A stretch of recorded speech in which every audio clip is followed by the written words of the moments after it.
Good morning. In accordance with Sections 45 and 53 of the Planning Act 1990 as amended, this meeting of the Committee of Adjustment of the City of Toronto is called to order. My name is Larry Clay, and I'll be chairing today's session. Panel members today are Gary McKay, Peter Reid, Yim Chan, and Phil Ghosh. Our Deputy Secretary Treasurer today is Sabrina Salatino. We acknowledge the land we are meeting on is the traditional territory of many nations, including the Mississaugas of the Credit, the Anishinaabe, the Chippewa, the Haudenosaunee, and the Wendat peoples, and is now home to many diverse First Nations, Inuit, and Métis people.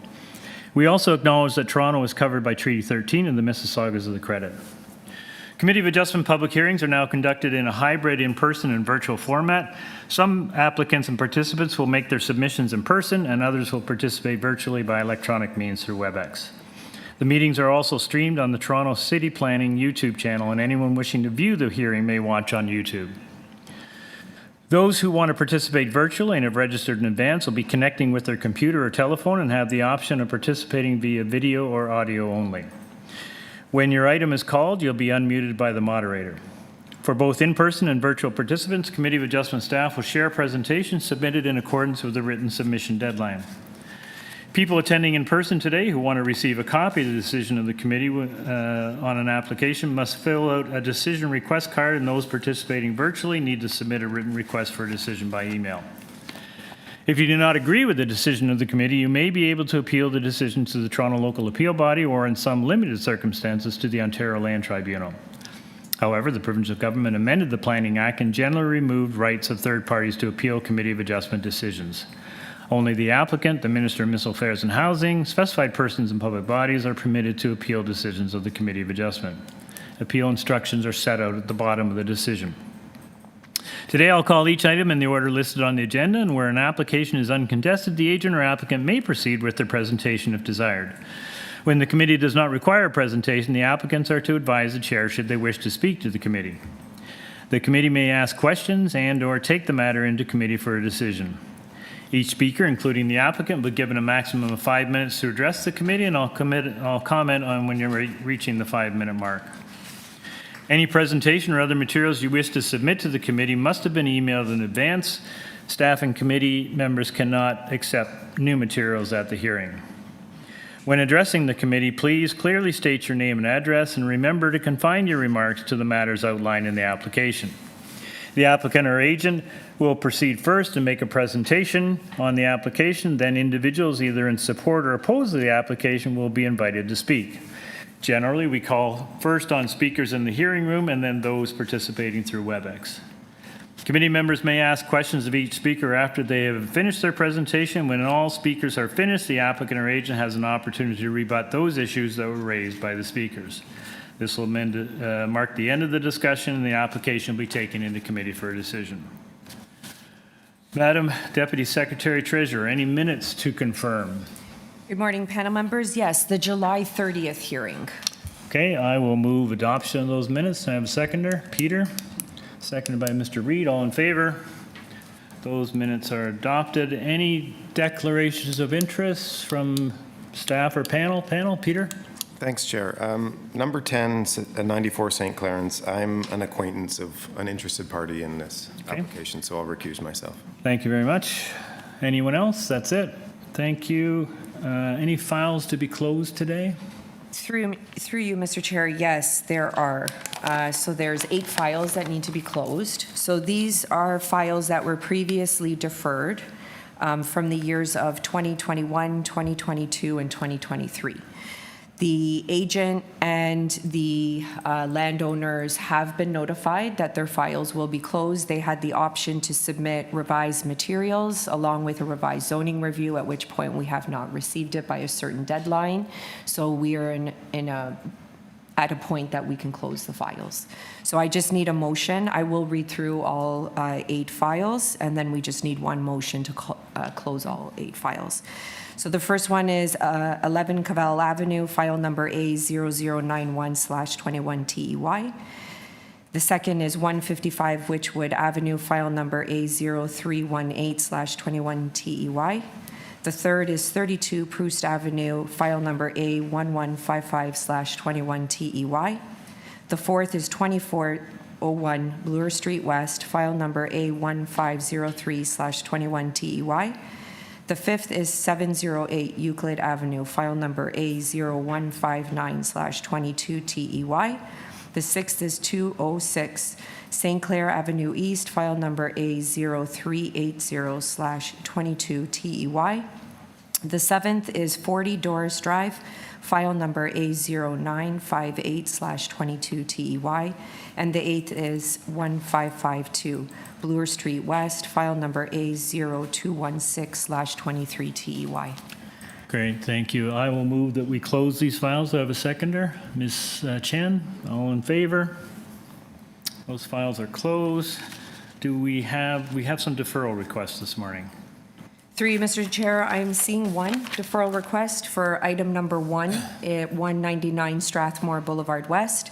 The agent will explain that the sign was not posted, so it's in proper notification. The file number is A0248/25TEY. It is an automatic deferral, but we will hear from the agent, and we already have scheduled this for the September 17th hearing. That's great. Thank you. I'll just read this into the record. Formally, this is 199 Strathmore Boulevard. This is an application to alter the existing 3-story semi-detached dwelling by constructing a rear 3rd-story addition. Committee has before it a copy of the plan of survey, site plan, floor plans, and elevations, 4 photographs of the subject property, and a deferral request. We do have the agent here or online? Through the chair, we have the agent online and no registered speakers. That's great. Thank you.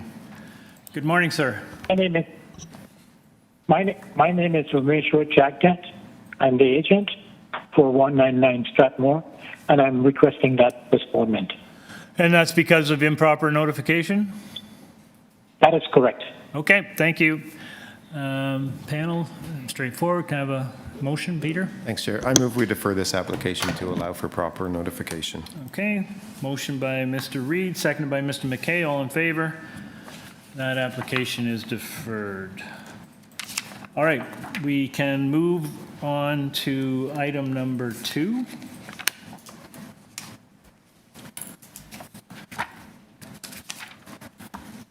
This is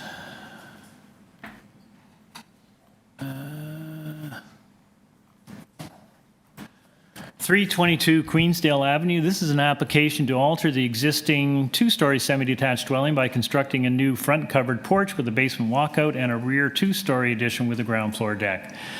Committee has before it a copy plan of survey, site plan, floor plans, and elevations, covering letter from the agent, and an arborist report. We have correspondence and opposition from 325, 319, 326, 336, 329, 335, 320, 334, 324, 339 again, and 342, all from Queensdale Avenue.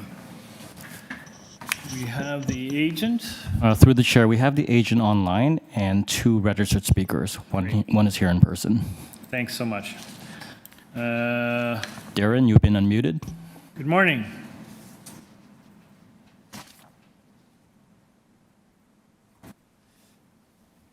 Darren, are you there? Yes, I am. Good morning. My name is Darren Hanna. I am the authorized agent for this file at 322 Queensdale Avenue. I'm representing Wayne Swallow and Mia Kim Swallow, the purchasers. They purchased this property sometime last year and are looking at moving back into the neighborhood from coming from out of town and looking at creating a larger space to have their extended family back, to create a multi-generational family home. Okay, and you're seeking just one variance? Correct. Anything else, sir? We have a couple of people who are wanting to speak to this item. Yep. The proposal is to, like I mentioned earlier, to create a larger space to have them, Wayne and Mia's daughter and their grandchild move in with them. So the space requirements are for the multi-generation. So the intent is to create, basically the rear addition is for Wayne and Mia, and the existing will be for their daughter and grandchild. Okay, sir, we have a number of people who wrote in on this. Did you or your client have any discussions with your neighbors? Actually, that was left with Wayne, and I don't know where that went from there. So no, we have not. Okay. All right, panel, any burning questions? We have a couple speakers. Okay, let's bring our first speaker. Is there someone here? Okay, ma'am, do you want to come up to the microphone? Yep, right up there. Sit in the middle chair, right there. That's perfect. And if you can push the red button, or we'll do it for you. Just a little closer to the mic there, or bring the mic closer to you, probably. Yeah, that's it. Your name and address, please. My name's Yvette Drumgold. I live at 324 Queensdale Avenue. All right, you have 5 minutes, ma'am. It's a prepared statement, if that's okay. Sure. And then I do have 2 questions that just came up in this conversation, so I don't know how we want to do that first or second, or... Why don't you go through your statement? If you have questions, we'll bring the agent back and have them respond to them. My name is Yvette Drumgold. I'm the owner of 324 Queensdale Avenue, the adjoining property to 322 Queensdale Avenue, the subject of this minor variance application. I'm not a great speaker. I have social anxiety, but it is important for me to be here today to put a face on one of 11 letters of objection on file to this application. When I started to investigate how to register an objection to a minor variance application, there are guidelines and suggestions. Be respectful, be concise, and specific about your concerns. Keep your emotions in check. I find most of this doable. You have days to research and craft a letter, find friends to proofread and tell you when you are in the weeds. You let your emotions boil over privately at the sheer extravagance of the design. I crafted what I thought was a well-researched and thoughtful letter, as did all my neighbors. Several of us looked at the 4 tests that are used by the committee to approve such requests, and in my layman's eyes, this request did not meet the requirements. There are additional concerns expressed in the letters over and above the 4 tests. I am sure these additional concerns will be considered by the committee, and ultimately the decision will be made by the committee. I will take 1 paragraph from my submitted letter. In the cover letter attached to this application written by Mr. Hanna on behalf of the owners of 322 Queensdale Avenue, it states the roots in the area. They have roots in the area and always loved the neighborhood, that once the property became available for purchase, they jumped at the opportunity. The property was purchased in 2005 by Wayne Swallow and Mia Kim Swallow. The property has been a rental property since its purchase for the last 20 years. The statement, "It is heartening to see residents choosing to invest in and remain in a neighborhood they love," is highly questionable statement, considering Wayne and Mia have never been residents on the street and have not been part of this neighborhood. I will tell you that over the past few weeks, I have been saddened by the possible impact that the design will have on my green space. That on the weekend, a young family was out with his daughter. They came up my front porch so he could show her the butterflies in my butterfly bush. That the return of the robins, blue jays, cardinals in my backyard was incredible. This was a pigeon issue, but nice, sappy, but true is what's happened. My neighbors and friends supported my decision to come here today. I have owned the adjoining property for 30 years. I am a resident. I am part of the neighborhood. The proposed changes will greatly affect my and my neighbors' backyards' green spaces, diminishing our quality of life and enjoyment of our homes, a home that I have invested in for the past 30 years. I believe the requested changes exceed what can be considered minor, that the design undermines the established personality of the neighborhood, destroys the aesthetic, and could set a damaging precedent for future overdevelopment. For these reasons and many more, I strongly oppose the application and respectfully ask the Committee of Adjustments to consider the expressed concerns. Thank you for your time. Thank you very much, ma'am. You did quite well. Thank you. Any questions? You said you had a couple questions? I did. He said they purchased the property last year. They didn't. They purchased it in 2005, which I thought was interesting. In the deferred items that were brought up, there was no notice posted on the outside of the building with regards to this meeting, or that this has been that there have been plans, that there was a meeting scheduled, and yeah, sorry. Okay. That's fine. We'll ask the agent to confirm that they put a sign up. Okay. Thank you very much. Any questions, panel? Okay, thank you very much, ma'am. Oh, sorry, I didn't see you, Yim. I didn't see you. Oh, sorry, very quick. And you just the next door neighbor, right? Yeah, I'm attached. I am the other home attached to the semi-detached. Okay. To the, yeah, okay. Have they, I just want to know whether have they actually approached you just on this development? Have they talked to me? Yeah, just No, they have next- not. Not even one little meeting? No. Okay. We got the letters on July 21. Yes. I looked at the plans on Friday, the 22nd, I see. 23rd. There was a bin on the front porch on Monday, the 20, whatever that Monday was.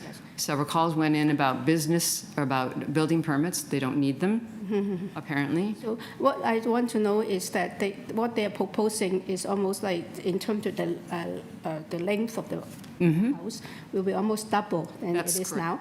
now. Have they actually mentioned that point to you? No, Okay, thank you very much. thank you. Thanks, ma'am. Thank you. All right, we have another speaker online.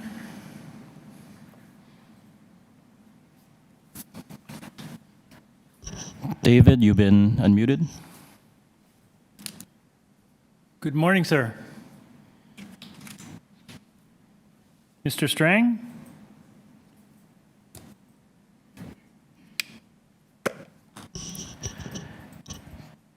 David, are you there?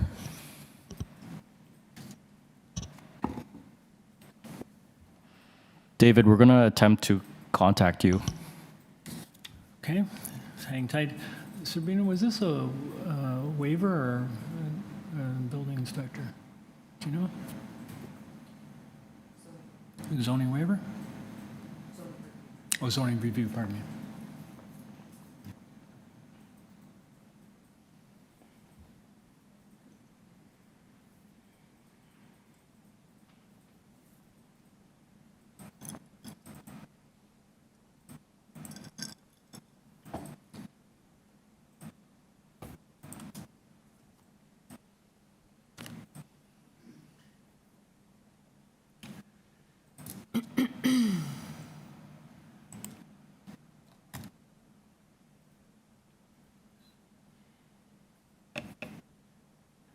David, you've been unmuted. Yeah, hi, sorry about that. Good morning, sir. Name and address, please.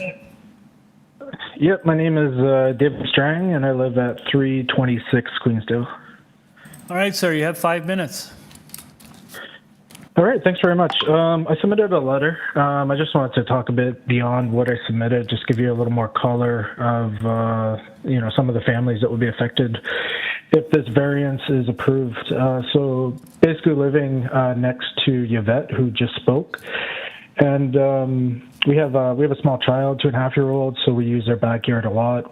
Really concerned about the shadowing, more so for Yvette, but also for us. We have grass back there, garden, playthings, and we're also expecting another child this February as well too. So a lot of little kids, and we have kids in the neighborhood over to our backyard because we're one of the few with a lot of grass in the backyard. So just this whole big wall going up would be a little excessive in my view. I'm all for neighbors improving their house and, for families moving in, if that's actually the case. I don't believe it is the case, but if it was, that's great. But just the size of it, I think, creates such a huge precedence that would just really destroy a lot of the backyards. And then if it has this precedence, other people with semi-detaches that want to do it too can put up these massive walls, 2 stories, and can really ruin that green space. So, for those reasons, we object. Thank you very much to the committee for making the time to hear me. Great, thank you, sir. Panel, any questions? None? All right, let's have the agent back.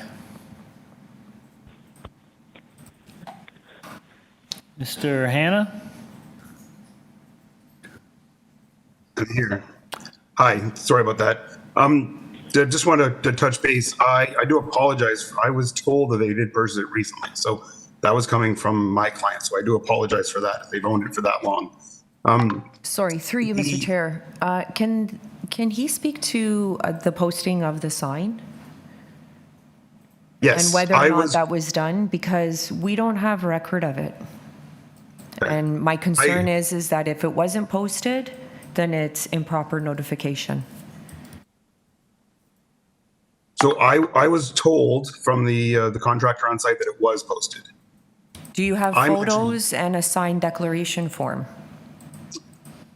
I'd have to follow up with him. I asked him to do that, and I don't know if he's done that, but We don't have that. We don't Sorry. have. So, sir, I think what we're finding is that we don't have confirmation from you or your client or your contractor that the sign was properly put out in front. So that constitutes improper notification.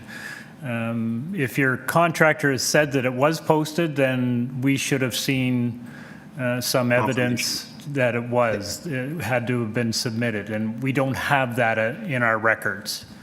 So the difficulty we've had now is that the panel has no confirmation that the notification has been properly done. Yep. So Actually, I actually wanted to kind of postpone this so I could meet with the neighbors. If it wasn't done by my client, then I want to do it myself. So okay, if so I could move to have us postponed. this is pretty much an automatic deferral then. Please. Okay. And I think either you or your client or your contractor would be well advised to have discussions in this interim period with your neighbors, particularly your neighbor that's attached to you. Clearly, there's fairly significant concern here that it would be helpful when this is brought forward to be able to show the panel that you've had some discussions and perhaps even made some modifications. 100%. Okay, panel, can we, oh, yes, Can I Jim. add just sort of add a little bit to your comment? I have the same opinion if they come back. Yeah. First of all, to consult the labels and to really notify the kind of change, because the impact. And although they're only looking for one variance, but I think that impact can be modified or reduced by exploring maybe getting the mass of the building more towards the existing house rather than extend it 2-story back like that. I find that the impact is really, even at this current proposal, I find it hard to support. That's only my advice, if they can actually look for other options. Yeah. All right, thank you. Can I get a motion for deferral? Gary? Motion by Mr. McKay to defer, seconded by Ms. Chan. All in favor? This item is deferred. Thank you. Through you, Mr. Chair. So just for clarification to the resident that's here in person, it just means that the applicant will have to go back and speak with the residents, as well as ensure that they post the sign, and then you'll get notified again.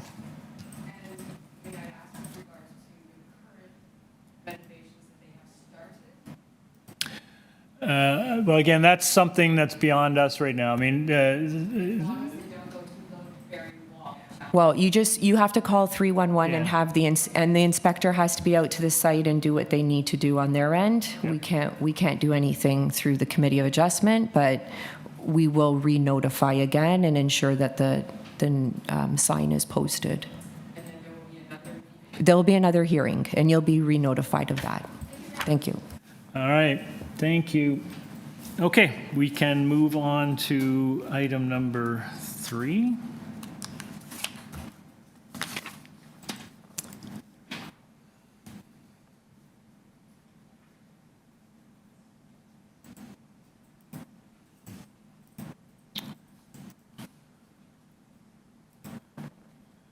Item number 3 is 107 Lappin Avenue. This is an application to permit a portion of the existing one-story ancillary building, a detached garage in the rear yard abutting the laneway from the abutting westerly property municipally known as 109 Lappin Avenue, which encroaches onto this lot. Also, the existing garage height, gable, roof, and eaves will be maintained and unaltered. Committee has before a copy of plan of survey, site plan, floor plans, and elevations, 5 photographs of trees on the subject property, and a covering letter from I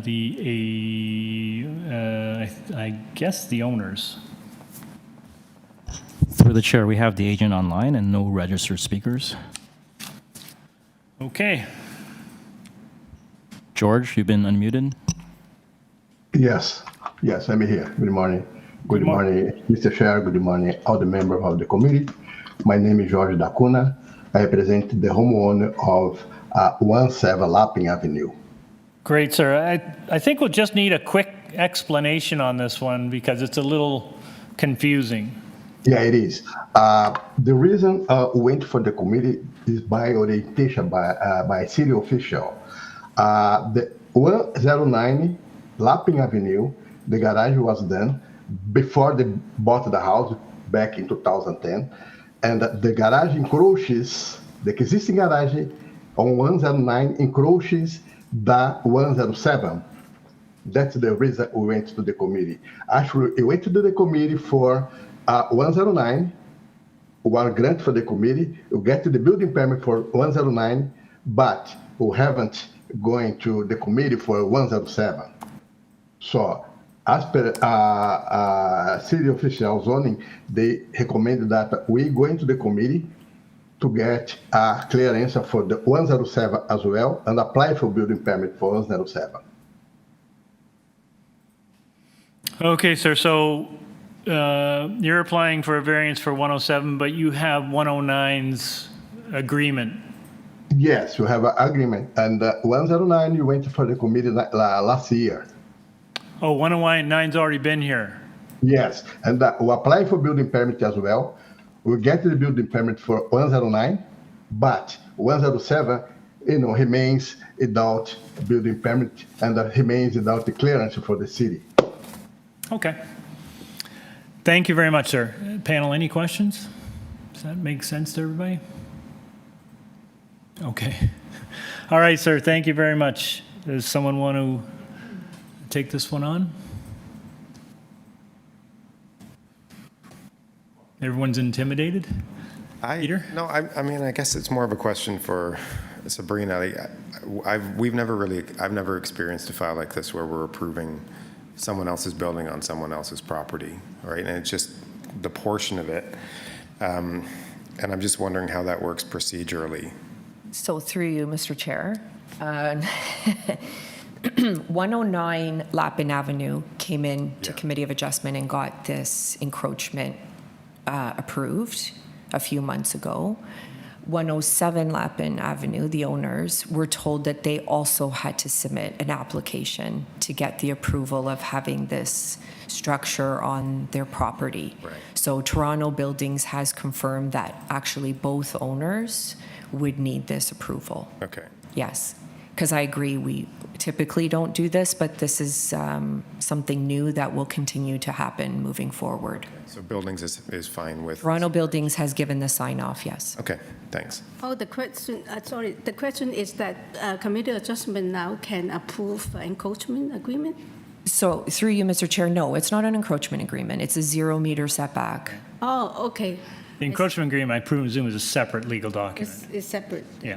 I see. Okay. All right. Thank you, Sabrina. That's very helpful. Yep. All right, Peter, do you want to move this then? Given that, I mean, it is odd, but I think that it's completely understandable, and this is the procedural way to work around it. So it is a very small variance of 18 centimeters, so I can see no negative impact of that, so I move approval without condition.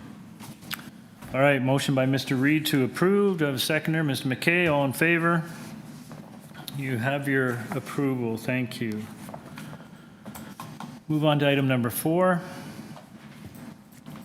927 Kingston Road. This is an application to alter the existing 2-story mixed-use building containing 1 commercial unit on the ground floor and 1 residential unit on the second level by converting the basement level into a second residential dwelling unit, also to permit the existing rear second-story deck. There'll be a total of 1 commercial unit and 2 residential dwelling units on this lot. Committee has before it a copy of plan of survey, site plan, floor plans, and elevations, 7 photographs of trees on the subject property, and a staff report from urban forestry.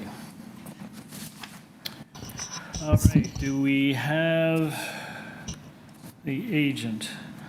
Through the chair, we have the agent online and one registered speaker. That speaker is in support? That's correct. Sorry, through you, Mr. Chair, can we just unmute them? I think they might all be connected. All right. Loani, you've been unmuted. So is this this isn't the agent?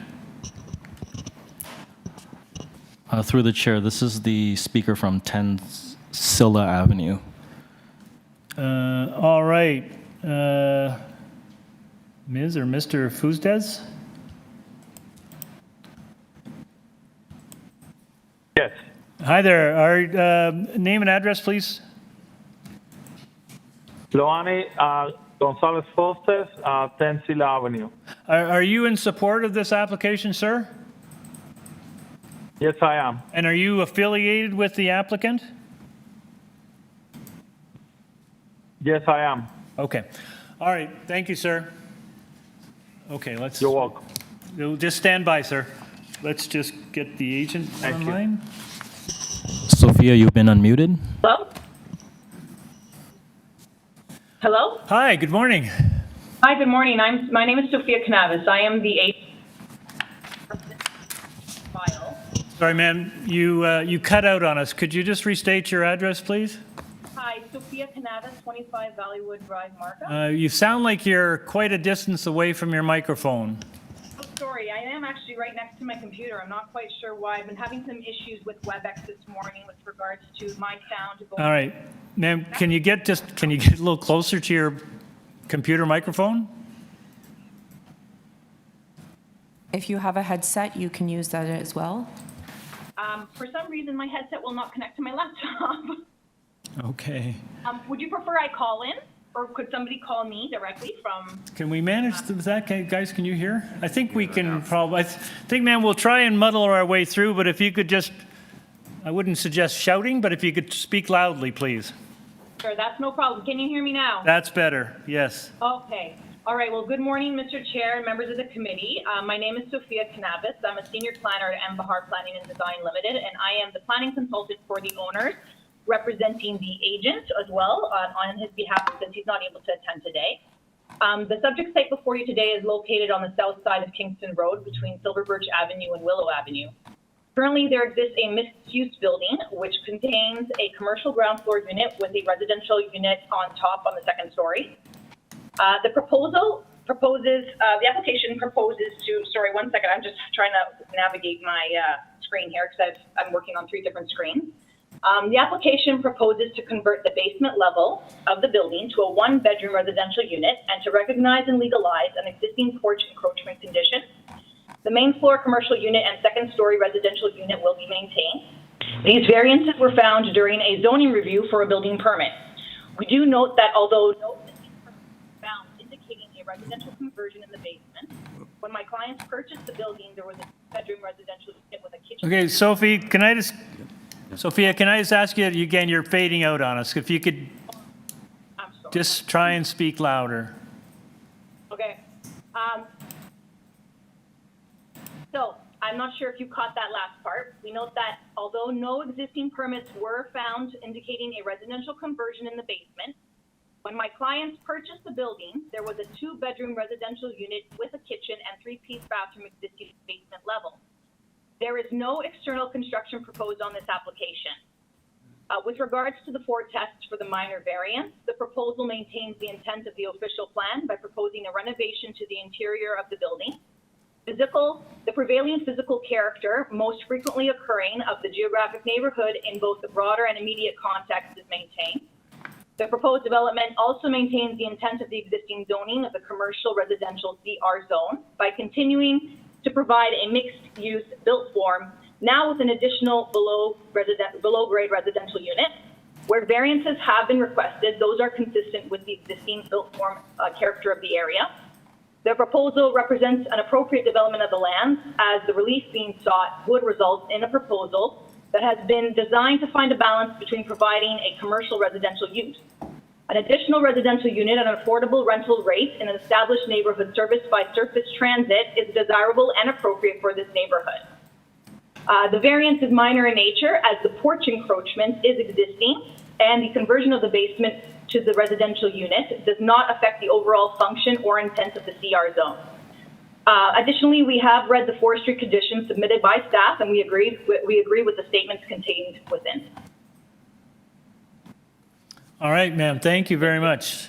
Any questions, panel? Yes, I do. Yim, go ahead. I have one small question just to clarify the amount of windows you have for the basement apartment. Is that the two little one on the, I guess, west elevation, the existing one? What about the one that on the south side? Is that the same kind of window, just a tiny little window? Or is that new, or is that existing? I didn't see. I believe those are existing. Everything that is on the building structurally as currently proposed, especially within the plans that have been submitted, have been reviewed by building, the building permit process. So those are, they are to code. Okay. So the layout of this apartment is that the major, the living room is where the entrance is, and there's no bedroom. There's the bedroom in the middle.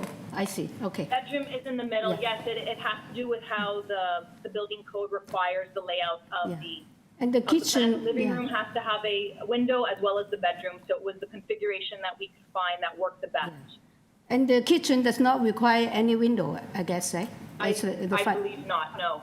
Okay. Thank you. But we do. Yeah, we do have the proper ventilation in place as well for the kitchen. Okay. Phil. What's the nature of the business on the ground floor, and do you have any noise attenuation concerns for the basement unit? The proposed use right now is to be a showroom for my client, who is a contractor, and he and his partner have contributed to doing many renovations in the neighborhood of the beaches area. So they're just intending to have essentially a small showroom in the front. Business hours will be between 9 and 5. And it would just be a very basic open layout, and then with a small little office in the back and a washroom kitchenette to service any potential clients who come in to see material samples. Okay, and the second part of my question? Oh, with regards to the noise attenuation, yes, they will be putting in some soundproofing to ensure that there is not going to be any noise disturbances to anybody who will be living below, if approved. Okay, thanks. Okay, anyone else? So, yes, Yim? From just one last question. From the observation from the photograph in the rear yard, where you propose the new basement access, will that big tree be affected? No, actually, none at all. I do understand that we will have to submit a permit to injure and remove, permit to injure or remove a tree. However, that tree is not going to be affected at all. There is no physical construction going on externally to the building at all. Okay, thank you. Yeah. Okay. All right, anything else? Great, thank you very much, ma'am. Let's go into committee. Phil. Yeah, I'm happy to move to approve this. I had a bit of a concern about the noise attenuation and livability of the basement unit, the lack of light issue that Yim mentioned as well. But on the other hand, whoever rents it that'll be quite apparent to them, and it is another unit. There's really no effect on anyone nearby, so that makes these variances quite minor. For those reasons, I'd move to approve it subject to forestry condition 2. Okay, motion by Mr. Ghosh to approve, seconded by Ms. Chan. All in favor? You have your approval. Thank you very much. Okay, move on to item number 5. 98 Parkview Hill Crescent. This is an application to alter the existing one-story detached dwelling by constructing a front and side two-story addition, a covered front porch with stairs, an integral garage with one undersized parking space, and a raised second floor roof at the rear portion of the dwelling. Committee has before it copy of plan of survey, site plan, floor plans, and elevations, 4 photographs of the subject property, and agent email correspondence, from August the 12th. Agent correspondence with RNFP. Agent correspondence with TRCA, and a tree protection plan. You have staff reports from Urban Forest, Ravine and Natural Protection, and from TRCA. There's email correspondence from Transportation Review, as well as a staff report from Metrolinx. Through the chair, we have the agent here in person and no registered speakers. The speaker from 106 Parkview Hill Crescent could not be located. Okay, good morning, sir. Good morning, Mr. Chair. My name is Trevor Gain. I'm the agent here on behalf of the owners. Okay, panel. I don't know if we need a long presentation, Trevor, but the stable top of bank issue, maybe just you could go over that for everyone, where you're at. I mean, TRCA has weighed in. Yep. If I could get maybe the second page of the submitted plans, it's the site plan where the TRCA stamped it. That's about as clear as we can get to explain this application. So that site plan, the red line that goes through that house, that is the long-term stable top of bank as determined through geotechnical testing. Basically, the hill in the back is falling into the Don Valley, and this is the stable land. So as a result, TRC policies state that anything to the left of that line can only be rebuilt in the exact same position, same size, same everything, and everything to the right, bylaw applies. So as a result, that the bungalow is remaining, and we can't put a second floor over the portion on the left, but in the front, that's where the proposed additions are.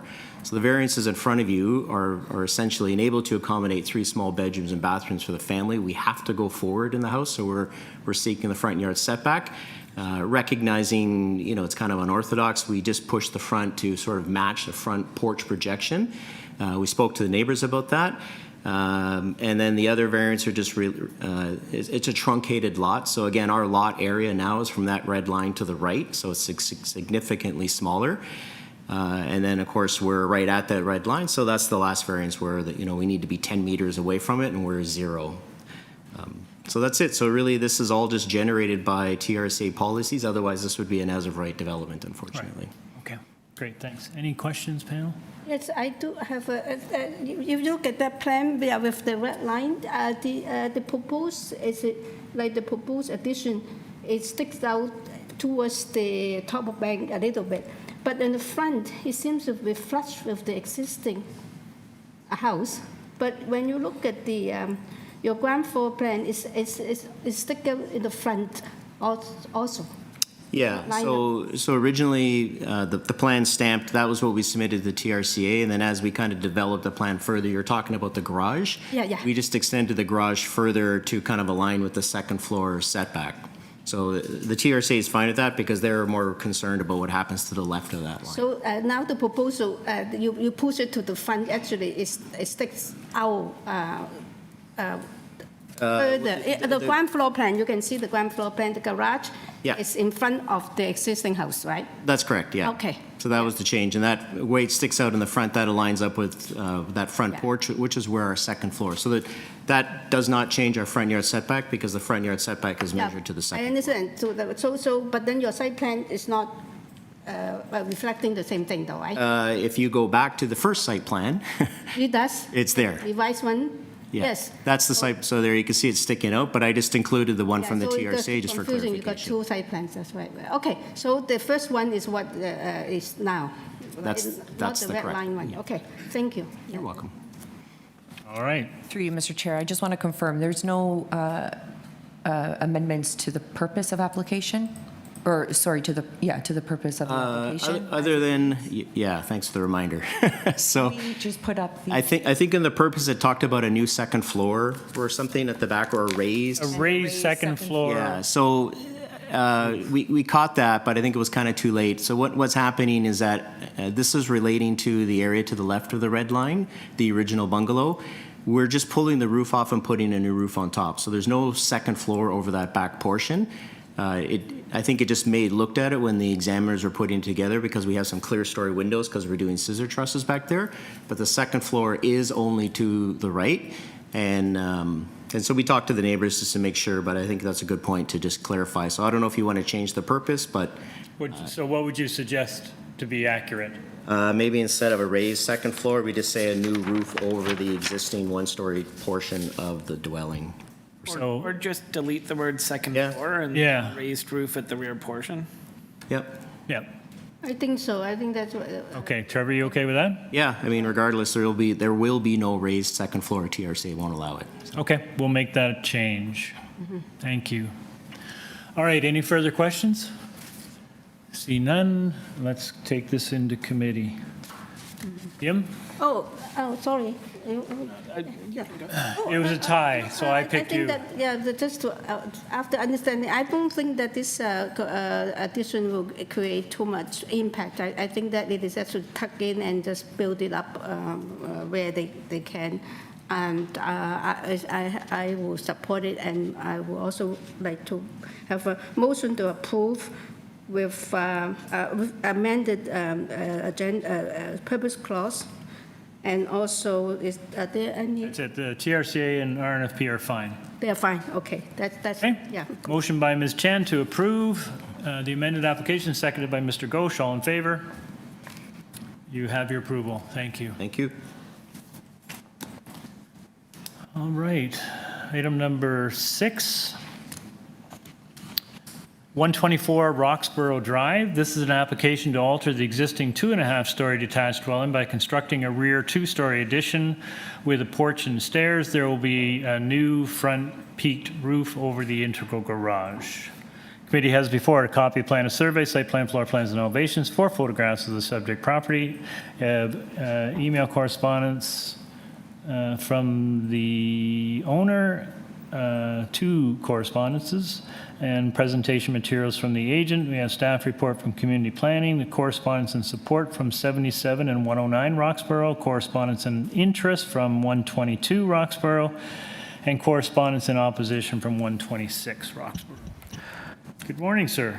Sorry, through the chair, we have the agent here in person and 4 registered speakers. 2 are here in person. Morning, sir. Good morning, committee members. My name is Luca Penzo. I'm the agent and applicant from 1109 Queen Street East. I'm representing the owners of 124 Roxborough Avenue, and they're also here today as well. Great. We have some folks who want to speak to this, so we'll need a presentation, please. Okay. I've submitted presentation materials, if you could just pull them up as well. Perfect. And then just move to slide 2, please. So to complete this project, we're requesting 5 minor variances, 1 for the placement of an air conditioning unit, 1 for building length, 1 for floor space index, and 2 related to existing setback conditions for the front and side yards. We have worked closely with heritage planning and community planning staff throughout this process, and we are pleased to note that both have expressed support for this proposal. Can you move to slide 2, please? Slide 3, sorry. The first variance is for the location of an air conditioning unit. The unit will be ground mounted, fully enclosed by the existing rear yard fencing, and will not be visible from the neighboring property. We also plan to use a modern heat pump system, which is significantly quieter than traditional AC condensers. This bylaw provision was largely intended for situations involving shared side yard walkways, which do not apply here. Given the fencing, location, and upgraded technology, the impact is very minimal. Move to slide 4. The second variance relates to building length. The bylaw permits a length of 17 meters. We are proposing 17.8 meters, an extension of less than 1 meter. This modest increase fully complies with other standards, including height, roof projections, and main walls. When we look at the surrounding neighborhood, approvals for building lengths greater than ours are very common. On the same block and nearby, 58 Roxborough Drive was approved for 22.4 meters in length. 137 Roxborough Drive, only a few doors away, was approved for 22.69, and 154 Roxborough Drive was approved for 22.8. Other nearby approvals illustrated on the chart further demonstrate that longer homes are characteristic of this area. Given these precedents and contexts, that this is for the existing garage main wall and the rest of the front main wall has a building length of 14.4 meters, our request of 17.8 is modest, consistent, and reasonable. Next slide, please. The third variance addresses floor space index. The bylaw permits 0.6, and the existing house already sits at this maximum, with little being done to the home since its original construction. Our proposed addition would increase the FSI to 0.83, more consistent with neighboring properties and common in Rosedale, as shown on the FSI comparison chart. By comparison, our request of 0.83 is moderate and sits well within the range of what has already been approved in nearby cases, including 165 Roxborough Drive. Importantly, the built form remains in keeping with the scale and character of the neighboring homes. Next slide, please. The fourth variance relates to the front yard setback, which is an existing condition. Under the applicable zoning bylaws, a lawfully existing building with a lesser setback effectively establishes the minimum front yard setback for that structure. In other words, our existing condition already sets the standard on this lot, and the variance is a neighborhood exception that is not site-specific. We are not reducing the setback. Instead, we are extending the garage's existing front wall up to create a peaked roof that matches the existing architectural peak roof above the main bay window, preserving and enhancing the home's original character. Heritage Preservation has reviewed this design and expressed support. Planning staff has also indicated no concerns, provided approval is tied to the submitted elevations. A very similar proposal was recently approved at 51 Binscarth Road, shown on the presentation slide, just around the corner, reinforcing that this is consistent with established precedent in the neighborhood. Next slide, please. The fifth variance concerns side yard setbacks, also part of an existing condition. The west side yard reflects the existing garage setback and will not change. On the rear east side, we are requesting a variance so that the distance inset from the existing main sidewalls is equal on both sides of the rear addition. This means the addition will be further from the lot lines than the existing house. Again, Heritage staff support this design and planning staff have raised no concerns. Next slide, please. So in conclusion, this proposal seeks approval for 5 minor variances, 3 of which are new and 2 of which are existing conditions. We have no landscape variances, and the property will remain as a single-family dwelling. We have worked closely with planning and Heritage staff to ensure this project respects both zoning intent and neighborhood character. For these reasons, we respectfully ask that the committee approve this application. Thank you. Great, thanks very much. We have someone here who wishes to speak to that. Ma'am, do you want to come up?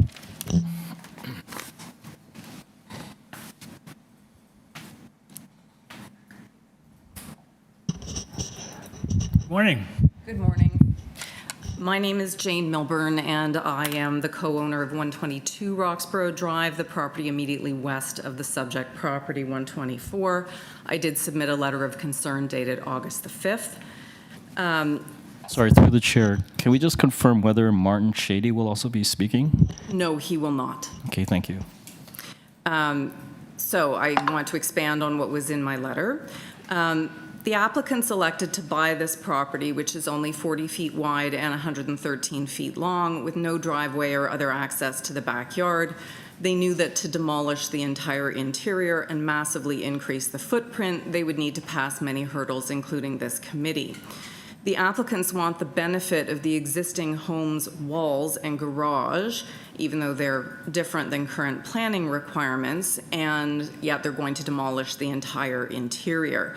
Given the complete demolition of the home, it would be far less disruptive to neighbors and more efficient if the entire home were demolished, but that's not what's being sought.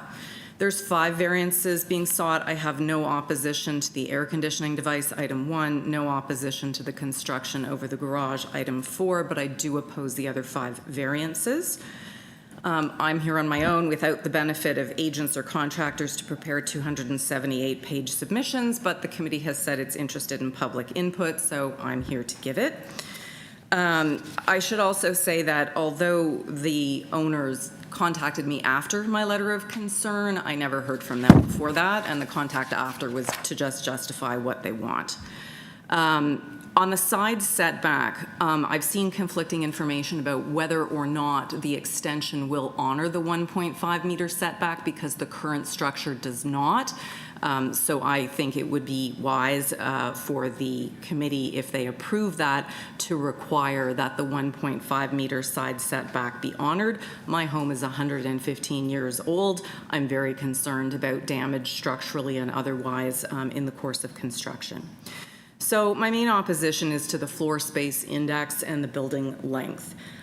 This is only a 113-foot deep lot and 40 feet wide, which is relatively modest for the neighborhood.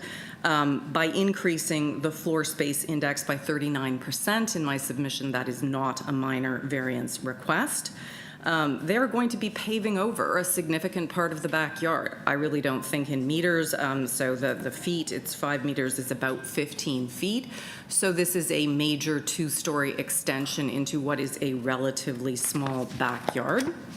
I found it fascinating to learn a bit about planning and zoning requirements, and the city jealously guards the green space at the front of a property, but seems unconcerned about eliminating significant green space in a backyard.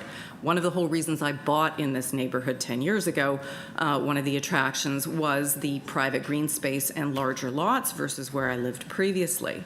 It never occurred to me that the city would allow a 40% increase in the floor space of my neighbor, paving over a chunk of the backyard to erect a 2-story solid brick wall that I will be looking at beside my home.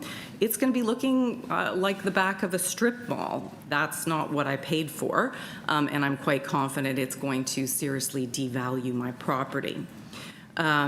So this massive increase in floor space to lot ratio is my primary concern. It's going to hem in the backyards of my property and the other property on the other side. It's going to result in a loss of privacy, loss of nature, loss of light, and a major devaluation of the property. I also do want to dispute the suggestion that planning is supportive of this. Planning did initially register a letter saying they would not support it. For some reason, they then submitted a letter where they don't support or oppose, and they punt it to you folks to figure out what to do, but their recommendation is that you must tie it to the plans. So I'm very concerned that this massive construction project of a 2-story solid brick wall that I will have to look at from my backyard, extended by about 15 feet, is going to devalue the property, result in a loss of light, nature, and privacy. I also have concerns that this construction is even possible, since apparently the whole plan with no driveway or other access is to blast through the existing garage and funnel all construction debris and materials in and out through the garage, which means, by the way, I did put in pictures of trees because I didn't understand how the tree protection bylaw works, but one of my pictures shows there's a city tree right in the front of the property. The dumpster's obviously going to have to go there. The applicants did not disclose that and cropped it out of all of their photos.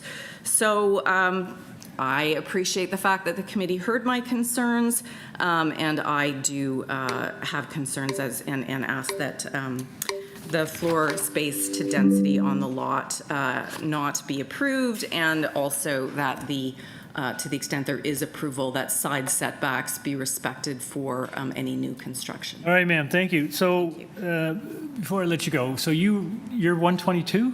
Correct.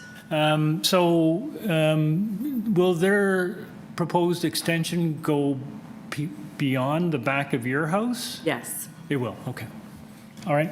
Yes, we have, there's a veranda, but in terms of the interior brick structure, yes, it will go roughly the 5 meters beyond that. Beyond your house? Yes. Okay. Thank you, ma'am. Any questions, panel? Thank you. Could the speaker from 3 Cavalier Crescent confirm whether you're still just observing? Yeah, I'll just observe at this point. Thank you. Sorry, you're the owner of the property? Yes, my wife and I are neighbors. All right. Thank you, sir.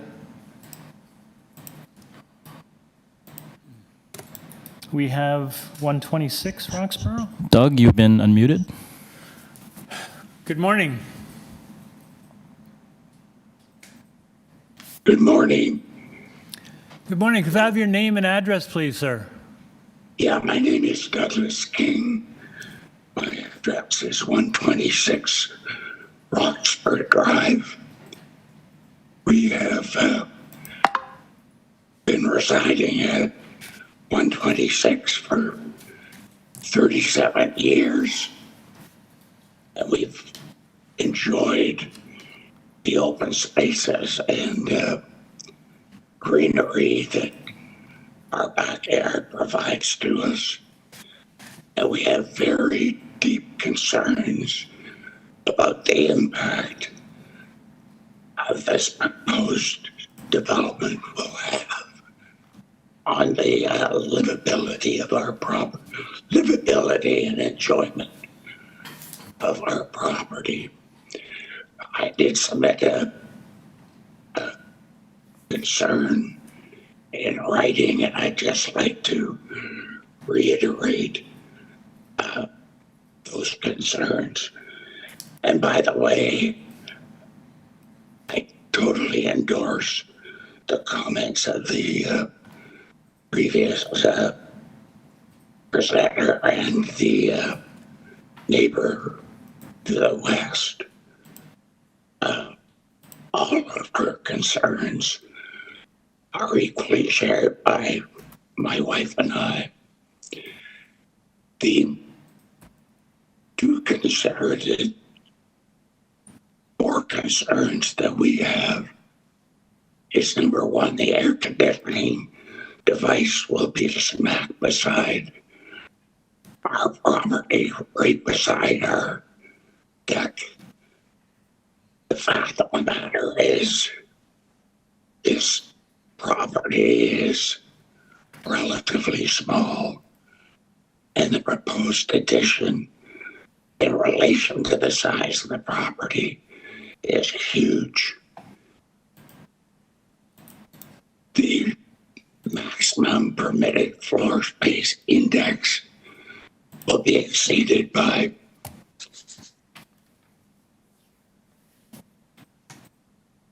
close to 95 square meters, or 38.9%, which in no way is a minor variance. It's a major variance, and it enables the construction of an addition that is the source of our great concern. We'll be staring at a huge wall where previously we had open space. It will block the sunlight, the sun setting in the west, casts lovely sun onto our back deck and garden. This will significantly impact that, and will significantly impact the ability of my wife and I and her family to continue to enjoy this property that we've owned for all these years. These setbacks and variances are not minor. We've been told over and over that, well, yes, they are.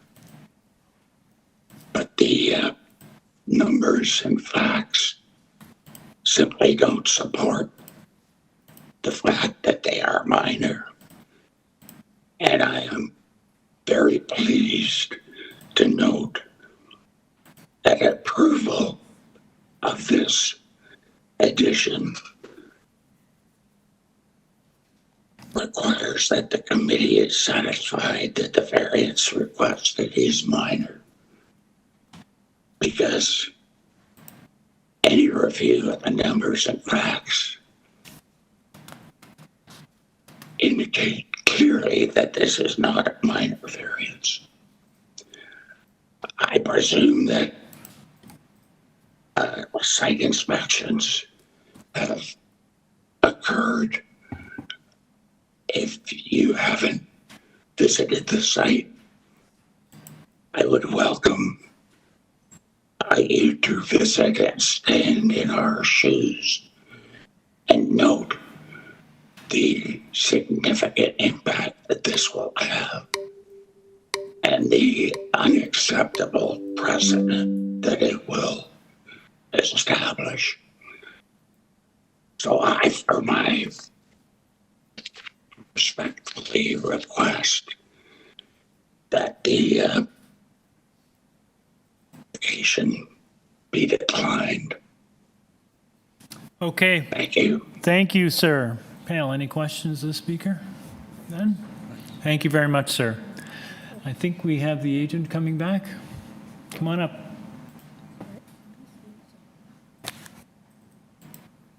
Okay, you've got 5 minutes, and if you could try to respond to what we've heard. Thank you, definitely. First off, I want to thank Jane Milburn and Doug King for expressing their concerns and being in attendance here today as well. Obviously, we've heard these concerns and responded to them already by email. The owners have reached out by phone to Jane and have not been able to actually get in touch to speak with her by phone. Everything's been done by letters. But no real proposed solutions have been provided as far as changes that we could make to satisfy these concerns yet. I will note afterwards, variance number 1 for the air conditioning unit, we're happy to actually redline that and strike that variance, as that concern we've just heard from Doug for the first time. We understand concerns about construction noise and what construction can cause. We will fully comply with all of the city bylaws regarding noise, debris, and site management, and will implement measures like fencing, careful staging, and advance notice of major work. We're also committed to open communication with the neighbors throughout the entire process. Our application does not request any landscape or drainage variances, and there is sufficient softscape, and all the hardscape will be installed by professional landscapers and surveyors to ensure that proper grading and drainage is maintained. This will protect the neighboring properties and, if anything, improve the current conditions. I will note that on the west side, which is 122 Roxborough, we do comply with the 1.5 meter setback for the rear addition. And the addition does not extend past the deck of 122 Roxborough. Our proposal does not include removing or damaging any trees. In fact, at the neighbors' request, the D-Hands, who are the owners of 124 Roxborough, have already hired professional arborists, the tree doctors, to prune and maintain the protected rear yard trees in good faith. As shown on our site plan, we will comply with all urban forestry requirements to safeguard root zones and canopies. We submitted all the required photos, and all the tree protection zones are noted on our site plan.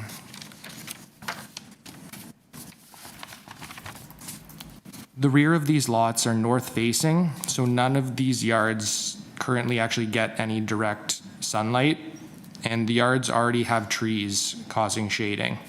The addition would not cause impacts on sunsets. While the numbers may seem significant in isolation, the context does show otherwise.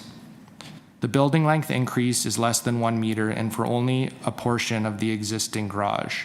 The rest of the main front wall has a building length of 14.4 meters, which is well below the bylaw. The FSI is well within range of approvals nearby, including on Roxborough itself. And setbacks align closely with existing conditions. Importantly, the west side yard addition, as mentioned, meets the required 1.5 meter setback, and the east is at 1.16, while the neighboring property itself sits closer to the lot line at the addition than our proposal does at 0.9 meters. 124 Roxborough Drive has needed major attention for some time due to crumbling brick, uninsurable electrical, and single-pane windows that aren't environmentally friendly. Many neighbors are very happy to see this property get improved and properly maintained. The owners will bring the home up to current standards, and these variances are consistent with established neighborhood precedents and have been carefully designed to minimize impact. We worked with Heritage from the outset and also with community planning to ensure we had their support. I'm happy to answer any questions now that the committee. Great, thank you, sir. Thank you. Panel, any questions? Phil? If you, so I think it's helpful to suggest striking the first variance with respect to the air conditioning in light of the concerns, but have you thought of where you will locate it, the alternative? Likely in the rear yard beside the back porch. Okay, and we have the proposed planning staff condition that it be constructed substantially in accordance with the site plan.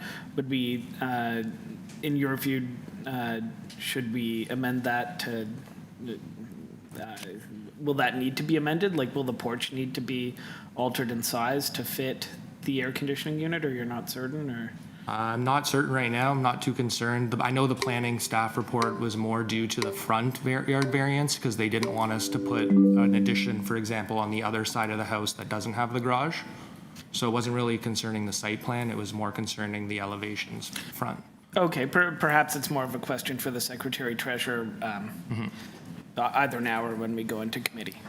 Why don't, Yim, you had a question? Yes, just to want you to clarify, the new proposed at the back is extending beyond the two neighbors. And I think in the some people difficult to visualize the scale. I just want you to sort of explain. From my guess, it will stick out for the new proposal about 2.something meter. Your extension is 4.5 meter, so it's sticking out about 8 feet. That's what I mean, right? Will you agree with that? About that, yeah. Yeah, because in their concept, it's like maybe they think it's much longer. Maybe because the variance is over the building length, but a lot of that's due to the front garage. The actual building length of habitable space is only the 14.4 meters. There's no habitable space in the garage. Yeah. No, I'm thinking about to sort of make the neighbors visualize that it doesn't stick out more than like about 8 feet at the back. That's it, yeah. Okay. And there's no variance for height. We're not going above the main wall of the second floor. Yeah, thank you. Yeah. So just to be clear on the length, so you're not seeking a depth variance, but just a length. And the only reason there's a length, if you didn't have a projecting front garage, for example. We'd be 3 meters under. Yeah, you wouldn't require a length variance. Right. Okay. Yeah. Thank you. All right. Anyone else? Any questions? All right. Thank you very much, sir. We'll take this into committee. So are we deleting variance number 1? I think the agent indicated that he was prepared to remove variance number 1. Yes. So we'll go into committee. Maybe we can have the discussion that Phil raised about tying it to plans, but given that they're removing the air conditioning unit and replacing it in the rear, can we still tie it to plans and have a condition? Through you, Mr. Chair, yes, you can. So the community planning comment was related for variances 4 and 5, the reduced front yard and west side yard setbacks for the front addition. So if you are to find merit to approve the application on condition of tying to site plan and elevations, it would be for that front addition. Okay, thank you. All right, who wants to start us off? Phil? I heard the concerns of the neighbors, and I do understand that there is an impact to any change, but I think the applicant's done a good job of explaining the fact that these are, on the whole, rather minor variances. The depth, the length variance wouldn't be required, but for the garage at the front.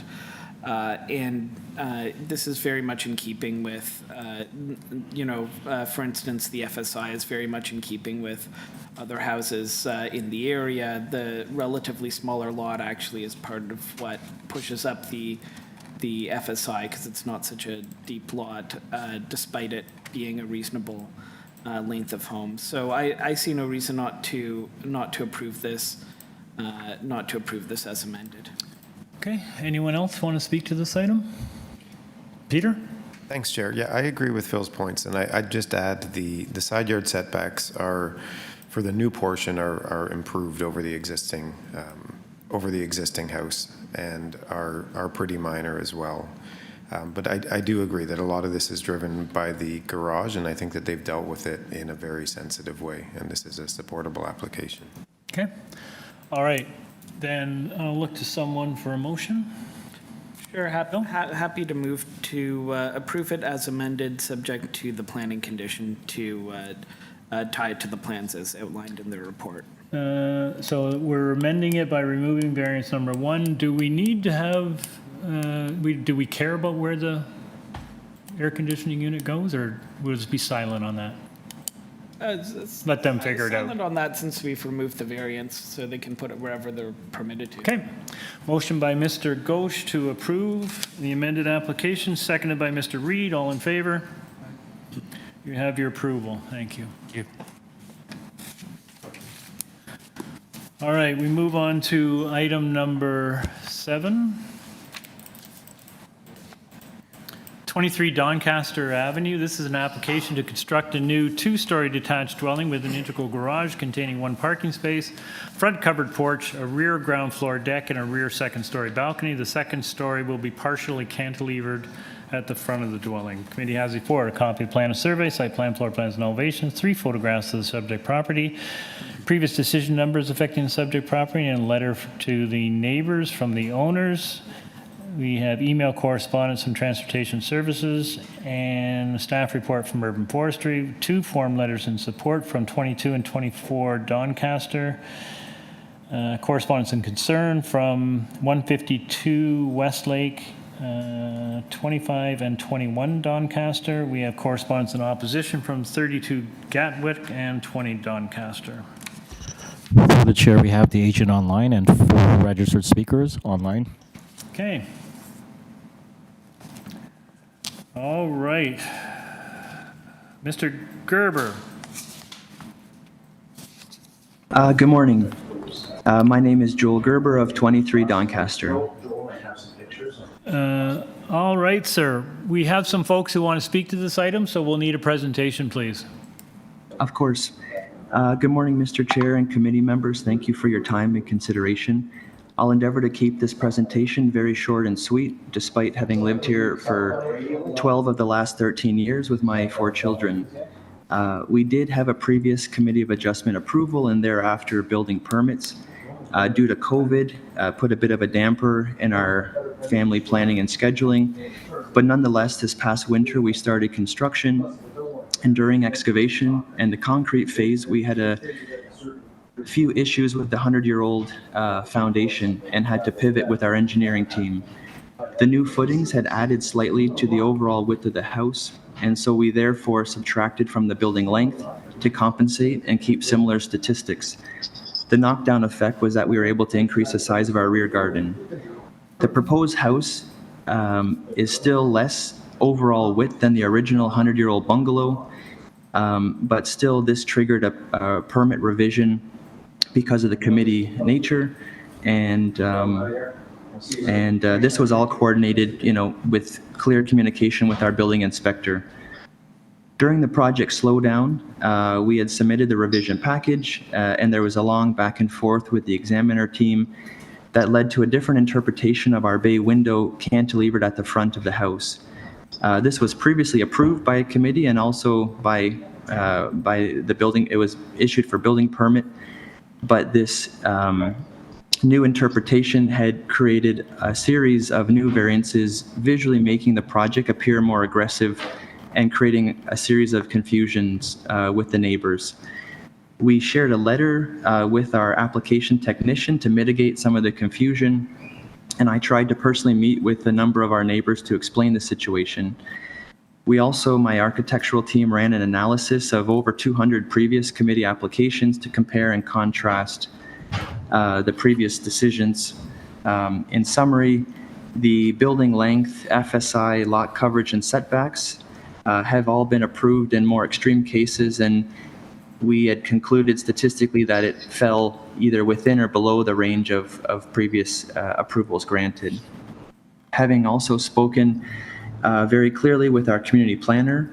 She assured us that of her support and that the variances appeared minor and that she had no issues, as well as transportation had no concern with the parking variance. We also have in detail reviewed the letters of our neighbors of concern. Half of them were focused on Enbridge and Toronto Hydro, and I was able to connect with them to explain that, the approval process with both of those, agencies was, both outside of planning, but also, we can't just go and install gas where we want it. It has to be approved by Enbridge and Toronto Hydro respectively. That concludes my brief presentation, and I'd be happy to answer any additional questions that you may have, and thank you again for your time and consideration. Thank you, sir. We do have some speakers, but I just wanted to confirm for my purposes, the current requested variances before us speak to a length of 19.05, right? Correct. Number one. In your previous approvals, you didn't have a length variance? Yes, I can speak to that quite clearly. There was two factors that contributed to the building length, even though that the overall house, in our interpretation, had shrunk in length. The contribution of the bay window not being considered a bay window added to the front, which contributed both to building length and front yard setback and extra FSI. And the conversion of our rear deck, we decided to increase the storage. So the footprint of the deck remained unchanged, but we excavated below for storage off of the basement. That unfortunately contributed to building length. So even though physically the house structure shrank, those two variables are what generated the unfortunate variances. Okay, that's helpful. Thank you. All right, can we get our first speaker? Yuet, you've been unmuted. Oh, hi. My name is Yuet Lu Wong. I'm the I live on 25 Doncaster Avenue. I'm also the east side neighbor of the applicant.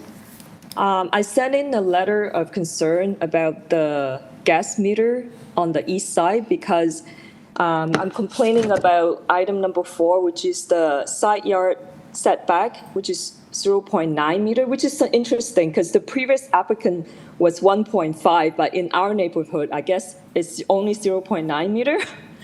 So the reason I complain about it because during my research, the gas meter has to have like a clearance of at least 0.9 meter clearance. So now since it's sticking out of the building, it's less than 0.9 meter. So that's like my major concern.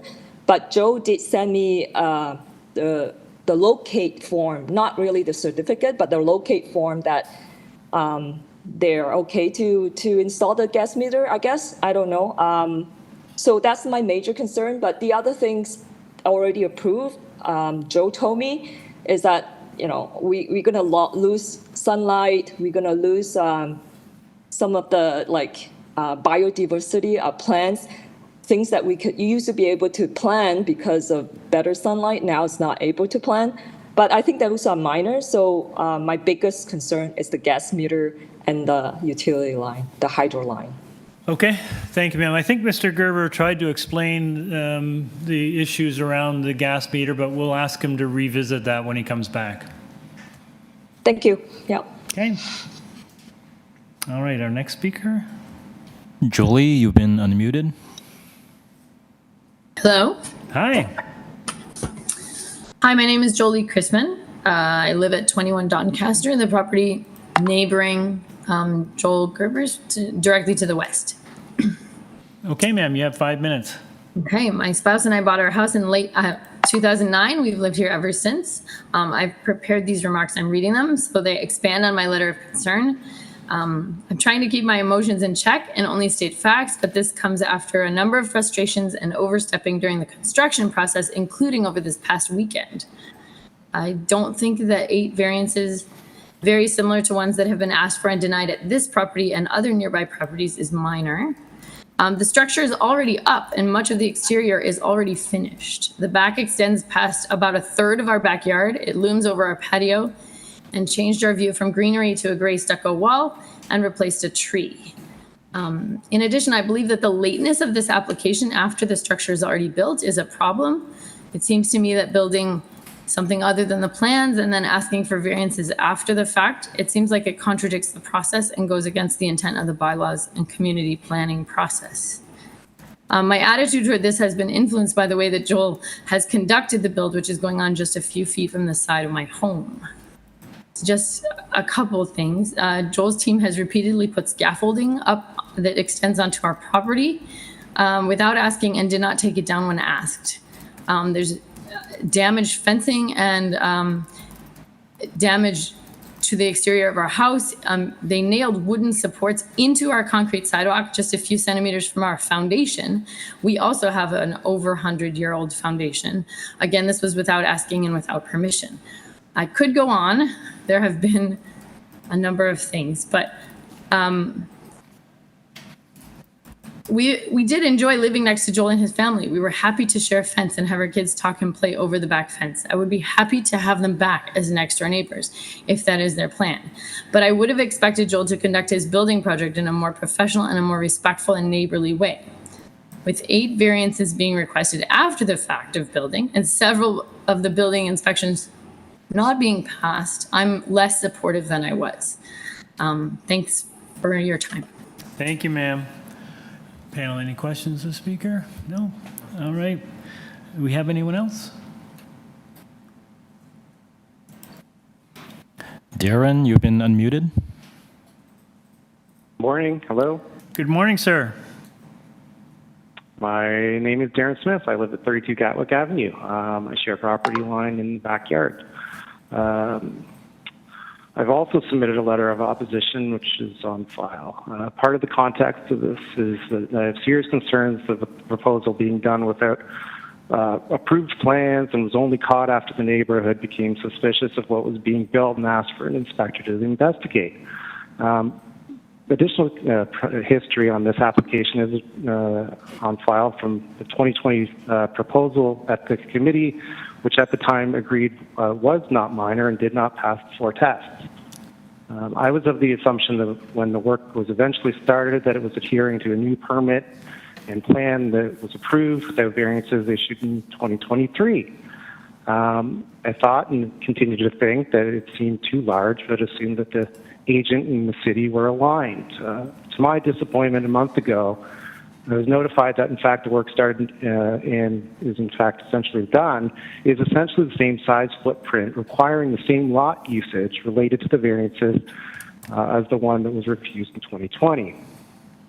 I still think that this plan does not maintain the general intent and purpose of the official plan, and as it seeks the approval to go longer at the front as well as the back, as well as wider side to side that the bylaws allow for. It's effectively reverting to the 2020 plan in many regards, eclipsing the immediate homes and the space between them on either side again. Like the original 2020 proposal, this one requests still 42% lot usage. I continue to think that when finished on a 25 by 100 foot lot, that this would present as overdeveloped and be out of line with the properties around it. This exact amount of lot usage was similarly refused in 2020, and as it was not deemed minor for the intent of the zoning bylaw. As evidenced in the materials on file from the neighbors, multiple neighbors have concerns and oppose this application as is, and on its face, it seems to be reattempting the same size lot usage from 2020 for variances related to length and width and lot usage, which was, again, not minor. Those in opposition then still consider it as not minor. The proposal is not desirable. It's just too big for the lot, the street, and the block. I propose that the request be similarly refused again as it was previously, upholding the bylaws for front yard, backyard, and side yard setbacks, as well as the lot usage. Thank you. Thank you, sir. Panel, any questions? None? Thank you. Do we have 20 Doncaster?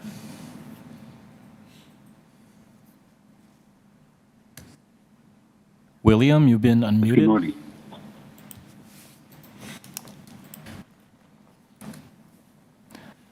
Hello, can you hear me? Good morning, sir. Yes. Name and address, please. My name is William Embry. I'm also speaking for Kelly Richardson at 20 Doncaster Avenue.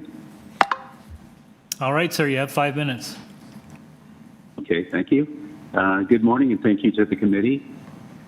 We are opposed to the application and quite alarmed to have had no prior knowledge of these design plans dated August 2021.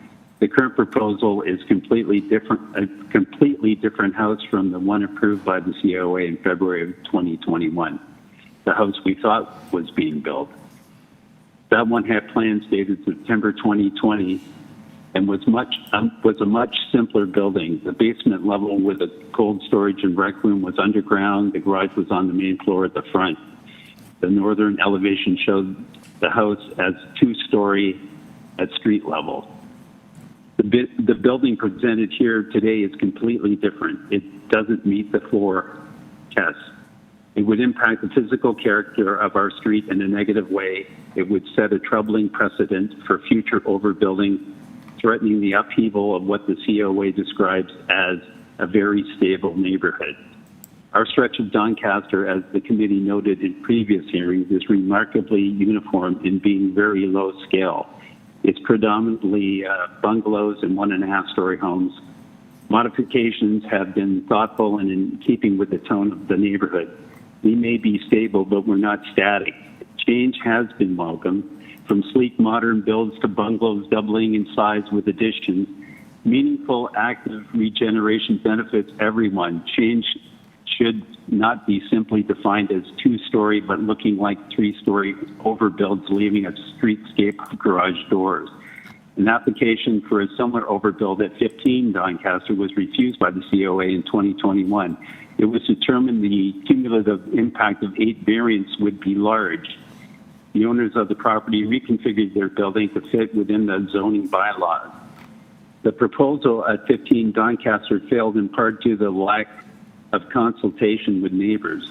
This is the same situation with 23 Doncaster. We've had no information or communication since February 2021. An undated letter to neighbors makes no mention of the enormous design changes being proposed. It implies just the odd tweak or 2 or 8 is needed to something we are supposedly familiar with. This is not the case. The letter also doesn't make clear why an old foundation that is not part of the new build is a concern. The impact of the combined 8 variances in this case are also not minor in magnitude. It's not in keeping with the provisions and intent of the existing zoning bylaws. A number of the requested variances have already been refused by the COA at this location. We would also add that shrinking the garage may seem insignificant to transportation, but to Doncaster residents, it means this house has no parking. Neither the Ford F-150 nor VW Atlas will fit inside. It appears there's no legal parking spot in front of the garage. There is also no spot for work vehicles or trailers the Gerbers store for their business from time to time. Side yard setbacks are a big concern in this situation. Improving them is one of the few benefits of a complete demolition. At a second COA hearing, Mr. Gerber talked about needing an extra length in order to observe the proper side yard setbacks, and yet now the building has added length and greatly reduced side yard setbacks. It's relevant to note the Gerbers use their side yard setback at this property and their current residence on Oak Park for permanent storage. The onus for backyard access has fallen to 21 Doncaster for years. To conclude, the proposed house is not like anything in the neighborhood. It's incompatible with the established built form and character of the neighborhood. It's not appropriate development for our neighborhood. We respectfully request the committee refuse this application. Thank you. Thank you, sir. Panel, any questions of the speaker? Nope. Okay. All right. I think that's it for our speakers. Can we bring the agent back, please? Hello again. Happy to address each of those, each of the speakers. I guess with regards to you at the first speaker, the gas. With regards to the gas, as noted, Enbridge obviously and Toronto Hydro both had to be engaged in that conversation, and the proposed setback is actually slightly larger than what the old bungalow was previously. With regards to the scaffolding, I mean, at this point, an apology isn't really valid, but construction can be messy, and diligence, could be improved. But again, outside of the conversation of the committee hearing, I'm happy to kind of address those issues. Great effort was spent to not, structurally make any impact to either neighbors. And then Darren, with regards if the reason for submitting a revision was inflicted simply from the inspector, we'd be in a much different position where, we were forced to go to committee. But in working with the inspector through the course of the substructure, we had kind of willingly and openly, proactively, I guess you could say, submitted our permit revision, despite kind of some of the neighbors' concerns. So that wasn't exactly the case. And I wanted to be very clear that the original house that was designed in 2020 was significantly different, being 3 stories with less setbacks, much longer, no parking, 3rd and 2nd floor balconies. There really is no relationship. And I think it's a bit of a stretch to assume that we're trying to grow the building to meet that original design. And then to kind of speak to the last comment from William, while it is a new build structure, we had worked with my structural team to use the old foundation as part of our shoring solution. So we were demolishing all the walls above grade, maintaining the old foundation as our interim shoring solution, and then building the new structure around that. So that was the only reason that I was referencing an old 100-year-old foundation relative to a new construction. I guess it's just very important for me to stress that physically the front of the house and the size of the house is actually no different than what was approved by committee. I shouldn't say that. It's slightly wider. That's why we're here. It's actually less long. The length is being contributed by the interpretation of the bay window and the conversion of the rear deck, which would have been a wood deck with kind of unusable space underneath. Excuse me. To a concrete structure that we have usable space under. So physically to the neighborhood, the building, the height, the garage, the 2-story home, the front porch elevated, it is actually exactly as was approved by committee. And I could have made a visual comparison, but I think that addressed most of the concerns. We still feel that the 2-story house that has no height variance being sought after visually ties in to the neighborhood no differently than the previous committee approved design and building permitted design, and hopefully that addresses all of the comments. Thank you for your time. Okay, thank you, sir. Panel, questions? Phil? So we've heard you mention a couple of times that ignoring the new storage that's added underneath the deck, this is actually not as deep as the previous. What is that? What is the difference? Oh, I'm sorry, like the depth below grade? No, sorry. So ignoring that the added depth below grade under the deck, you keep saying that you made it wider, but you made it the length less. If we ignore that, so how much less? What's the measurement? I believe it was just over a foot less width. Okay. Because the setback to the west was, I think, within an inch of that 900 millimeter setback. Like we are almost right on the proper setback on the west side. The east side is where the foundation was the worst, and we had to improvise with the footing spacing. That the previous setback was, I think, just under 600 millimeters, and the proposed is just over 600 millimeters. So it's not too far off.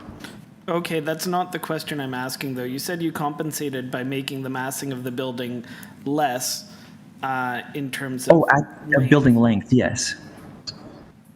Yes, by how much? By just over a foot. Okay. Yeah, you misunderstood, yeah. I did misunderstand, yeah. Okay. Okay. Anyone else? Gary, I saw your hand up. Yeah, I just, I take it that a number of these variances are as-built right now. Is that the situation? Due to the foundation, correct. Okay, that's fine. And I also like to you to confirm that the period in the, you actually, the FSI at this time is significantly reduced from the last proposal, right? The current proposal, you're asking for 0.83. I think the previous proposal, you were asking for over 1.60. I'm sorry, 1.06 times. Yeah, the previous committee that was refused was it was just a completely different building, and that one, in all honesty, it was refused in good reason. It just had too many extreme variances, and back then we didn't have the AI technology to analyze, the vast history of approvals in that neighborhood. Mm-hmm. So you reduce it quite significantly. That's what I'm trying to say this time. Yeah. Correct. Yeah. Okay. Yeah, it's yeah. Okay. Anyone else? Just a quick question. I'm sure it's easily explainable. I'm looking at the north, which is the front elevation, and you're seeking a variance for the height of the garage. If we pull up the front elevation, is that an accurate depiction of the height of your garage door opening? I believe so. I know that It doesn't look like you can fit a car in there. It should be just over. I think I'm sorry, I didn't come prepared with what the zoning requirement was for the height. Well, it's 2 meters, and you're seeking a variance down to, is it 1.83? Where am I? That is variance number 8. So you're seeking a variance of fairly like 0.17. It just looks like from your rendering and from that it. Yeah, the Revit model should be fairly accurate to the actual dimensions. I mean, it is a non-standard garage door height because of that vertical clearance, and we assured that most cars could fit there. My F-150 may not be parking in the garage, to the neighbor's point, but the intent is that the garage can accommodate any car or crossover. Okay. All right, panel. Anything else? Okay, let's go into committee. Phil? So the first thing is, I do agree that it's the wrong process and a little troubling to make changes on site that don't have zoning and then come to us later. There's no order to comply in this case, but it still is the wrong process, and I agree with the neighbors on that. And I think that the purpose of the application probably should be amended to say to permit rather than to construct, because they're already partway through construction, if we do approve it. In terms of the comparisons between these changes and the denied 2020 version versus the approved 2021, we don't have the plans from the 2020 version, but it is clear when you look at those variances that it must have been a completely different application. It talks about a 3-story building. Here it's a 2-story, and it looks like the most significant variances sought there were almost an extra 2 meters of height. So if I try to read into why that one was rejected, I think it has to do with the height, and there's no height variance here. So then if we look at, the changes from the approved plan to this one, I don't like this approach of things being done kind of in little bites because we don't see the holistic, what are the variances compared to what would have been as of right, but the length variance isn't that significant, especially given that it's mostly reflected in what's below grade. The FSI is not a very significant variance for the neighborhood and seems to also reflect that change. So I think it's probably approvable, but with those caveats that I'm not that pleased about the process that got us here. Okay, good points. Anyone else, Peter? Thanks, Chair. Yeah, I agree, Phil, with your points, particularly around the length and depth. And I also with the process, I think there's been a missed opportunity, particularly that the applicant and owner is an architect. I think having an axonometric model, a 3D model of the previously approved and this proposal here would show that they're really not that significantly different. And I think that just that communication amongst neighbors, I think could have really been easily done and helped to lessen some of the concerns that are there, because the drawings themselves aren't always necessarily clear. But yeah, I do believe now in this format that it's not significantly different from the previously approved one, but regardless, the variances are small. I would like it to be tied to the site plan and elevations, though, to gain the certainty of the length being mostly related to the dormer and the below grade portion in the rear. Yes, let's lock it down. I will note, I think I saw on a photograph here that the rear balcony does have. Did I saw a photo? I thought I saw a photo because one of the conditions of the approval was that the rear balcony be frosted glass. I think it is frosted.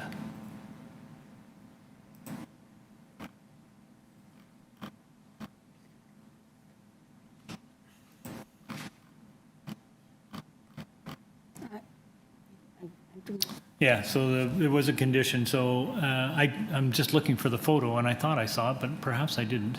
Anybody? It's a condition from where? It's a condition from the previous approval, right? So I thought in one of the photos I saw it, but now I can't find it. So Sabrina, should we just reiterate that condition? You, Mr. Chair, if you feel that it's necessary. Okay. All right. Okay. Great. Any further comments on this one? All right. Who wants to move the motion? Yim? I actually agree with both my colleagues' comments, yeah. But then on the other hand, where we are now, what they're actually building or applying is within similar to what it's been approved. It's just a little bit change here and there. So I would like to move for approval tied to the, are we going to change the purpose clause to permit and maintain? Permit. Permit to Sabrina, permit. do you want to put permit? Through you, Mr. Chair, yes, it's to permit. Okay. Yes, and also tied to urban forestry condition number 3, and also with the previous decision have the rear balcony, frosted glass, that condition. And I think those. Tied to site plan and also tied to the site plan. And elevations, you want Peter, right? Yes. Yeah, yes. Those. All right, motion by Ms. Chan to approve, subject to forestry condition number 2, tied to site plans and elevations, and the rear balcony be frosted glass, seconded by Mr. Reed. All in favor? Okay, you have your approval. Thank you all.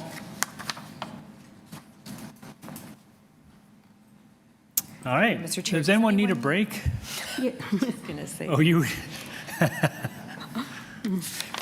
Why don't we take, need 5 or 10? 5 is great. 5 is good, okay.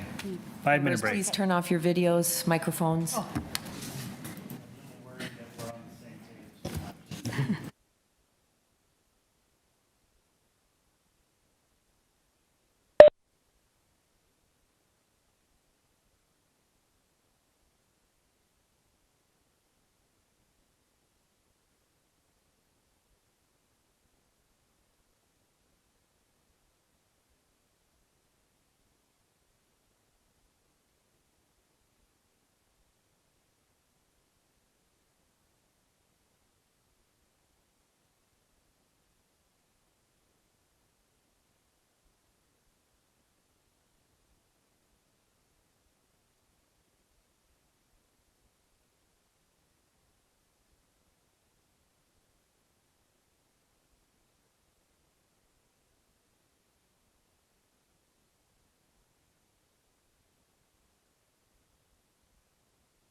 Members, please turn on your videos, microphones. Yeah.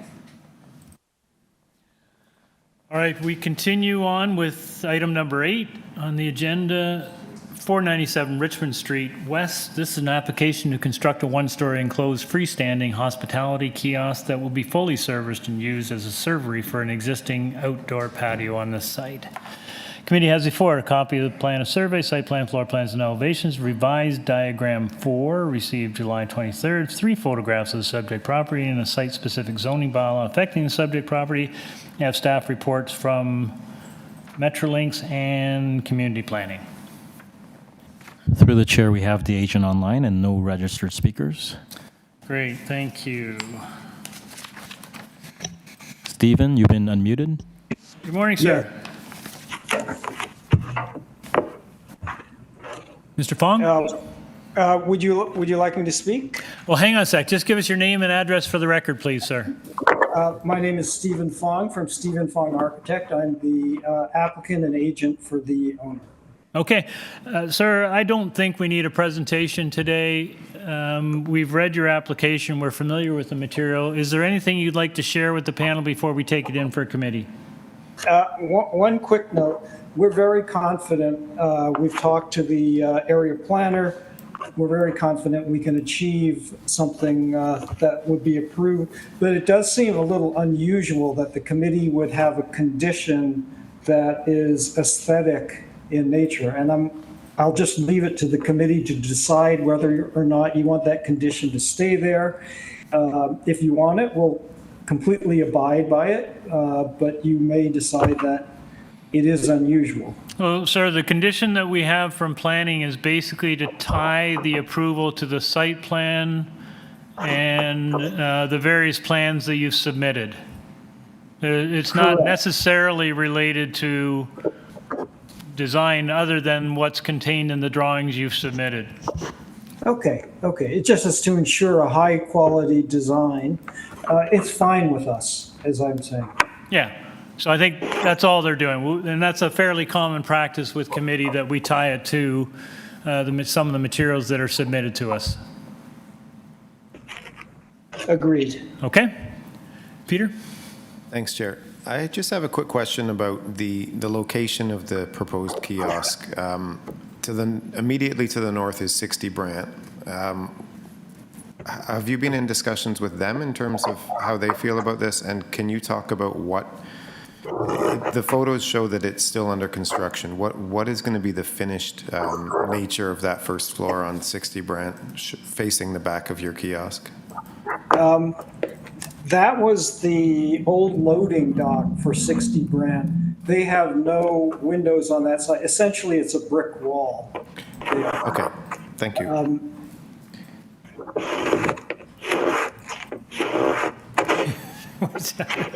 Yeah, that's fine, thanks. All right, thank you, Peter. Anything else? All right, let's take this into committee. Peter?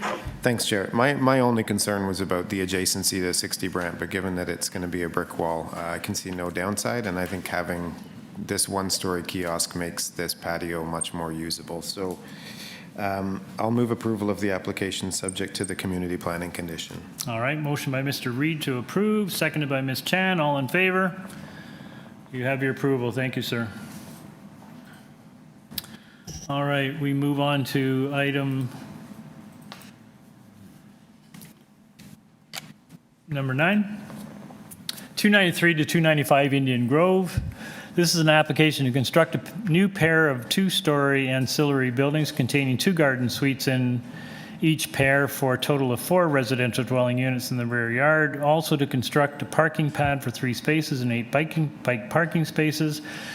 The existing 3-story pair of semi-detached dwellings, including 3 dwelling units in each pair for a total of 6 residential dwelling units, would be maintained and unaltered. There will be a total of 10 residential dwelling units on this lot. Committee has before a copy plan of survey, site plan, floor plans, and elevations. Red line public notice received August the 13th. A revised site plan, floor plans, and elevations received August the 13th. 4 photographs of the subject property, covering letter from the agent, email correspondence from Transportation Services, correspondence and concern from 285B Indian Grove. Correspondence and opposition from 295, two letters from 295 Indian Grove, 293 and 293 Indian Grove and 104 Indian Road Crescent. We have correspondence and opposition as well from 293 Indian Grove and 290 Indian Grove, and materials and opposition, we don't know who they're from, but they've got them. For the chair, we have the agent here in person and 3 registered speakers online. Great, thank you. Good morning, sir. Good morning. Name and address, please. My name is Noam Hassan from 14 Lesbian Road, North York. I am the agent. Hear me now? You have to do it again. Okay, sure. My name is Noam Hassan. I'm the agent on this file located at 14 Leswin Road, North York. Okay, before you get into a presentation of your application, you've made some significant changes. You're changing the variances, and I think it looks like you're reducing the number of units. So can you just take the panel and those listening through your changes, please? Yeah, correct. So just, in your introduction, you mentioned we're proposing a total of 10 units. We're now at 8 units. So just wanted to clarify that, and we've basically reduced the first variance from 4 units proposed in the ancillary structure down to 2 dwelling units in that structure. Okay, so that's you're not changing any other variance? I don't believe so. Okay. Yeah. All right. So thank you very much. And now if you want to give us a presentation, we have some folks who want to speak to this item. Sure, yeah, we do have a presentation in the very late folder, I was told is where it is. I will say we did actually send this on the 12th, but for some reason wasn't received, maybe because it was too large, I'm not sure. So it is in the late folder, and I apologize that you haven't had a chance to review it, but I hopefully can go through it today. There we go. There you go. Is that it? Yeah, that's the one. All right, off you go. Okay, thank you. So if we can go to the next slide. So we do believe that this project does meet the 4 criteria of a minor variance. I actually think it's a really good project for this site, given the unique conditions. All the requested variances are minor. The proposal is desirable for the appropriate development of land use. The general intent and purpose of zoning bylaw are maintained, and the general intent and the purpose of the official plan are maintained. If we can go to the next slide, please. So this is a very unique site in that, firstly, it is 2 addresses, 2 municipal addresses that at some point in time was merged on title. And essentially there are, if we look at it on face value, there are 2 triplexes with a partition down that municipal line. And we've designed this structure at the back with that in mind. So we have designed it with that municipal barrier down the middle of the garden suite. If we can go to the next slide, please. I will add that the distance from the garden suite to the fourplex is significantly larger than what is typically required. So usually it's, you need a minimum of 7.5 meters. We're at 11 meters, so really far setback into the property and significantly away from where the existing structure is. I will also add that there is quite a significantly large structure there right now, and it's sort of replacing that, but we'll get to that in another slide. If we can go to the next slide, please. And there we go. So you can see the footprint of where the existing structure is. We actually have reduced the setbacks compared to where the existing structure is in our proposed. So the side and rear yard setbacks are now more favorable compared to what is currently there. If we can go to the next slide, please. And you can see there is a significant difference in elevation between our property and the rear property. So even with additional height, and we are compliant with height, just want to clarify, we are still significantly lower, well, we are still slightly lower than the existing garage on the previous site, so that we don't see there's any major impact to the rear neighbor in terms of visibility. If we can go to the next slide, please. And then just another sort of point to mention in the neighborhood. This neighborhood is really sprinkled and, with a ton of ancillary structures, relatively large structures at the rears of a lot of these buildings, and it is a very common occurrence and sort of neighborhood aesthetic that you would see across the neighborhood. If we can neighborhood condition, I would say. And then also additionally on that, there are it is very common to have parking in the rear. As you can see, even the rear neighbor and the adjacent neighbors have parking spaces at the rear, and not a lot of softscape, just as a condition of that neighborhood. Please, the next slide. And just wanted to address the individual variances. So again, we've looked at this as two separate unique addresses or municipal addresses, even though on title they are merged. And just to kind of in comparison, if we looked at the site behind, which is the two properties at the rear, essentially it's the same footprint as ours. They have a similar structure on theirs, but as of right, they could build 2 garden suites. So the result would be the same massing. It's just from a technicality, we are merged on title with these 2 addresses. If we go to the next slide, please. With regards to rear landscaping, just want to point out that although we aren't meeting the minimum requirement, we are actually increasing it from what is there at the moment. So the existing soft landscaping is 41.88 meters squared. The proposed is 84.08 meters squared, which is almost double what's actually there right now. So we are, although we don't meet them 50%, we are significantly more than what's currently on site, and we are improving that. Side yard setback, there's only a difference of 0.04 meters on one side, and this is also a very common variance in the neighborhood. Sorry, if we go to the next slide. The lot coverage, so just in terms of lot coverage, we are over the 60 meters squared for a garden suite. However, again, if we look at it as 2 separate addresses, we have designed it in a way that both individual garden suites are below that 60 meters. So again, if this was 2 separate addresses, these would be as of right in coverage. Parking reduction, next slide, please. And I only have a few seconds. Parking reduction, so we do have a letter of support from transportation. We'll go to the next slide, please. And then we do really believe that this is a really good proposal for this site for the various reasons that you can see on site. Thank you. Thank you, sir. All right, we have some folks waiting to speak to us, so if we can have our first speaker. Landa, you've been unmuted. Hi there. Good morning, everybody. My name is Landa Thomas. I live at 295 Indian Grove in the sixplex that this proposal will be in the backyard of. Okay, I'm just going to launch right into it.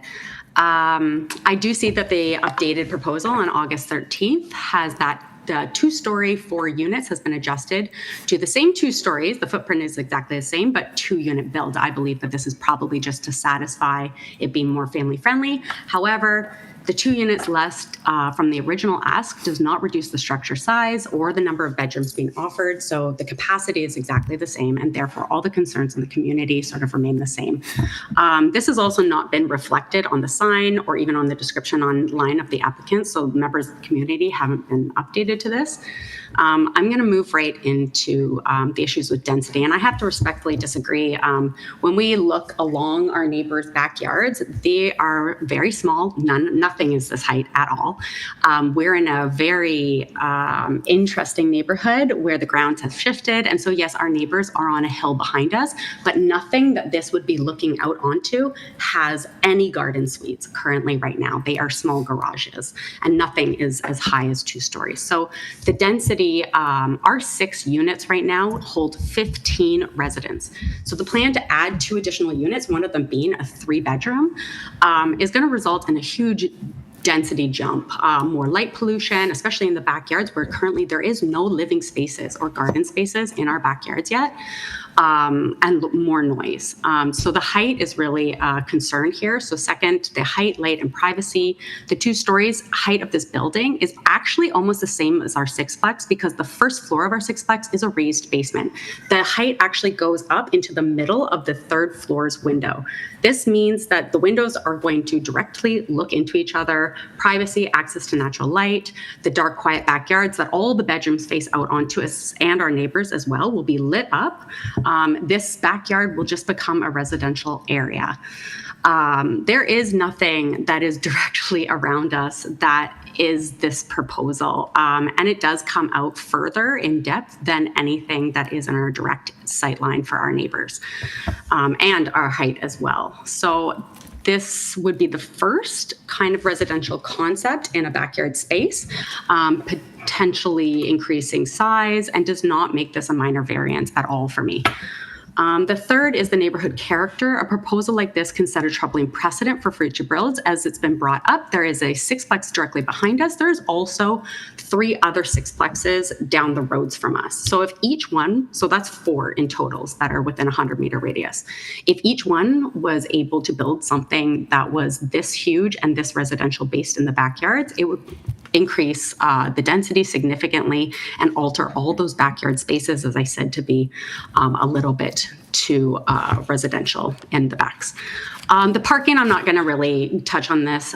There's 3 parking spots. All the cars are hidden within. The picture has 1 car out at that time of day.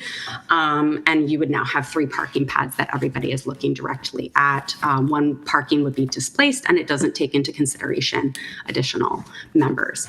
The future property maintenance and safety is something that I am actually really concerned about. I want to point out that in this the current building is not being properly maintained, as the proposal indicates. There have been multiple city tickets open for neglect. Snow removal hasn't been properly cleared in winter, creating damage. There's outstanding structural issues to date, and most concerning, our building is not compliant with the Ontario Fire Code. These are not small problems, and as the current responsibilities are not met, this expansion could just add more risk for neighbors and residents and raise serious safety concerns of mine. Another quick thing I want to add to is that there was a really bad form of communication and miscommunication of this development. There was a building sign posted on the front lawn of our building on August 4th detailing a building proposal at 345 Lawrence Avenue. This was kept up, even though it had been notified to be incorrect, until the August 10th date. There was so much confusion around this. People had taken pictures of it. People didn't understand what was happening. It read completely different proposals for almost a week. Therefore, nothing was communicated by the applicants to direct neighbors, and all the residents within our building have not been spoken to or informed at all. So now we have a new building proposal, which is making it seemingly seem more family friendly, but it is in fact exactly the same proposal. It even reads exactly the same, and 2 pages have just been slotted in. Instead of it reading 4 units, it seems a little bit nicer that it's 2, but all of it is really the same to me. Lots of poor communication on this one. So in closing, this proposal raises more problems than it solves. It is far from being minor variances to the surrounding things, and the only thing that is addressed here is the raised level behind, which doesn't actually capture all the other neighbors that are going to see and be a part of this community in the backyard here. So I just think that there are more respectful ways to add housing that are more respectful. I'm just going to cut you off there. Thank you very much. Okay, thank you. I think we got your points. Thank you. Panel, any questions of the speaker? Nope. Okay, our next speaker. Good morning, and can everybody hear me? Yes, name and address, please, ma'am. Okay, good morning. My name is Jenny Nolan, and I live at 293 Indian Grove with my husband, Andrew Scott, and our 2 daughters. I'm just going to, I echo absolutely everything Landa has mentioned, but I'm going to focus a little bit more on what it's been like to be a tenant at this property. My family and I wish to formally object to this proposed building development. For over 4 years, our landlord, the applicant, has consistently failed to maintain the current building, raising serious concerns about his ability to responsibly manage further development. We submitted a letter that outlines in greater detail many of the ways in which the applicant has mismanaged this property. So I'll just use this time to outline a few ways in which he has not cared for his tenants and property. Snow removal. Ma'am, I appreciate your frustration with the current property manager, but that's not actually what's before us today. We're actually trying to focus on what the proposal is for the new development. So if I could just ask you to streamline your remarks to sort of focus on what is being proposed, please. Sure, yep. The proposed construction is going to be highly intrusive and disruptive, not only to us, but the current residents and the surrounding neighbors. Many of us have babies and young children whose routines and well-being will be significantly affected by prolonged noise, dust, and loss of safe outdoor space. The development is going to greatly diminish the unique character of this property. The existing green space used and valued by all tenants, especially children, would be substantially reduced. Access to the green space in the backyard and covered parking in the back were two of the main reasons why my family and I chose to move here. This loss would negatively impact our quality of life and the livability of 293 and 295 Indian Grove. As Landa mentioned, we also have serious concerns about the privacy. The current building plans position new windows facing directly into our rear bedrooms, creating an uncomfortable invasion of personal space for tenants and buildings and a huge loss of light. And yeah, on behalf of my family, we ask the committee carefully consider the impacts this development will have on our residents and the broader neighborhood. Thank you. All right, thank you, ma'am. Any questions? Yes, I do have a question. You have mentioned about the open space in the rear yard currently. Because the new proposal, they put 3 parkings there. Currently, what is the area that you're talking about? Is there already some parking and there's some green space that you use, the tenants use? Yes, right outside of the building, there's a lawn where we have, tables and chairs and toys and a little swimming pool set up. Beyond that is the parking pad, like the driveway, where we can park our cars. And to my understanding, that the proposal will have the new parking spaces so that the cars will almost be directly outside of our building, and we lose that green area. Okay, and then it seems that the new proposal, they do leave some green space to one side of the rear yard, like up minus the parking. So those parking space will reduce your current green space, right? Yes. Yeah. And then the addition of more tenants will also, it'll be more people using less green space. Mm-hmm. I see. Yeah, that's my major. Thank you very much. Yeah, that's what I want to identify. Yeah. Okay, thank you. We have one further speaker.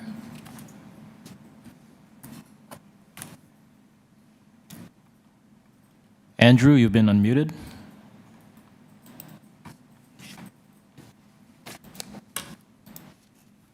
Mr. Wojcik?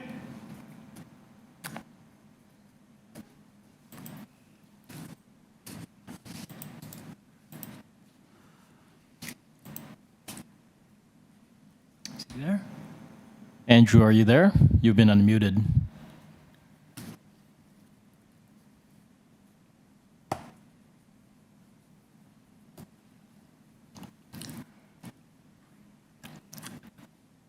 Andrew, can you hear us?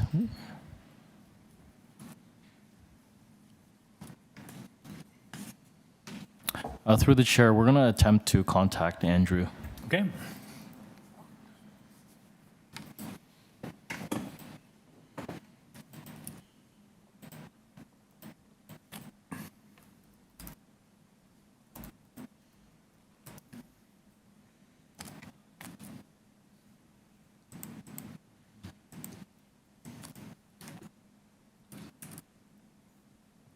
Hear me now? Oh, there you are. Hello. Okay, sorry. So I'm Andrew Wojcik, and I live at 104 Indian Road Crescent, directly behind the property, along with my elderly mother, who's almost 90, and my older sister. We own and occupy a triplex that's also semi-detached. In addition to the letter that we sent, I also have some comments.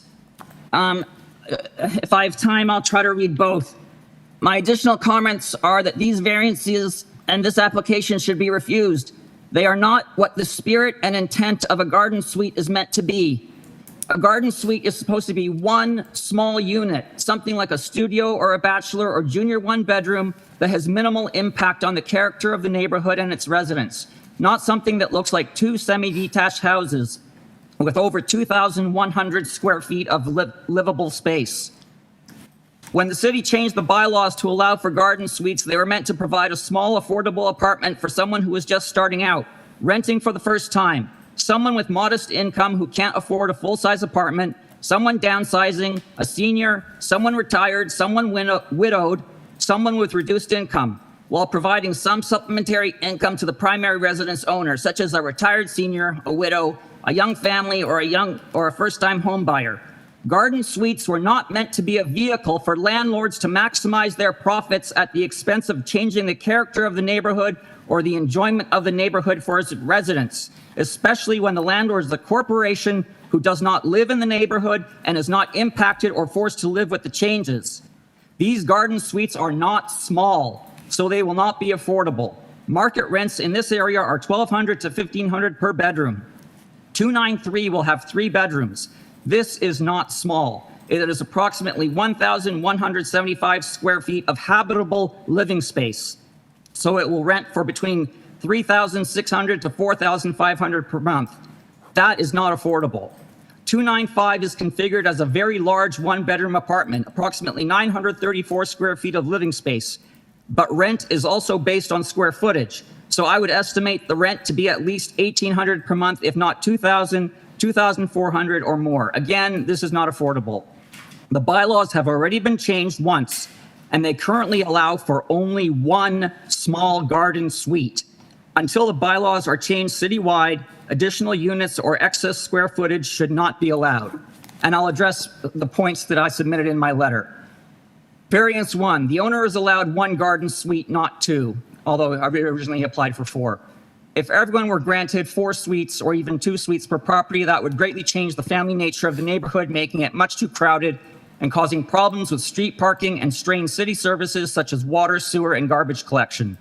The bylaws have already been changed to address the housing problem in Toronto by allowing 1 garden suite per property, whether it's been adjoined or if they've 2 separate properties, as Mr. Noam is trying to say, that these are 2 individual properties. They're not. Legally, they are 1 property, 1 address. The bylaw does not allow for 2, 3, or 4 garden suites. Allowing 4 garden suites will only set a precedent for future owners to apply for 2 or more garden suites, further exacerbating the above-mentioned problems and making the neighborhood unpleasant to live in. Variance 2, the minimum soft landscaping required is 50%. The owner is asking to reduce it, although he's claiming he's increasing it. He's asking to reduce it to 27.7%. This is reducing the soft landscaping by nearly half. A near 50% reduction is not minor. The purpose of soft landscaping is both for the tenants to enjoy some green space, and with 10 apartments, how are 15 people already? How are 18, 23 or more people supposed to enjoy that tiny space? But more importantly, it's supposed to allow for rainfall being absorbed into the ground.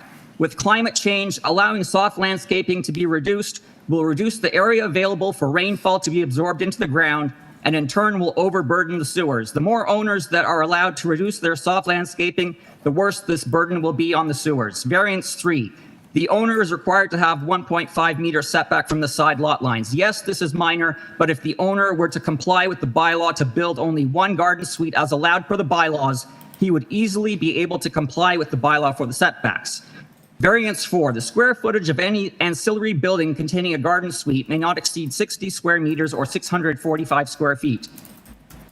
The owner is requesting 105 square feet. Although the bylaw does not require square footage from the basement to be included, the owner is building these units below grade, and if that square footage were to be included, the total square footage would be 195 square meters, 2,108 square feet.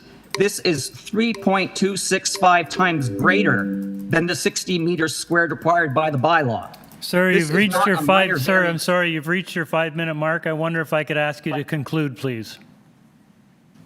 Well, all these variances combined are not in the spirit or intent of the bylaw, and I believe it should be refused. Okay, thank you, sir. Any questions, panel? No? All right, I think that's it for our speakers. Back to you, sir. Thank you. So just want to start with, we are empathetic to some of these concerns. I think we got to distinguish between what's, for this forum, as you rightly mentioned, and for another forum with regards to issues with the maintenance of the building. So I will address some of these points. One of them is privacy. So in terms of privacy, again, we are significantly further back than is permitted on this site, around 11 meters compared with 7.5 meters. We are open if there is some sort of screening or blinds that you would like us to enforce as part of this application to ensure that there is that additional privacy, we're open to that. Another interesting point was, when the tenants called, they specifically said which address they are from. One was from 293 and one was from 295. So they are really significantly different municipal addresses, although under the same title because of the merge on title. And again, that's how we've approached this project. And the design of the garden suite, if you look at the floor plan, does delineate across that municipal boundary, so that also in the future, if there ever was a severance, there wouldn't be any issue with the way that the garden suite is designed. In regards to the green space, again, we are increasing by about 50% of what is currently there. If you look at those photos that we'd shared of the rear, you can see it's not really a safe place for children to play. It is essentially a car park. Fully asphalt with a tiny little bit of grass.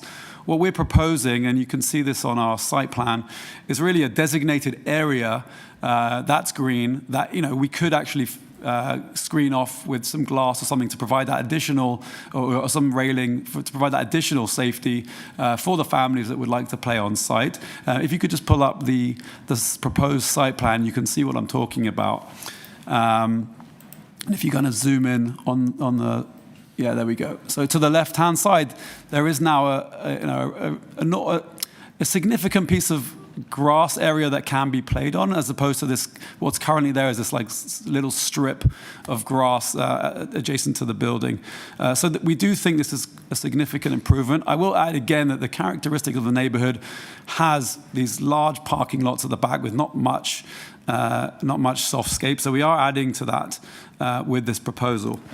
I do want to conclude, and I do think that we are responding to the density requirements that we believe are outlined in the official plan and as part of Toronto's new bylaw policies.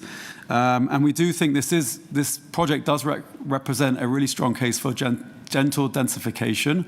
There were some concerns about height. We are compliant with height. We are, essentially compliant with setbacks, on all sides except one, which is exceptionally minor.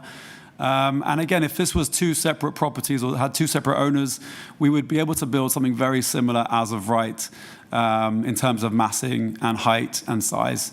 So I just want the committee to bear that in mind. I have no further comments, and thank you for your consideration. All right. Panel, any questions? Yim? Yes, I do have a question. I'd like to sort of address the parking condition. Currently, you have 4 parking spaces, and they are all used by the tenants, the current tenants? Yeah, from what I understand, they're all used by the tenants. Again, because we don't know when we're going to be starting construction on this. The owner is intending to eventually move into the property, and he's okay with relinquishing his parking spot down the road. This obviously has to be dealt with with the tenants on a case-by-case basis. I don't know exact details of this, but that's.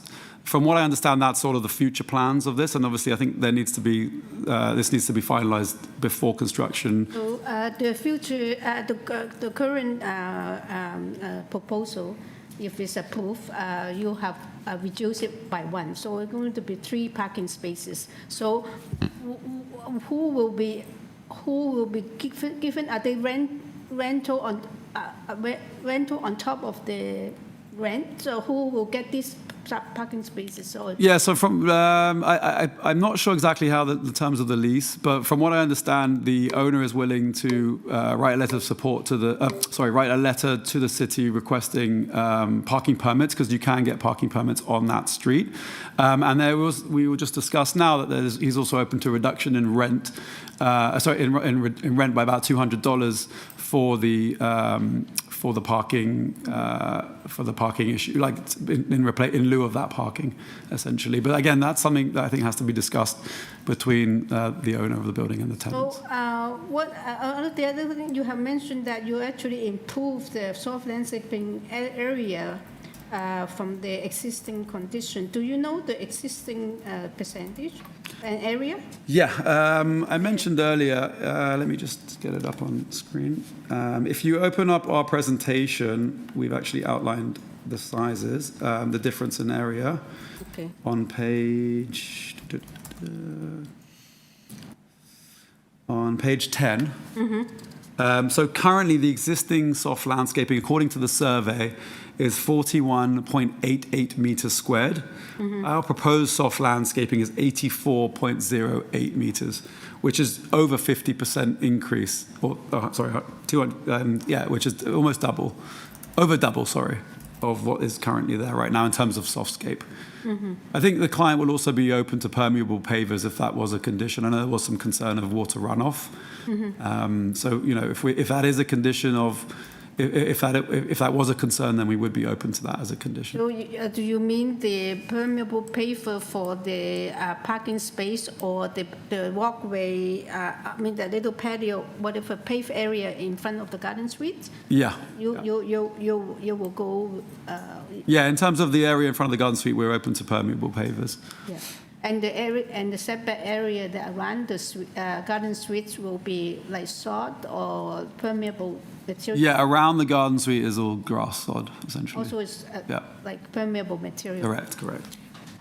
I think that's probably contributes to the increase in the soft landscaping, is because now they have a perimeter of soft landscaping around, so as opposed to the strip. Oh, I did not. Yes, I think that's why it's increased the amount that it has. Oh. Can I just follow up on the question? So Ian asked the question about, or followed up on your offer for permeable pavers, and you're talking about the area immediately in front of the garden suite? Yes. Do that? Yeah. What about the parking pad in the driveway? I think we're flexible. If that was a requirement, we would comply with I mean, if this gets approved, you would be tearing that up anyways, presumably. Yeah, presumably, yes. Okay. All right. Panel, any other questions? No, thanks. Seeing none, thank you very much, sir. We'll take this into committee. Oh, I can start. You can start, sure. I make a couple of observations. First of all, I think that because they have lanes in both sides, and also the current building is actually like a apartment building, small apartment buildings, and they have a lot deep enough and wide enough to actually, in that regard, I think it's an appropriate development. But but the other observation is the opposite. I was a little bit bothered by even though they said they increased the soft landscaping. In fact, this soft landscaping is not just about absorbing water or runoff. It also offers some kind of recreation, open space for their tenants. I think that's what one of the deputies said to us. So I'm a little bit bothered by that, just because variance 2, they are not meeting even if it's a little bit increased, I will be happy, but it's only 27% or 28%. So I'm a little bit bothered by that. So if they're going to reduce the number of parking, which is inadequate anyway, if you have one parking space for unit, currently it's not enough. So if they're willing to reduce the number of parking and increase the soft landscaping, I think it will be much more, for me, have no problem supporting the proposal. Okay. All right, thank you, Yim. Anyone else, Peter? Thanks, Chair. I'm conflicted on this application. I think it's doing a lot of really positive things that the city wants to see in terms of densifying neighborhoods, and especially on a larger lot. A couple of the variances are related to whether it's 1 or 2 lots, and I appreciate the fact that they're putting forward the design where it could be severed and they would be distinct lots on their own. And I think that like the total floor area and the number of units, I think those are in the spirit of the garden suite bylaw. But like Yim says, my major concern is with the rear yard soft landscaping. I think that when they passed the garden suite bylaw, I think that was a key element that the green space be preserved. And I know that that butts heads with the parking, right, variance 5. And to me, that's telling me there's a bit of overbuilding going on here in its current form, I think, but which is too bad, because I think that especially with the neighbors behind being raised up compared to this lot, that it is a good site, definitely for a garden suite. But the soft landscaping is, for me, it's too great to support this. So Peter and Yim, just to put a fine point on this, the absence of soft landscaping, is your concern about, the standard permeability, or is it your concern about amenity space? Yeah, for me, it's both, and I think Yes. particularly because there are already so many units and so many residents on the lot, that I think that is valuable space in terms of a kind of livability metric. Okay, thank you. Bill? Yeah, I get the concern.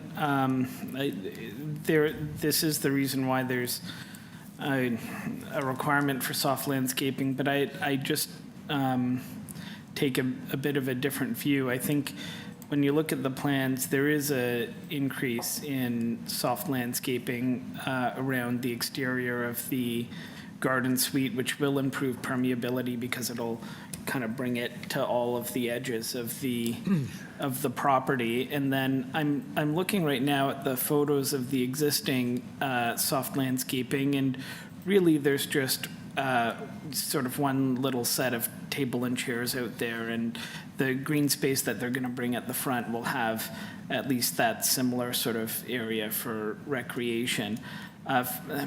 The very close proximity to a couple parks, not only Hyde Park, but Lithuania Park, which would be kind of more the local park for these people, sort of suggests to me that that's where these people are going to get their outdoor space, and where they probably do right now. So I think permeable pavers through the driveway area would satisfy the soft landscaping concern to me.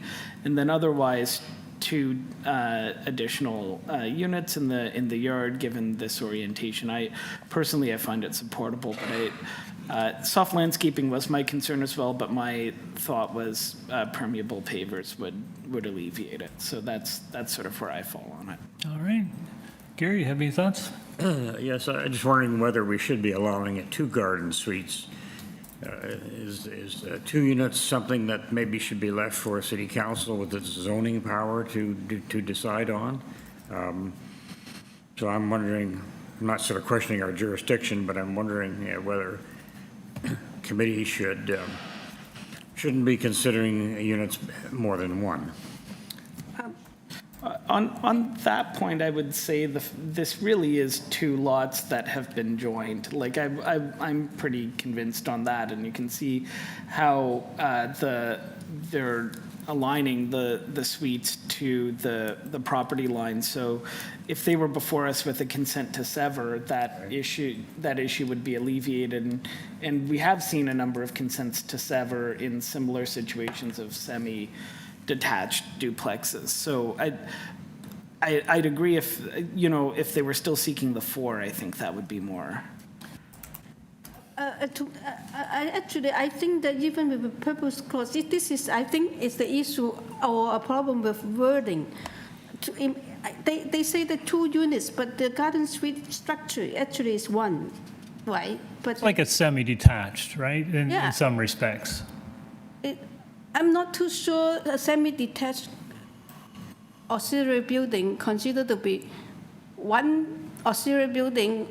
They say a pair. This is a way, I've never seen this before. I guess the difference would be it's massing, right? So you could make an argument that this is a large mass. The reason why I point out is actually as response to Mr. McKay's questions. It's all to do with the definition and wording. If it's only classified as only 1 structure, only 2 units, then I think it can come to committee. But if he thinks that it's 2 separate If it's a partition wall, it's a 1 hour rated wall in between I don't know. This is why Mr. McKay's question. Through you, Mr. Chair, I mean, the application can come to Committee of Adjustment. It's up to the members to decide whether or not it meets the 4 tests of the Planning Act. Yeah. In this case, they're not sharing a party wall, so is it considered two buildings, 2 ancillary buildings, that's acting as one? Because later on, if the lot were to come back as a technical severance, because at one time it was 2 lots, then it merged on title, then it comes back for a technical severance, then it'll be 1 garden suite per lot. Yeah. So we may want to consider looking at the purpose of application and ensuring that the correct wording for the proposal is being used. If we were to say pair of semis, then it means it's sharing a party wall. In this case, it's not. So do we say to construct 2 2-story ancillary buildings, each with 1 garden suite? Because at the end of the day, that's what it's going to be. That's why, that's what I raised, that it's only about the wording that. Yeah, and again, to Gary's point, in going to council, I mean, I would imagine that if there were a fundamental legal or interpretive issue, then we would have seen a report from planning staff, and we don't really have one. So I'm going to assume from that the planning staff doesn't have any issues. And I think the agent did indicate that, at some future point, it could very well be severed. I'm just going to weigh in. I look at this again, as I often do, in a broader context. This is like a 5-minute walk from the Keele subway station. This is also, as Phil rightly pointed out, a walk to Lithuania Park and a walk to the city's largest park. So there is, in my view, plenty of amenity space, recreational space, areas where people can enjoy the outdoors. And while, the strip of land in the rear, doesn't necessarily look like it can sustain a big outdoor gathering, but it still is space where chairs and a table could be put out. So I'm not as concerned about the access to green space and amenity space and recreational space, given that kind of proximity to other available areas for that kind of activity. I would also, again, proximity to the subway, proximity to commercial areas, and proximity to transit is a plus for increasing density into this area, which already does have a number of 2- and 3-story walk-ups. So, and I think the prevailing condition, I think the agent made the point, I did look on Google Satellite, and the prevailing condition for most of the rear yards of those apartment buildings is pretty much parking lot. So it's not uncommon for there to be hardscape in the back, and I think we have an opportunity to improve that if we wanted to move forward on this application, because I think this is probably better than most. And I'm not as fussed about, I think I might have been fussed if it had been a 4 units and 2 structures, but I think, 1 unit per structure, to me, it just feels like 2 separate garden suites and 2 separate properties. So I don't see this as being, a significant impact. And the last point I'd make is, and I think it's a good one, is that the separation distance between the existing building and the proposed garden suites is quite generous compared, frankly, to the separation distance that we see in many, if not most, garden and laneway suites. So I think I'm not as fussed. I don't think there's as much a privacy issue as there might be in a different circumstance. So those are my comments. So maybe we'll draw this to a conclusion, and I'll ask someone to move a motion. Phil? Okay, so we'll see where it goes, but I will move to approve this application as amended, with the condition that the rear yard hardscaping be constructed with permeable pavers. Do we need to be more specific than that, Sabrina, in terms of the driveway and parking spots? Okay. Yeah. Okay, well, the reason why I was being more general is because I wanted it to incorporate the driveway and parking spots as well as the walkway that's in front of the Paved area, yeah. the paved area that's in front of the garden suites, but we can say both those areas. So Through you, Mr. Chair, could we say just all paved areas must be constructed with permeable materials? Exactly, all paved areas in the rear. In the rear yard, yeah. Not the driveway going into, right? Not the, it's only starting from the existing building and. We can say that. Any paved material between the rear wall of the main house to the front wall of the ancillary building be constructed with permeable materials. Sure, yeah, I'm fine with that condition. So before we finalize your motion, Sabrina, you raised the issue about the wording and the purpose. Is there something we can do that clarifies that? Through you, Mr. Chair. Yeah, I think it's important here, only because at one time they were two separate lots merged on title, but there is that opportunity for a technical severance and it becoming two separate properties. And I think something needs to be reflected on the sense that it's an ancillary building, but containing two garden suites, but ultimately it's one garden suite per lot. So perhaps we can just say to construct a new two-story ancillary building, but we'll make mention that they're not sharing a party wall, right? And that it's... Well, shouldn't they be sharing a party wall? Like, shouldn't it be constructed to a party wall standard to permit the technical? That's not what the plans are showing. Yeah, the plan has got two walls. If you look at the floor plans, it's showing two separate walls. Which is because why then it would say a pair of new buildings, right? If it was sharing a party wall, then it would state pair of semi-detached dwellings. But in this case, it's two separate. So we can say to construct a new two-story ancillary building, and in brackets, two separate interior walls, no party walls, and two garden suites, one really on each lot. Okay, Phil, are you okay with that? Sure, whatever the Secretary Treasurer thinks is appropriate. That's a very wise move, Phil. All right, and is that, I think that is it.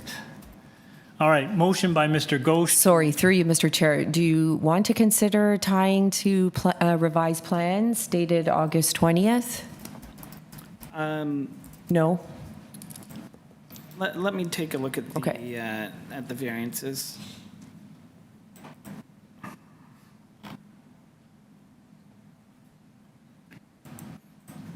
Sure, yeah, I don't see that would hurt, so let's do that as well. And it would only be for the built form, obviously, because the site plan now doesn't indicate permeable materials. Right. Exactly. So okay, we got all that. All right. Motion by Mr. Ghosh to approve the amended application. I have a seconder. Mr. McKay seconds. All in favor? Opposed? Okay, that carries 3-2. Okay. All right. Move on to item number 10. Peter, this is yours? Yeah. Peter's got to... Oh, this is your declaration, Peter? All right. Thank you. This is item number 10. 94 St. Claren's Avenue. This is an application to construct a new two-story ancillary building, including a basement walkout with one laneway suite in the rear yard abutting the laneway. The second story will be cantilevered on the south side. Committee has before it a copy of the plan of survey, site plan, floor plans, and elevations, revised zoning notice received August the 5th, 6 photographs of the subject property, covering letter from the agent, and supporting materials from the agent. We have a staff report from Metrolinx, correspondence and interest from 86 St. Claren's, correspondence and opposition from 96, 100, 98, 102, St. Claren's. We have materials and opposition from 102 St. Claren's, and we have correspondence and opposition again from 80 St. Claren's. Through the chair, we have the agent online and the owner here in person, as well as 4 registered speakers in person. Okay, so the owner's here. Are you speaking? Who's the owner? Are you speaking today or your agent speaking? Do you want to, okay, you might want to come up and take a seat. And do we have the agent online? Bruno, you've been unmuted. Yes, good afternoon, Mr. Chair and committee members. My name is Bruno Lopez from MXL Engineering and Associates, located at 1649 St. Clair Avenue West, and we're going to be representing partially the owner. Okay, hang on for a second. Folks, are your microphones on, the red light on? Okay, can I have both of your names and addresses, please?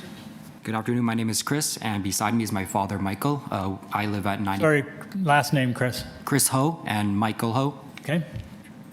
Thank you. I live at 94 St. Clair's. All right, thank you. All right, Mr. Lopez, over to you. Absolutely. So if I can ask staff to actually, before at the beginning of presentation, if I can get on the dash the supporting materials, which actually depicts the beginning of our project. So when Mr. Cruz approaches MXL Engineering to design this landing suite, so we did a little bit of a walkabout on the vicinity, and we brought up that this was actually a beautiful project, and we tried to somehow, get inspired on this particular design. So we came up with the design. We submitted for zoning. We have 4 minor variances, which are very, very minor. And during this process, we actually, and Mr. Cruz will have a few minutes to share his view. I'm going to refrain myself just to the technicality. So we had this project, a typical laneway suite, again, 4 minor variances, very, very small. We decide after some feedback with the neighbors to give it a bit of a change. So what we did was we are allowed to actually build 30% of the lot. We are currently at 25% of the lot, so we could increase 5% more of the total of the lot, which will be about 50% more of area of the building, but still being cognizant of massing, and so we'll try to, as usual we do, try to be within the likes of the neighborhood. So literally what we did with after we hear the neighbors, and they were concerned about the lighting, the massing, and so, which to us as experienced designers, and we do these quite often, this was a very normal project. We decided somehow to substantially decrease the length of the building. So we subtracted 1 meter, which brings us to the point where a couple of these variances will be eliminated. And one of the variances, it's very minor, which is number 2, which will be compliant on the main floor within the 10 meters length. And on the second floor, we're going to be just less than 1 meter above what it's allowed.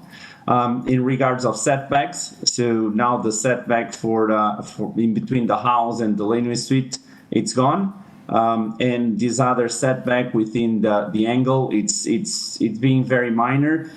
To our understanding, we can eliminate that, but we rather leave it because sometimes some examiners might have slight different interpretation.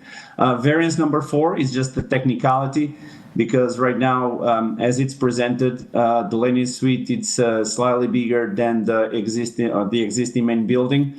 We are working on a building permit to actually do modification to bring some different, I'll say, measurements or total areas for the main building, which literally these variants, if it would come here at a later stage, will be actually not existing as well. So in essence, it's 4 variances. 1, it's gone. The second one is, again, a technicality. It might be in or out.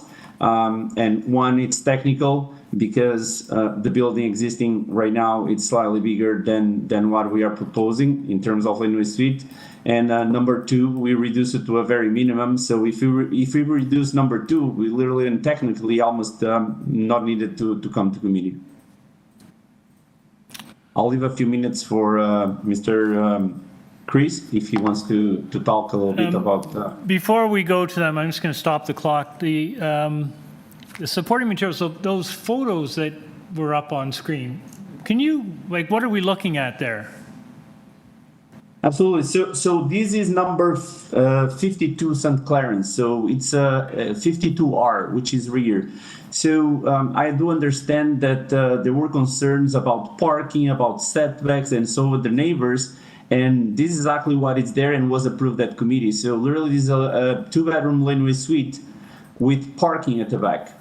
Oh, so you're just showing this as an example of another one along this area. Thank you. Absolutely. So this is within the same block of houses. Okay. So literally, it's about 20, 30 meters down the road. But our difference is that we are not seeking parking. We don't want parking. We want privacy. We want, like Member Chan was saying, the recreation open space, instead of being between the houses, is at the rear of the laneway. So it's a private space for the rear laneway. All right, thank you. We'll start the clock, sir. Did you want to? Sorry, through you, Mr. Chair, can the agent just walk through the revisions? Did he go through each variance one by one? He went through all the changes. But he hasn't confirmed publicly. Oh, okay.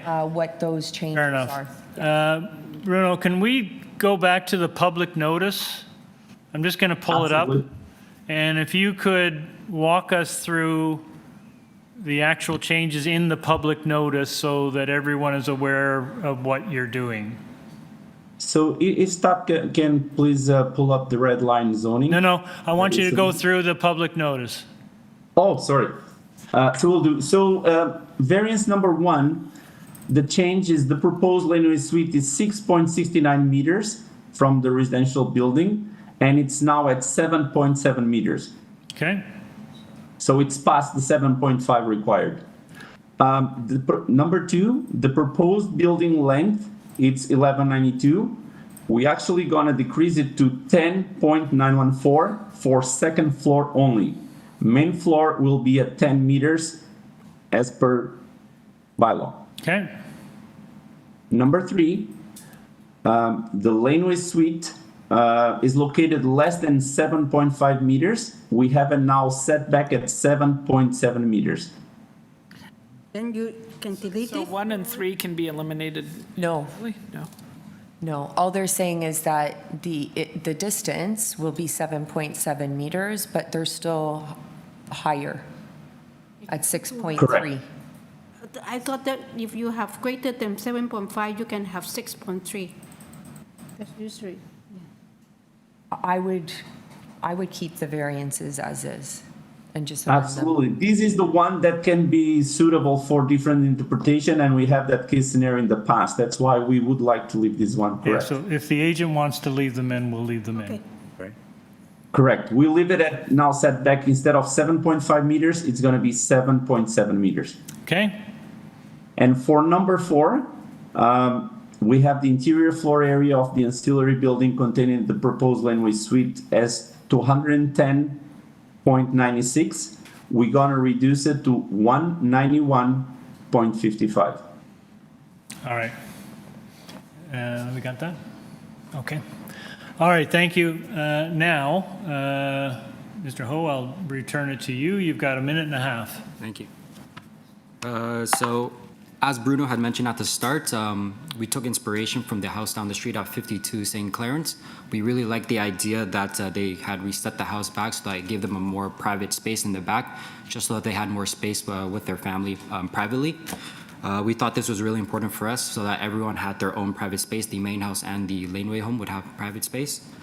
I hope one day that I'll be able to move into this house, and I'm trying to build my dream house because I want to move into the laneway house and start my own family there. And I understand that resetting the house back will have impact on the neighbors, and that's why we took their feedback very seriously, and we decided to make the adjustments as Bruno had mentioned, making adjustments to the laneway house and the main house. So I hope with these changes, the neighborhood could accept our changes and accept me to the neighborhood. Thank you. Okay, great, thank you. Yim, we have some speakers coming in. Do you want to do it now or you want to wait? Oh, it's just a very quick question. Sure, go ahead. It's only just the basement walkout from the laneway suite. Is it a for convenience purpose, or because the laneway suite is used as a one unit, right? You already got internal stairs, so you also have a basement walkout. Is that basement walkout for convenience or? No, just for convenience. Just for convenience. It's not a separate unit. No, it's all going to be one unit. Okay, thank you. Yeah. Okay. All right, we have our first speaker. Could the first speaker here in person come up to the podium? Sorry, you're here. Good afternoon, sir. Good afternoon. Name and address, please. Michael Strizik, 96 St. Clarens Avenue. All right, you have 5 minutes, sir. Thank you, sir, and thank you to the committee. I'm here today to register my strong objection to the variances for the proposed laneway suite at 94 St. Clarens, and I'm asking the committee to refuse these variances. The developer and the owner have mentioned consultation with the neighbors. I'd like the committee to understand that this consultation only took place with me, one neighbor, and only because I asked for it. So, I'm going to spend my time today addressing the committee's specific assessment criteria. First, is the variance minor? No. The length remains above standard. The revised second floor length is now 10.914 meters, which is still above the 10-meter maximum. That additional 0.9 may seem small on paper, but combined with the placement deep into the lot, it translates into real shadow and privacy impact on neighboring backyards. Next, the proposed laneway suite is 191.55 meters squared, which is slightly larger than the main house at 128 meters squared. A secondary building that substantially exceeds the current principal dwelling by 49.7% is not minor in impact. Next, the applicant references a separate and as yet unapproved permit to redevelop the main house into 305.09 meters squared. If both projects proceed, the total built floor area would be 497 meters squared, which is an increase of nearly 288%, which is almost 3 times larger than the current dwelling.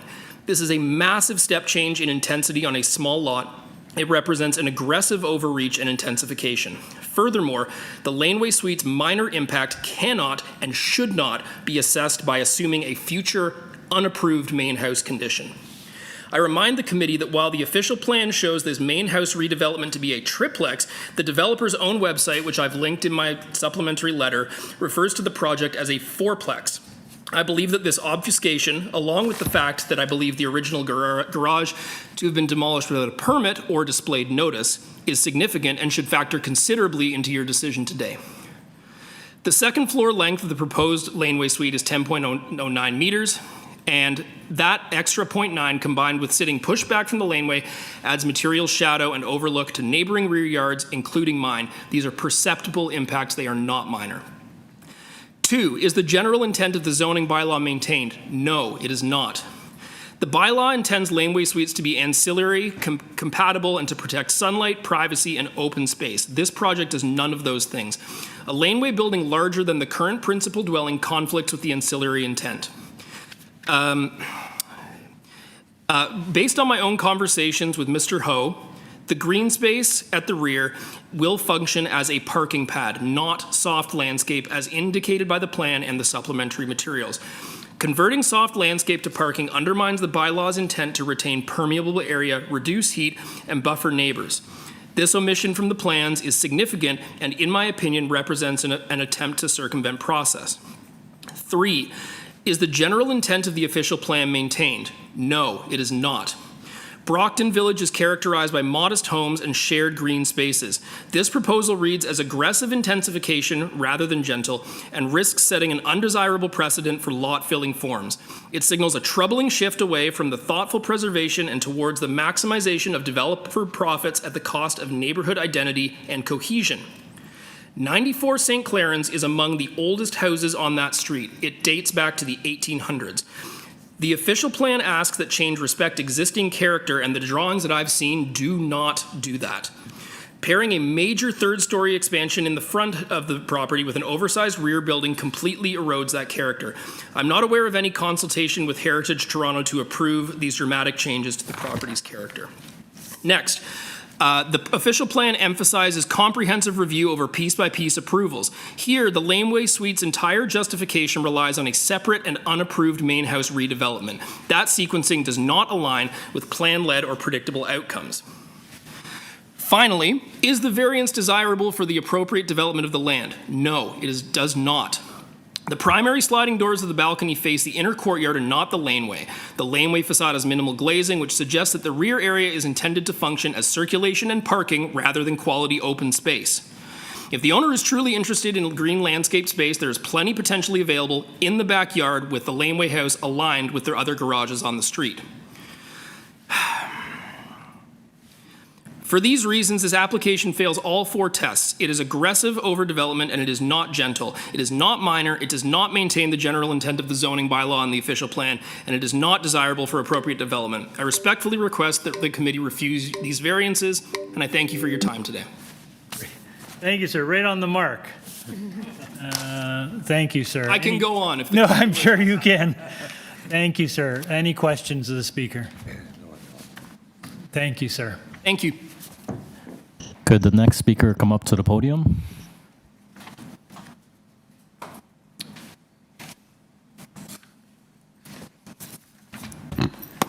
Good afternoon, sir. Good afternoon. Name and address, please. Jeffrey Bowie, 98 St. Claren's Avenue. All right, sir, you have 5 minutes. Thank you for being here and having us here to express ourselves. My letter is a letter of rejection in response to the requested minor variances at 94 St. Claren's. Number 1, it appears that variance number 1 has been removed with a new setback of 7.7 meters. Item 2 also has been reduced to a length of 10.94 with a setback of 7.7. Item number 3, with a 0.300 meter increase in height, can also be considered minor. However, the gross floor area of the lane house still remains almost double the size of the existing house. The existing house is a typical sized house for this neighborhood, and the lane house would be twice the size of all the houses around it. Item 4 is not a minor variance, especially when the lane house has been pushed 6 meters forward of the lane, creating an obvious parking spot disguised perhaps as soft landscaping. A driveway between the lane house and lane is not excluded from soft landscaping if it does not lead to a garage. This seems to be a devious attempt to thwart a 0% soft landscaping variance that should be added to this application. Although this is not a variance, it should be, and based on this application, should be refused. I have contacted the parking authority and they have room for on-street parking permits. Pushing this lane house back to the 1 meter setback of the lane would alleviate the 2 times extra large presence of the lane house from the back of the other houses, which is inappropriate for this neighborhood. If the committee approves this noted green space, there should be a condition of a 1.5 meter permanent fence running parallel to the lane, inset 1 meter to prevent parking.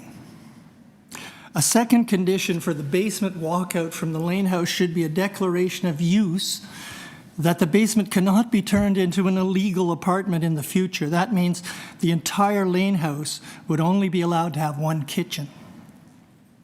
I note, while it's not part of this application, the applicant has revealed his intention to replace the current residential house with a 4-plex that is almost 2.5 times larger than the current house. This is inappropriate for the neighborhood, plus the oversized laneway house, if approved, will almost eliminate green space on the lot. My wife and I have enjoyed our Brockton Triangle neighborhood and living in our home at 98 St. Claren's for 25 years.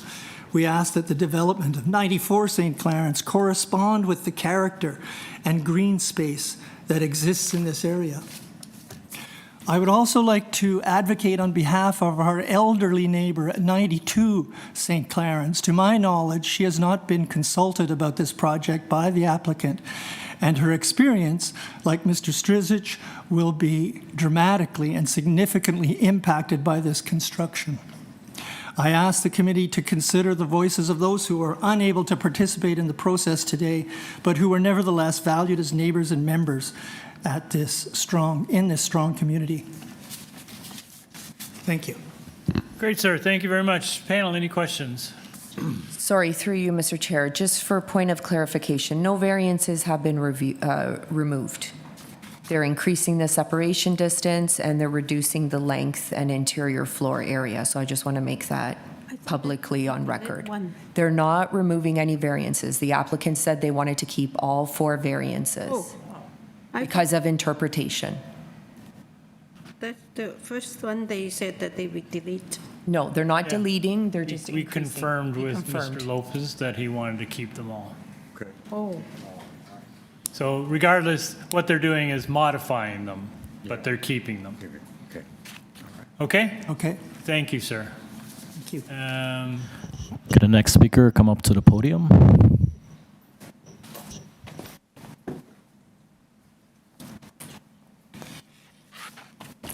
Good afternoon, ma'am. My name's Carly Beamish, and I live at 100 St. Clarens Avenue. All right, ma'am, you have 5 minutes. Thank you. I have 3 main concerns regarding this building. The first one is the proposed size of it. The ancillary building is significantly larger than the main building that exists right now, and I don't really understand getting rid of certain variances or sort of putting them on hold until other things are approved. I think it might be more appropriate to approve the main building first and then move on to the ancillary building, because right now it is significantly larger. And in my opinion, too large for a laneway house. The building length, while they did shorten it, the main level is now only 10 meters. The upper level is still 10.9 meters. And in my opinion, pushing it further back from the laneway and then asking for more length in the house seems inappropriate. If they want the house to be that long, it could start at the laneway and be this long and not have a significant impact on our backyards. And my third concern is the softscaping. I do not believe that they will be using the area on the laneway as a lawn. If you look at the plans, and even being able to walk around the far side of the building, it just feels like it's going to be parking, and that will not comply with the softscaping requirements. And I do wonder what will happen if they do pave over that and make it parking and remove the softscaping. What are the implications of that, and what are further steps for the community to take? I do respect the boundaries that these organizations and that the governments have put in place for what is appropriate and what is allowed. And I don't think that these variances are necessary. I do want to say that I was not consulted, and I do not believe that anyone other than Mike was consulted. And I think that when they say that they have talked to neighbors, that makes you feel like they have talked to more than one person, and they haven't. And I also want to say that I think all of us in the neighborhood do not oppose development. We do not oppose change. We do not oppose diversity. I think we all love the idea of a laneway house. I think that this laneway house is not it. I think it should be smaller. I think it could maintain the same footprint as the garage that used to exist there, and I think we would all be thrilled to have it there. Yeah. So in conclusion, I do oppose these variances. And thank you for your time. Great, thank you, ma'am. Any questions, panel? Thank you very much. Anyone else in the room speaking on this item? Oh, yes. Come on up, sir. Hi, my name's Josh Hall. I live at 102 St. Clarens, about 3 houses north, and I just want to say, amazing, all these points. I absolutely agree with all of them. They're very solid, and my main issue is that this is a much larger development on the whole than what is being presented just in this little part right now. The permit that's being applied for the front, for the fourplex, that is massive. It's going to be a huge thing, and I'm not sure why we're even talking about this laneway house now, and and not within the whole scope of what this is going to do to this little lot. I mean, this is a street of little houses, and this is going to be a huge amount of square footage for the whole thing. So my main issue is that I would like to look at this as a whole, and I can't in good conscience say, accept a variance to something that is a larger project and just this little aspect of it. I don't know why it's getting cut up like this. I don't know what the deal is, why, but I have to object to and hold it to the letter that it has to be the same size as the house that's on the property that exists right now. And otherwise, I mean, I absolutely support everything everyone said here, and especially the voice to the people that aren't here in the neighborhood. I've lived there for 20 years. Most people have lived there for quite a long time, and most are homeowners. Most have, but there's a lot of old people that look at this. They don't know. They don't know they have power to say anything. They don't know anything about these things. They just think these things happen to them, and it's fine. So we're speaking to them as well. And anyway, that's all I have to say. Great, thank you, sir. Thank you. Thank you. Any questions? No, we're okay. Anyone else in the audience today? No, that's it. Is there anyone online? Through the chair, the speaker from 86 St. Clarence Avenue notified us that she cannot stay. Okay. So we can move back to the agent. All right. We'll have the agent back then. Yes, through you, Mr. Speaker, I'll try to address some of the comments that we heard. Regarding the parking spaces, it was never a thought to put in parking spaces because it's not what the owner wants. If you would like to put parking spaces, we will have to designate it like the other application that we actually got our inspiration from that has a parking space. I strongly believe that I'll have the room to do one, maybe two. It's not the intent. It's definitely not the intent. Otherwise, would be easier for us to put a parking space with permeable pavers and, landscape will be the same, everything will be the same, but it's not the intent.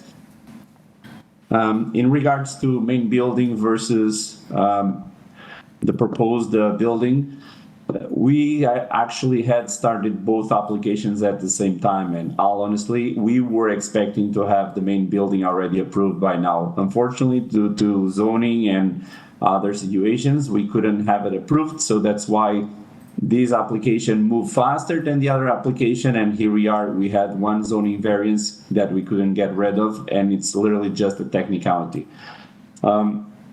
In terms of the house being typical, yes, it's a typical, but if you actually can go on Google Maps, you'll see that this is actually the smallest house on the neighborhood, but by far. It's the smallest one by far. So most of the houses, they have the core building that was done in the 1800s, and most of them, almost all of them, they have secondary extensions, and actually some of them, they have a third or fourth extension.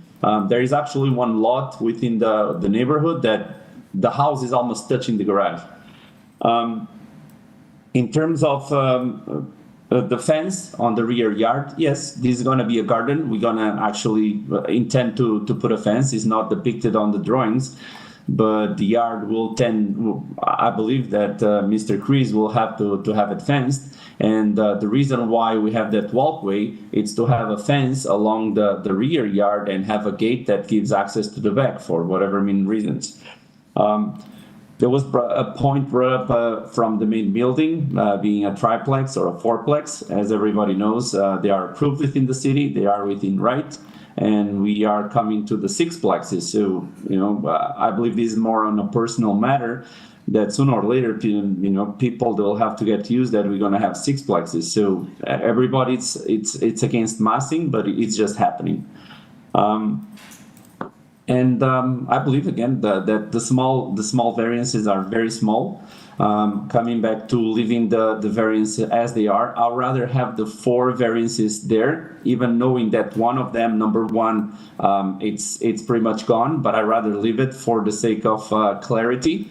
And if committee decides to do otherwise, we are okay with that as well. But I would like to keep it the 4 as they are approved, clearly knowing that one of them can be eliminated. Okay.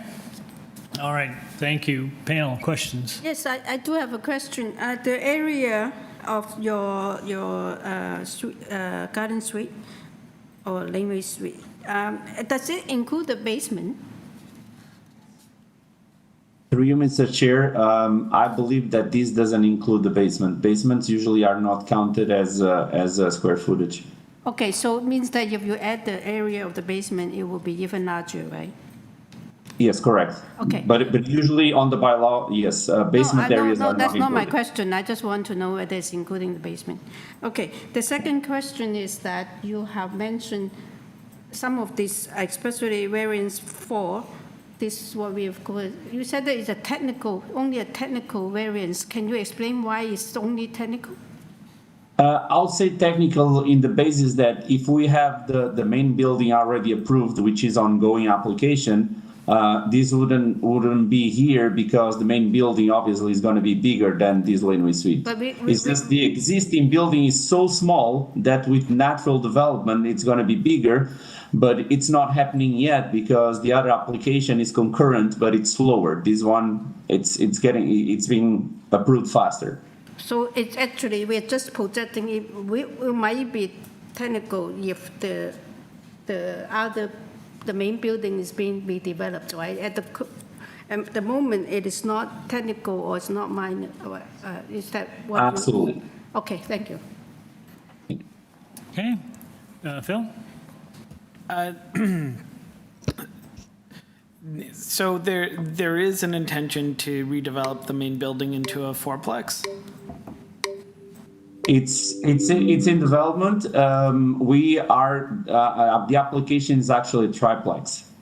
It's triplex. Okay, so it'll be a triplex, but it, as you say, as of right, it could be up to a sixplex. But right now, a triplex. Yes, correct. But right now it's just triplex, and the reasoning as well has to do with fees because up to 4 units within the lot you don't pay development fees. So we have to be cognizant about all these variances, right? All these variables, let's call it, and it's a triplex. That's the intent.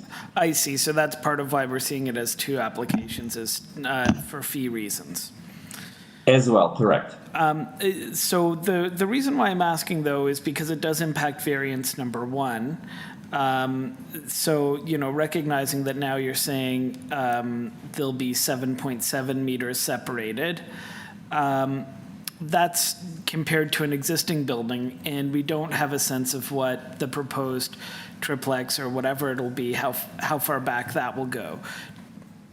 Are the plans sufficiently developed that you can tell me whether the proposed new build is intended to go further back than the existing home? Yes, correct. It's a great question. Actually, what we're trying to do is just square off at the very back. So where you see that green shaded area, just at the rear of the main building, partially on that, let's call it the first part of construction, there is this 1 story that we're gonna develop over. So the distance you see today in the plans is the distance that we tend to be maintained, because otherwise wouldn't be possible because we're gonna have this basement walk out. So it won't make sense and will be a big no-no. Okay, so right now the intent, I mean, recognizing that those plans aren't before us, but just so that those listening can hear, right now the intention is that the redevelopment of the main house, you're not going to push it any further back than the furthest back rear wall that exists. No, absolutely not, because there is beyond the building length, there is other things that will come into play, and we're just gonna keep it with the existing. Okay. All right. Anyone else? Okay, let's go into committee. Want to start? Who wants to start? I can start because I make a few observations. I have a few comments here, and I do not think that the committee is able of judging something that in the future. I think that's why I moved back to look at what they are proposing. What they're proposing, to me, there are 2 major the whole idea is good, I think. They can have a laneway suite. But my concern is really because of the design, it creates such a significant impact on the two neighbors, especially the north, because the positioning of the laneway suite is bothering me a lot because of the positioning that they push it towards the rear yard and leave the setback to the lane as another parking space. That leading to, when I look at thinking about the intent of laneway suite bylaw, is slightly different, given that it will keep most of them, even if they eliminate the parking, but the position of this laneway suite is really by the laneway. It's instead of creating a parking space and push it to the yard, although they do have a significant length to do that.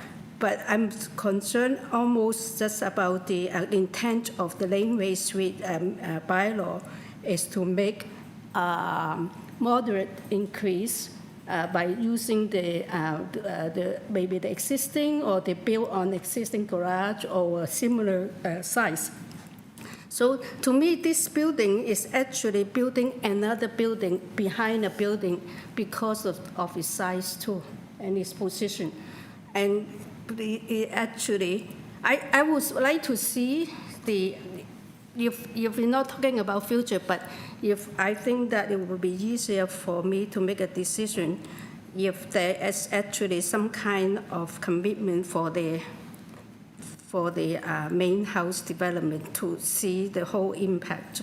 Because I do not see, especially when they say that they will position it at 7.7 meter, but they still want to keep the variances just in case. I'm not very comfortable with this. Okay, thank you. Phil? Yeah.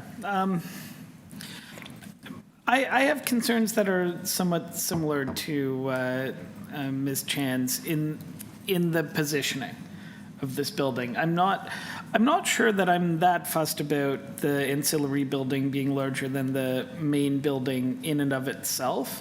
I think the idea of having a good-sized laneway suite, to a certain extent, it's kind of refreshing to see that, you want these to be good, livable spaces. I'm concerned about the positioning. The positioning, closer to the building definitely does impact the neighbors to the north more than if it was positioned closer to the laneway. And if it was genuine that, this space at the back was meant to be a green space for the laneway suite, then why not, have that within the main part of the yard and just do a fence partway through the yard to divide it. So I am concerned that maybe that's sort of fiddling with things, and there might be an intent down the line to turn that into parking, and it's not really necessary. They could have this large of a laneway suite that would be this livable. There are no windows to the north or south, so there's no overlook anyway, which is great, but that could be fine if it were closer to the. So yeah, my issue with this is the positioning on the lot.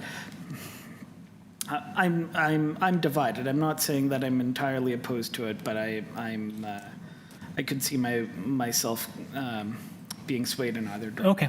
Well, I'll weigh in. I oppose this one. For the reasons that you pointed out. It's too big. It's in the wrong spot in the lot. It has to be pushed back towards the laneway. There might be an as-of-right building here if you position it differently and maybe made it a little bit smaller. I did know there's 4 bathrooms in here, which is a lot of bathrooms for a laneway suite. So who knows what the longer-term use is, but it's just too much in the wrong place. So I won't be able to support it. Gary?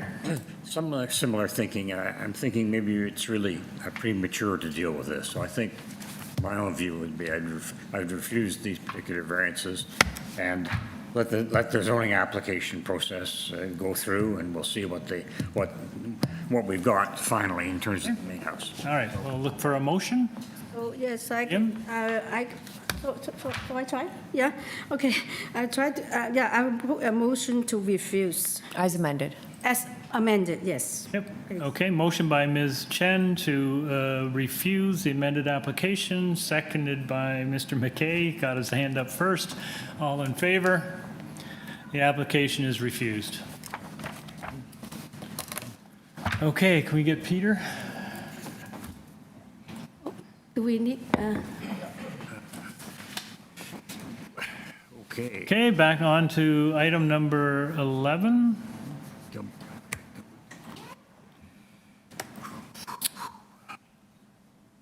25 Gilbert Avenue. This is an application to alter the existing one-story ancillary building and detached garage abutting the laneway by constructing a complete second-story addition that'll be cantilevered for one laneway suite. There'll be a total of 2 residential dwelling units on this lot, one occupying the main dwelling and one on the second level of the ancillary building. The committee has before it a copy of the plan of survey, site plan, floor plans, and elevations, 3 photographs of subject property, covering letter from the agent, previous decision affecting the subject property. We have email correspondence from Transportation Services and from Metrolinx. Through the chair, we have the agent online and no registered speakers. Great. Okay. Good afternoon. Good afternoon. My name is Gagan Hajethri, located at 1 Select Avenue, Scarborough. Okay, sir.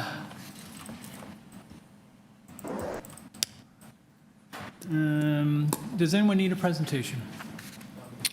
You guys okay? Maybe we'll go to questions. If I could interject. Yes, hang on a briefly. sec, sir. We don't need a presentation today. We've read the application. We're familiar with the material. Is there anything you'd like to add? Yes. The second variance that we've requested, we have space to accommodate 2 bicycle parking spaces. And we've submitted our revised plans to show that. So we would be comfortable striking that. Okay, so you're eliminating variance number 2. Yes. Okay. All right, panel, any questions? All right, we have no questions. We'll go into committee. Peter? ready? Thanks, Chair. Yeah, as Yim says, this is quite straightforward. I'm glad to see that the applicant has removed the bike parking variance, and the fact that this is using an existing structure and just cantilevering off a little bit, I think is extremely positive, and there are no separation distance variances being required. So I believe this is minor, and I will move that we approve the application as amended with the Metrolinx warning clause. All right. Motion by Mr. Reed to approve the amended application, seconded by Mr. McKay. All in favor? You have your approval. Thank you, sir. Thank you. All right, we move on to item number 12. Everyone okay with just pushing on? Okay. Item number 12, 786 Markham Street. This is an application to alter the existing 2.5-story semi-detached dwelling by constructing a front 3rd-story dormer addition with a balcony. And this committee has before a copy plan of survey, site plan, floor plans, and elevations, 4 photographs of the subject property. Through the chair, we have the agent here in person and no registered speakers. Come on up, sir. Good afternoon. Good afternoon. Frank Van Oderlak, 786 Markham Street, owner, agent, everything. Great, sir. Thank you for coming down. I might disappoint you because I'm going to ask the panel if they need a presentation. I suspect they probably don't. Okay. So we have read the application. We're familiar with the material. It seems fairly straightforward to us. Before we take it into committee for a decision, is there anything you'd like to share with the panel? Nope. There's a bunch of houses in the neighborhood that did the same thing, so. Okay. I'd like to come in person to. All right. To see Thank us. you very much, sir. Let's take this into committee.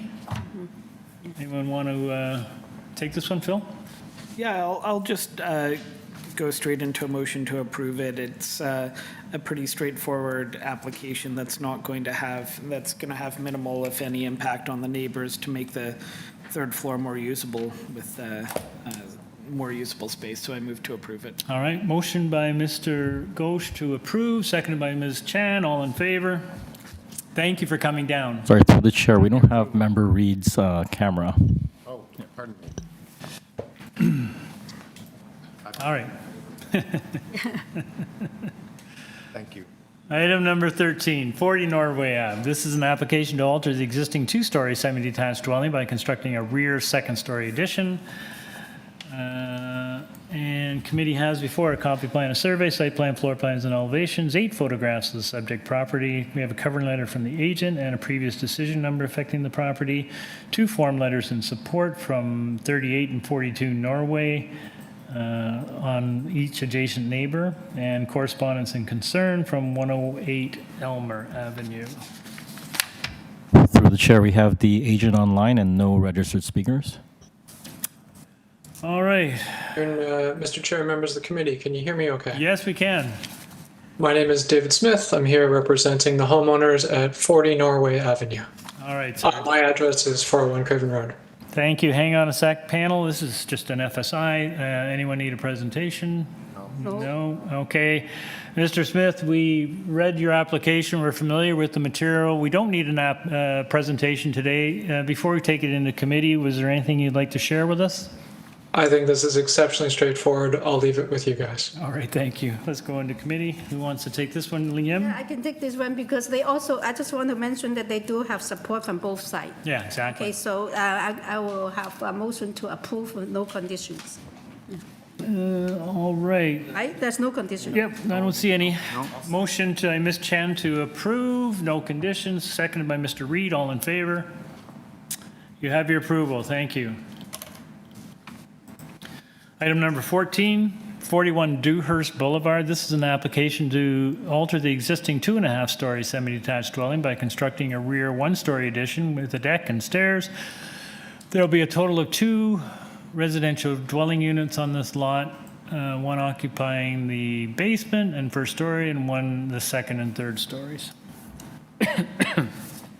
Committee has before it copy of the plan of survey, site plan, floor plans, and elevations, tree protection plan, an arborist report, comparables submitted by the agent, tree plan as well. And we have staff report from TTC and 7 form letters in support from owners occupants on DEWHURST and Strathmore. Through the chair, we have the agent online and 1 registered speaker online. 1 registered speaker? Sorry, did you say 1? That's correct. There's 2 registered, but from the same address. All right. All right. Ms. Rodriguez. Good afternoon. Hello. Hello, good afternoon. Name and address, please. My name is Lina Rodriguez, and my address is 1115-451 DEWHURST Mall. All right, ma'am. We have someone who wants to speak to this item, so we'll need a short presentation. Thank you. So the proposal is to construct a 1-story rear addition that will be used as a seating area for unit number 1. So this existing dwelling already has a building permit for two units. The first unit will be the basement and the ground floor with 2 bedrooms. The second unit, unit number 2, will be the second and the third floor with 2 bedrooms and 1 washroom. So additional 1-story rear addition is to be used by unit number 1. And unfortunately, this will create 2 variances. That is the deck, the uncovered deck that is close to the side yard setback, and the rear yard setback.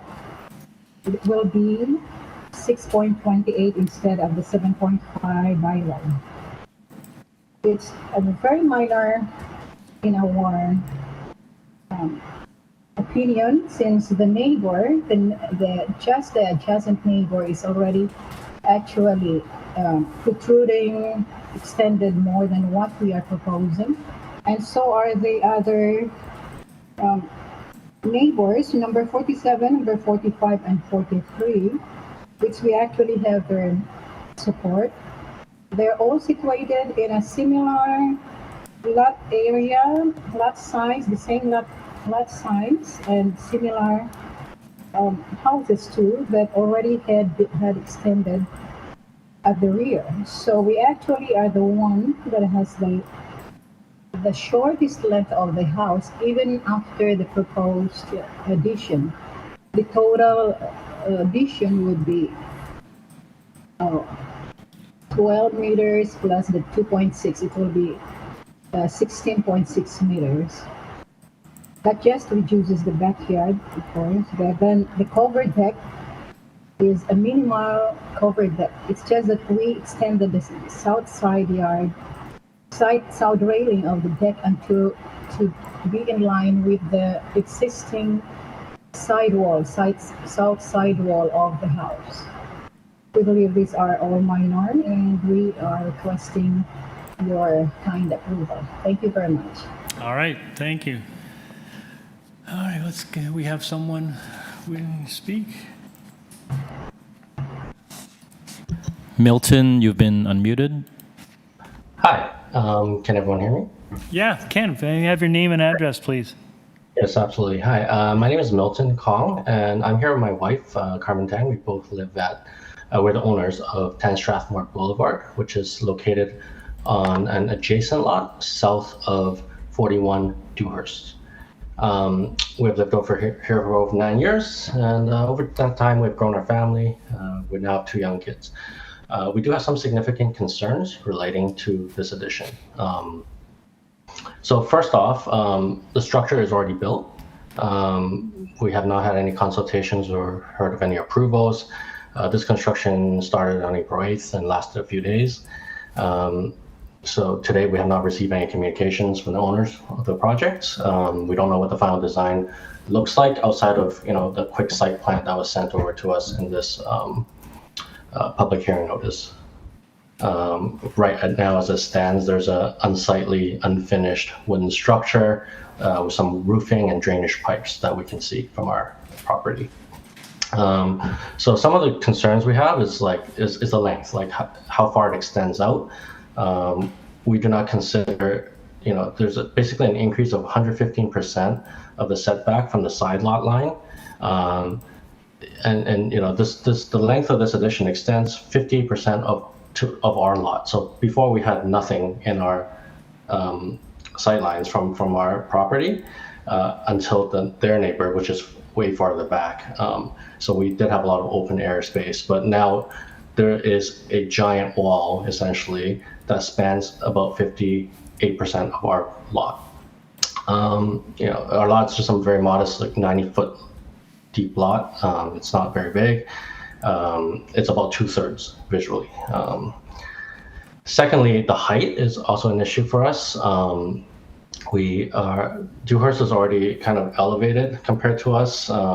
Like before the construction started, when someone was walking in the backyard, they can actually see into our property over a 7-foot fence.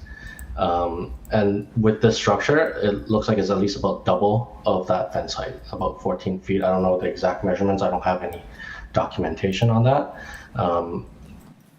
So this obviously create, and then also with the deck, the structure and the deck now covers the entire width of our yard. So they'll have significant loss of privacy.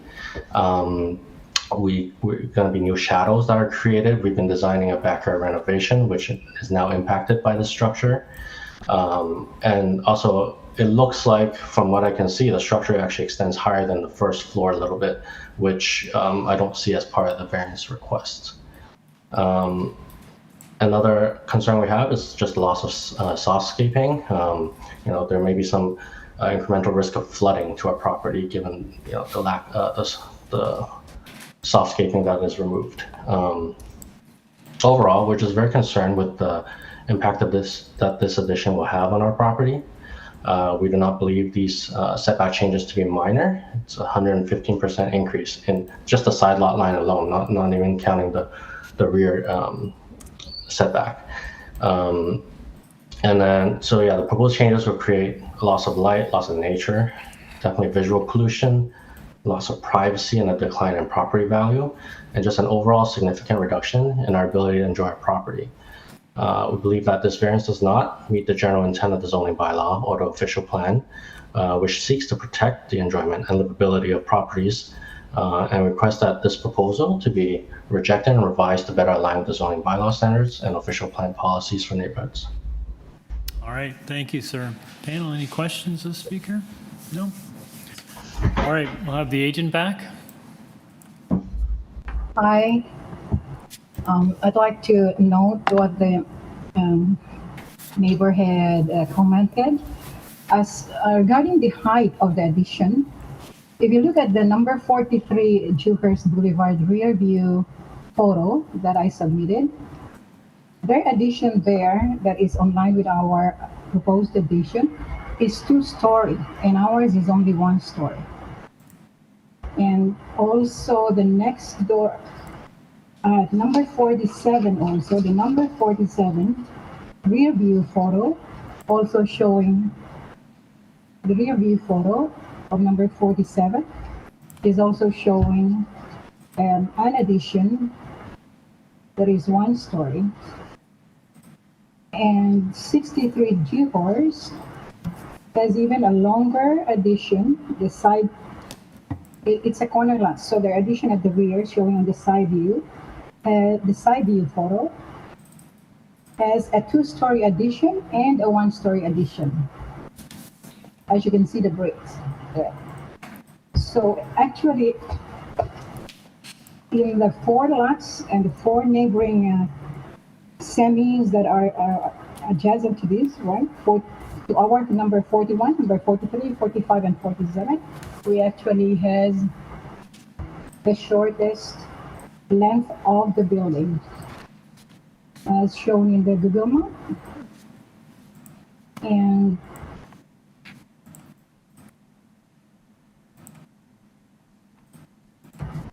the backyard and the rear yard setback that is bylaw 7.5 that we couldn't meet, and we're only located at 6.28, as it was just reduced for a meter something. And also the deck, it's an uncovered deck, so it could have we could propose a fence, a privacy fence on that south side to provide more privacy for the neighbor's backyard. Okay. So on the south side railing, instead of railing for the covered deck, we could provide a privacy deck of 6 feet, solid fence, privacy fence. But the 1-story addition is only a minimal. It will only accommodate a sitting area just to extend the breakfast area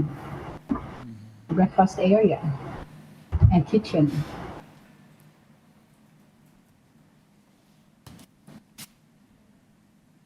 All right, ma'am, are you finished or you have more? There are more houses I noticed when we drive around that are also have done similar additions, either 1-story or 2-story rear additions to the original dwellings. Unfortunately, we can't take more photos because they're all at the rear and we have to can't enter their backyards. But we noticed that also at Strathmore and DEWHURST and the other streets there. So we believe this is already been a standard design that or additions or proposals have been done to the same in the neighborhood. And we only wanted a 1-story addition for this 1 unit. Thank you very much. All right, ma'am, thank you. The neighbor adjacent suggested to us that your addition is already built. Is it already there? They have approved, according to the designer, they submitted building permit drawings for the two units, two dwelling units. So this proposed addition creates the variance from the zoning examiner. So that is why they had a building permit drawings for interior alteration to make the two units legal, and then the additional proposed rear addition that comes later, that creates that triggers the zoning bylaw variance. So that is why we So it sounds like it's built, you've got a building permit for interior renovations, but your building permit did not include this addition. I believe so. The designer says that when the owner decided to do, the contractor has started doing it, but then the designer applied for that proposed addition. They realized they need to go to the committee of vacancy. I'm not sure I understand the answer. Did anyone get that? I don't get it. No. But the photos seem to show, the photos that they shared do seem to show that it's under construction. Under construction or completed? No, it's not. It's under construction. It's not completed. Okay. All right. So Sabrina, how do we deal with this? Are we okay with the wording that we've got? Through you, Mr. Chair, I mean, we could always change it to say to permit. Again? I'm unclear whether the building permit, they can't get a building permit for an addition without the variances, right? So they wouldn't have a permit. Well, they could get a permit for an addition provided that it's showing that it's in compliance with the zoning bylaw. Right. In the meantime, submit this application to increase or go beyond that permit that was issued. Okay. But that's how we interpret it, but that's not what she's told us, though. Mm-hmm. I'm not sure what she's told. I think maybe then, we should probably put permit. If it's under construction, clearly it's proceeded without the appropriate documentation, so we should probably put permit. Okay. All right. Any questions of the agent? Okay, let's go into committee. Peter? Thanks, Chair. Apart from the fact that this seemed to have proceeded without the appropriate approvals, I do think that the variances required for it are minor. I think the agent did explain well that there are, especially on that small strip, almost all the other houses go deeper than this, and the fact that this is limited to one-story addition, I think will have limited impact on the neighbors, despite the concerns of the neighbors on the flanking lot. And I do think that the suggestion of including some privacy screening on the south side is a neighborly one. So I'm just going to go ahead and I'll move approval of the application with the amended purpose saying to permit the existing.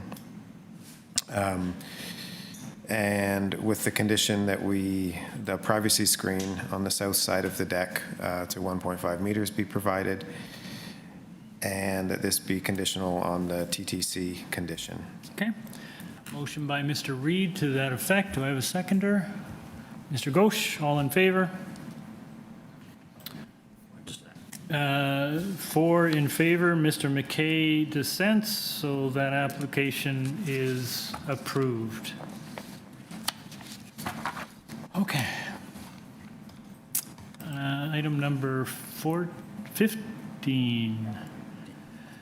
231 Rushholme Road. This is an application to construct a new 2-story detached ancillary building with a basement level in the rear yard abutting the laneway. The ancillary building will contain a gym area within the basement level, a garage on the main level, and one laneway suite on the second level.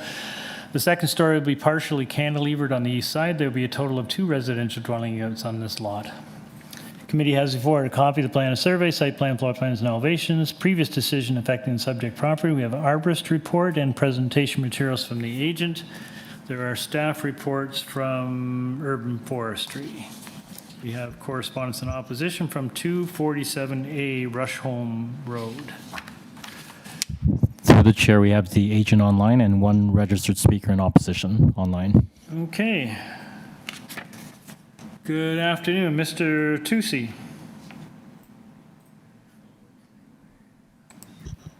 Good afternoon, Mr. Chair and members of the committee. My name is Sean Tusi. I'm the office principal at Nemar Architects, Inc., representing the owners today at today's presentation. All right, sir, as you heard, we have someone who wants to speak to this item, so we'll need a short presentation, please. Yes, Mr. Chair. So this is a laneway suite. We have submitted, my office have submitted a presentation if it is possible for the staff to load that. Yes, we'll stay at the first page and then just if needed, we'll move on.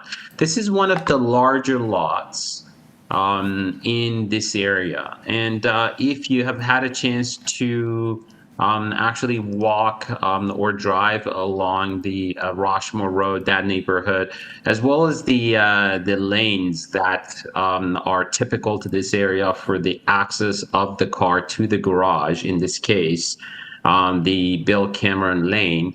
These lanes were designed and are currently also used, as you can see in the photos in this picture, for the purpose of access into the garage. Almost every single lot that has been here that have built the garage expand the entire width of the lot at the back.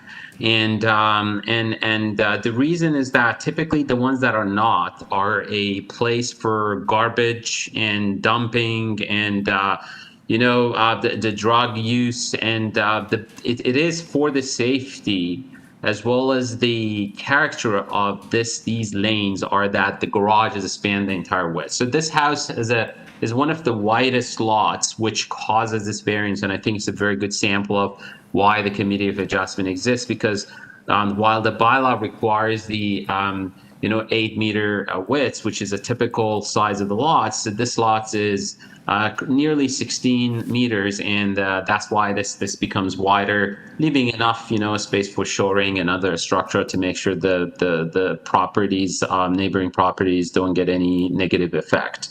However, while the bylaw permits 10 meters deep, right, for these auxiliary building to go, laneway houses to go, this is only 7 meters. So in other words, what the bylaw wants or doesn't need any approval from committee is 8 meter by 10 meter. And this is sort of deeper is what the bylaw is considering, because most of the downtown area lots are smaller frontage. This one is wider, but then it is shallower.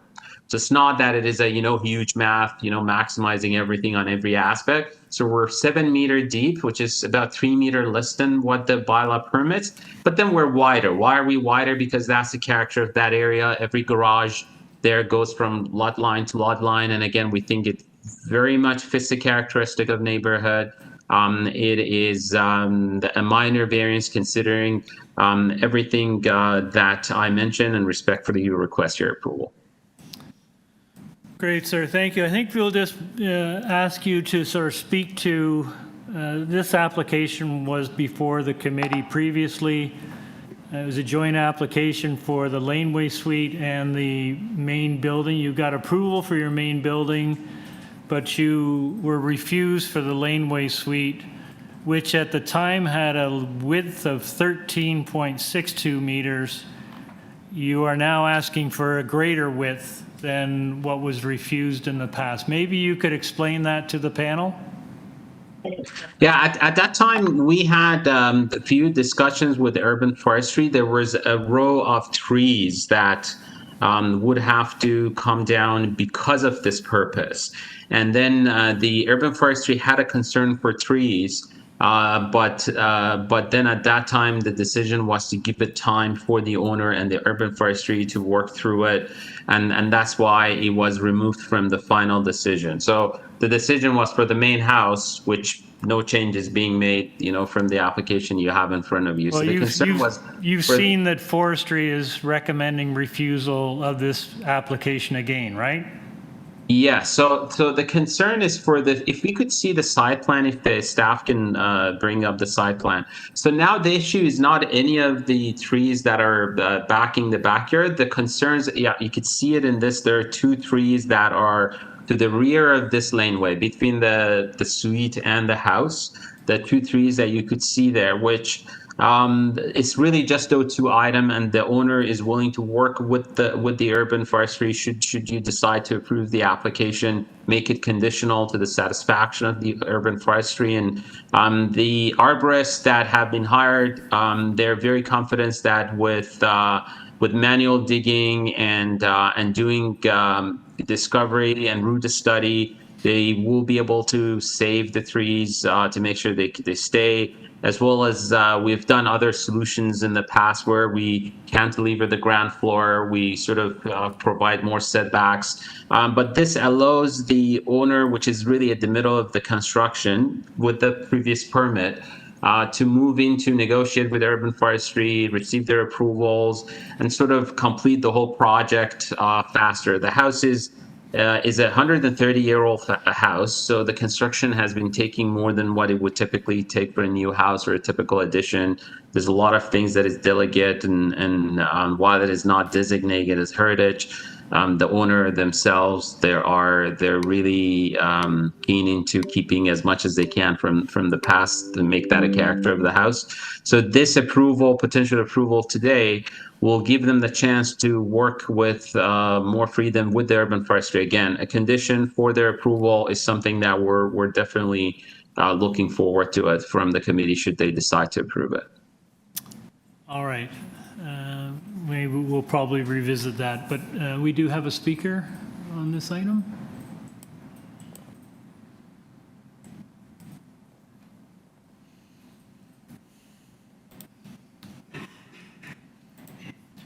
William, you've been unmuted. Okay, thank you. This is William Wright. My wife and I are the owner of the house at 247A RUSHOLME, and we've been living in this neighborhood for 40 years. Can you hear me? Yep, we can. Very good, thank you. Just to speak to the architect's 2 points immediately, he's got neighbors immediately to the north and south of him that have green space backing on to Bill Cameron Lane. Not everybody has built garages on Bill Cameron Lane. And also his second point about why he's coming again, something about trees. I attended the hearing 3 years ago, and they were full on asking for the full laneway house. There was nothing about let's delay this to consider the trees. The trees were already damaged back there that he was talking about through careless excavator or deliberately. So they're just coming back again for another try at this. So I want to say that as a neighbor on Rusholme and on behalf of the community, I am concerned with the full width build on this large 50-foot lot. This is not necessary to provide a high value, high occupancy principal residence in a high value, high occupancy laneway house. The City of Toronto's zoning bylaws provide thoughtful rules to ensure all residents experience the best possible urban environment. It is not necessary to break two important zoning bylaw rules for this residential case. In particular, as per the previously submitted variance application in 2023, the proposed laneway house was extremely large, over 102 meters square, almost double what is permitted, 60 meters square. And I have a question, why is the size of the laneway suite not noted in this application, not noted? And why does the application not note the property has already asked for an exception and was refused? They did get 4 variances in 2023 for the main house about depth and height and floor space. But back to the size of the laneway house, they've added a so-called gym in the basement of 7 meters by 15 meters, like 105 meters in the basement. This is not part of the 2023 application. This gym, in quotes, sounds like another dwelling space, especially if a toilet and shower are added later. This doubles the requested space. and the requested space is already almost double what's allowed. So instead of an allowed 60 square meters, it's like almost 200 square meters. And then parking, they've got why is parking for 5 cars required? This is an extreme allowance. They are asking for an exceptionally large laneway house.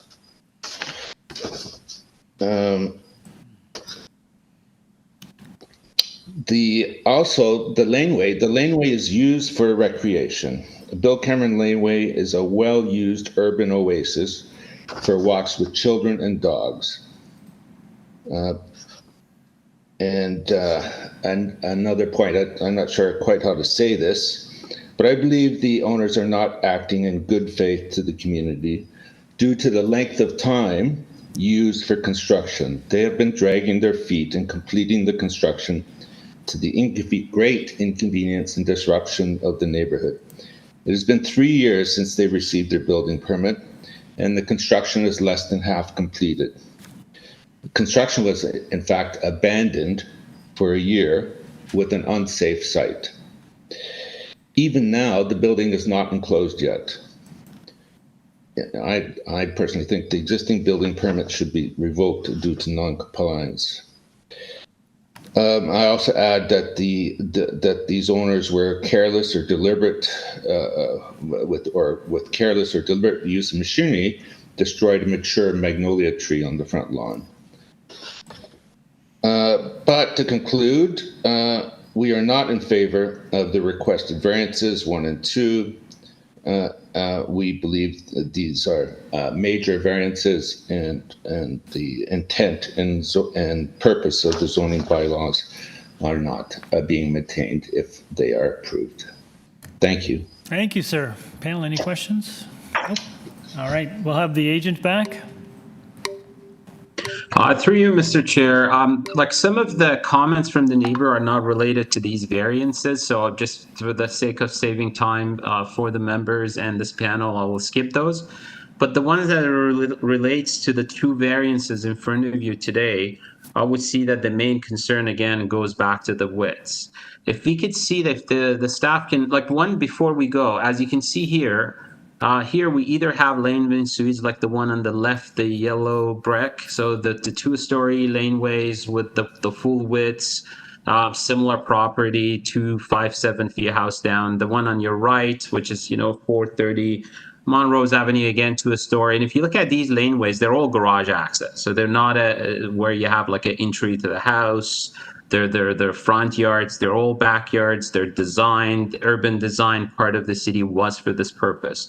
And all the garages are the width of the house. If you can now go to the site plan, if you go to the site plan, you will see the depth of the garage matches the neighbor on the south of the drawings. So in terms of depth, even though that this could go 10, it is now matching the neighbor on the back, leaving plenty of backyard that can be used. And then we have again, it goes to the width of property, which is the character of that neighborhood. It's all I would say. And I do understand there will be concerns for the trees as urban forestry recommended.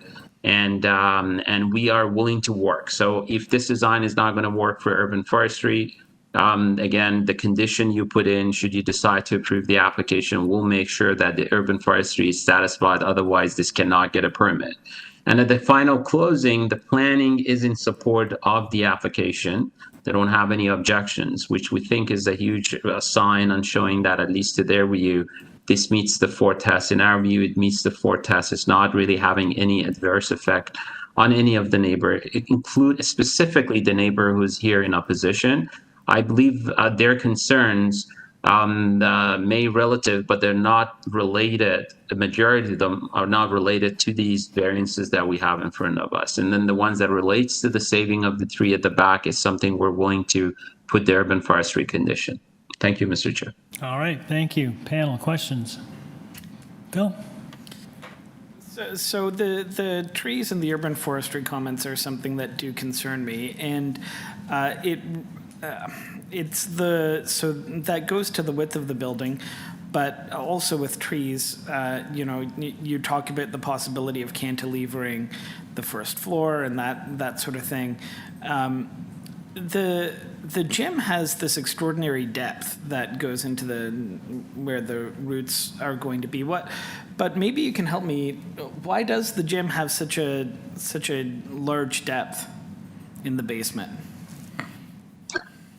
This goes back to, as well as respond. This is going to be used as a sort of a basketball court. So the owner is a fan. They wouldn't be able to create something like this in the main house because it's a 30 years old house, and they couldn't really figure out how they could create this open space in the main building, let's say in the basement.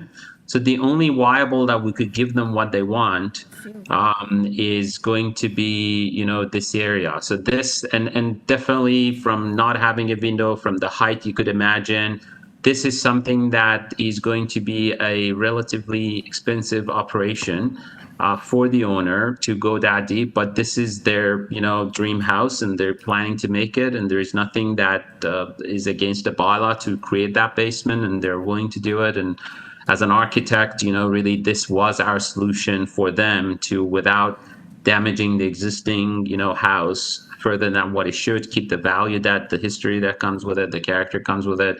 They get what they want as part of this backlane. But I can assure you, this is not going to be a residence based on what the neighbor commented. I believe they purchased the property around $5 million, and they're spending about $4 or $5 million.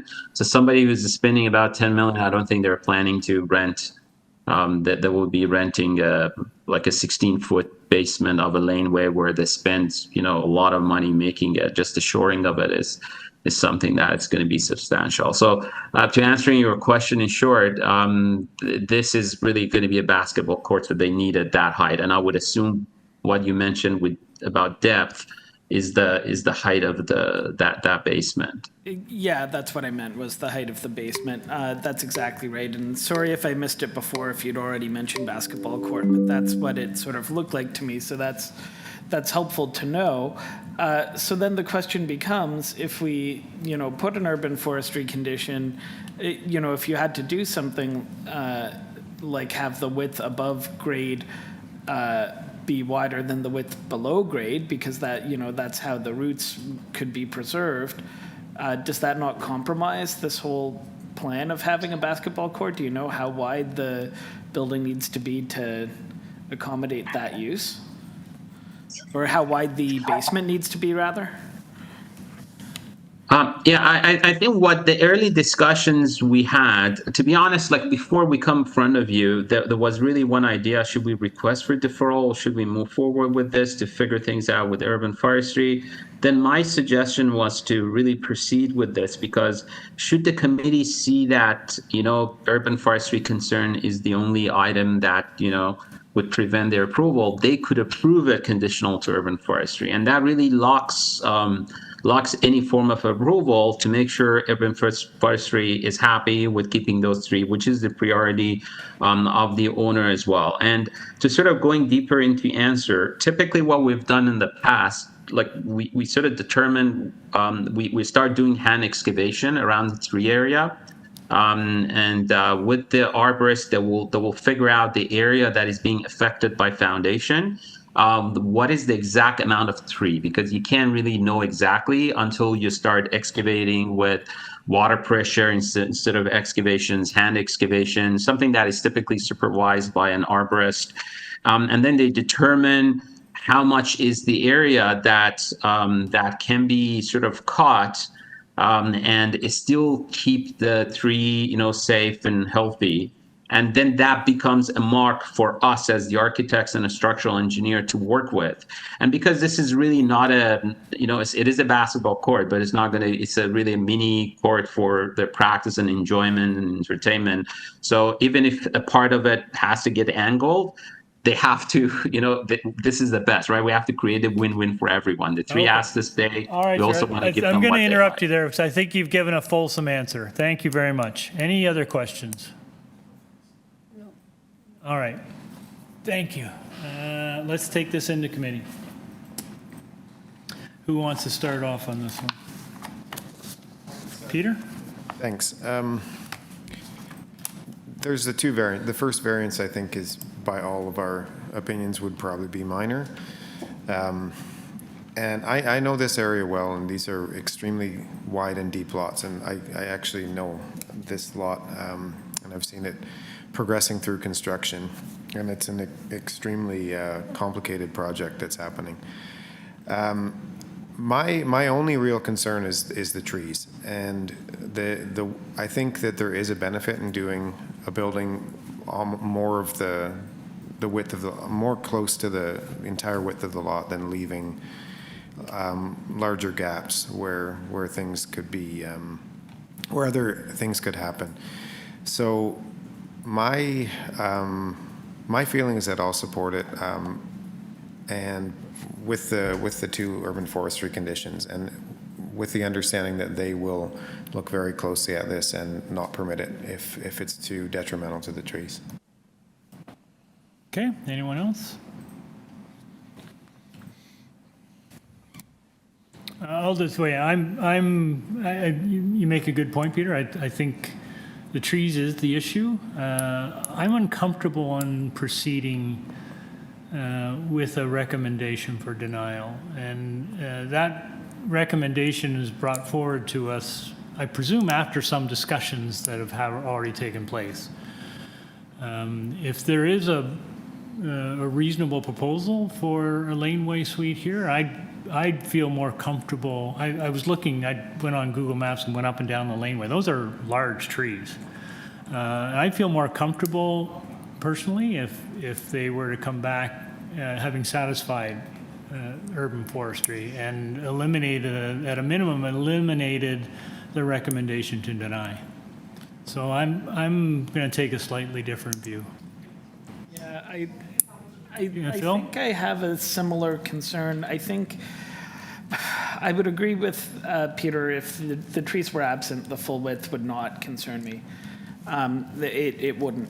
But the fact that there used to be yet more trees at the rear that somehow, and quite sizable ones you can see, that somehow have disappeared, it does make me think that maybe urban forestry needs to be respected.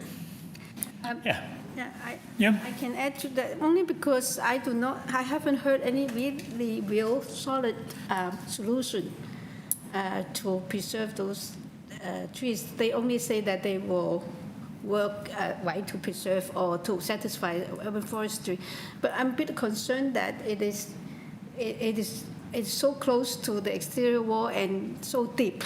Yeah. The gym is so deep.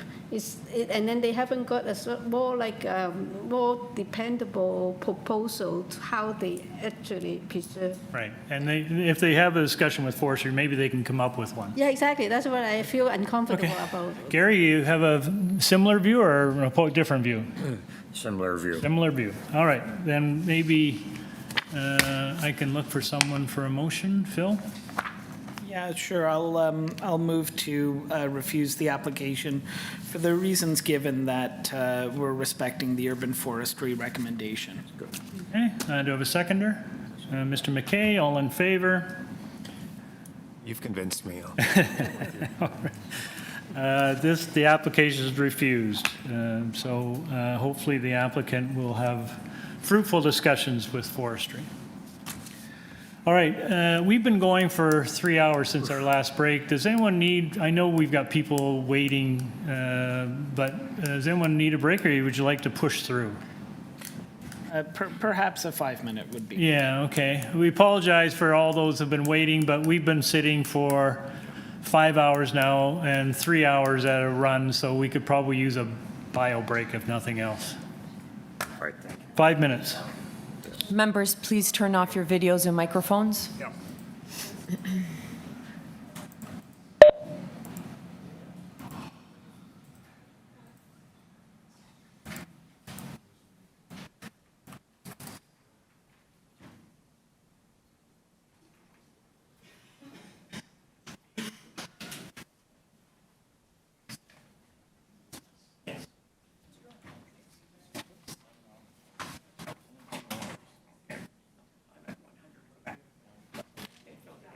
Okay.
We good?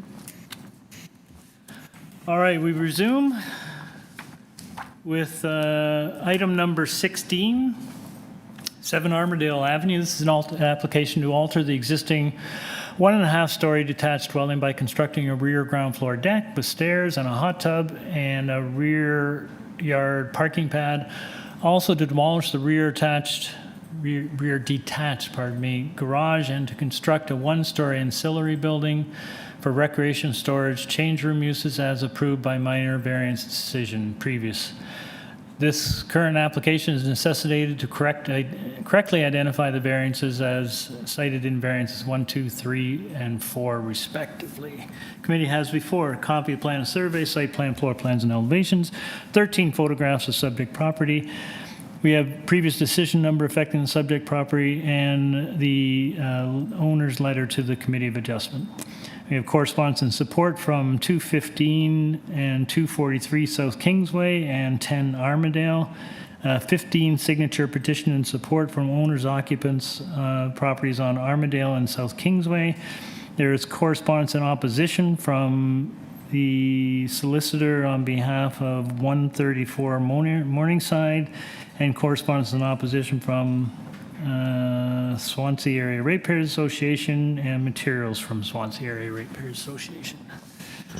Through the chair, we have the owners here in person and 3 registered speakers, 2 in opposition and 1 in support. Okay. You folks want to come up?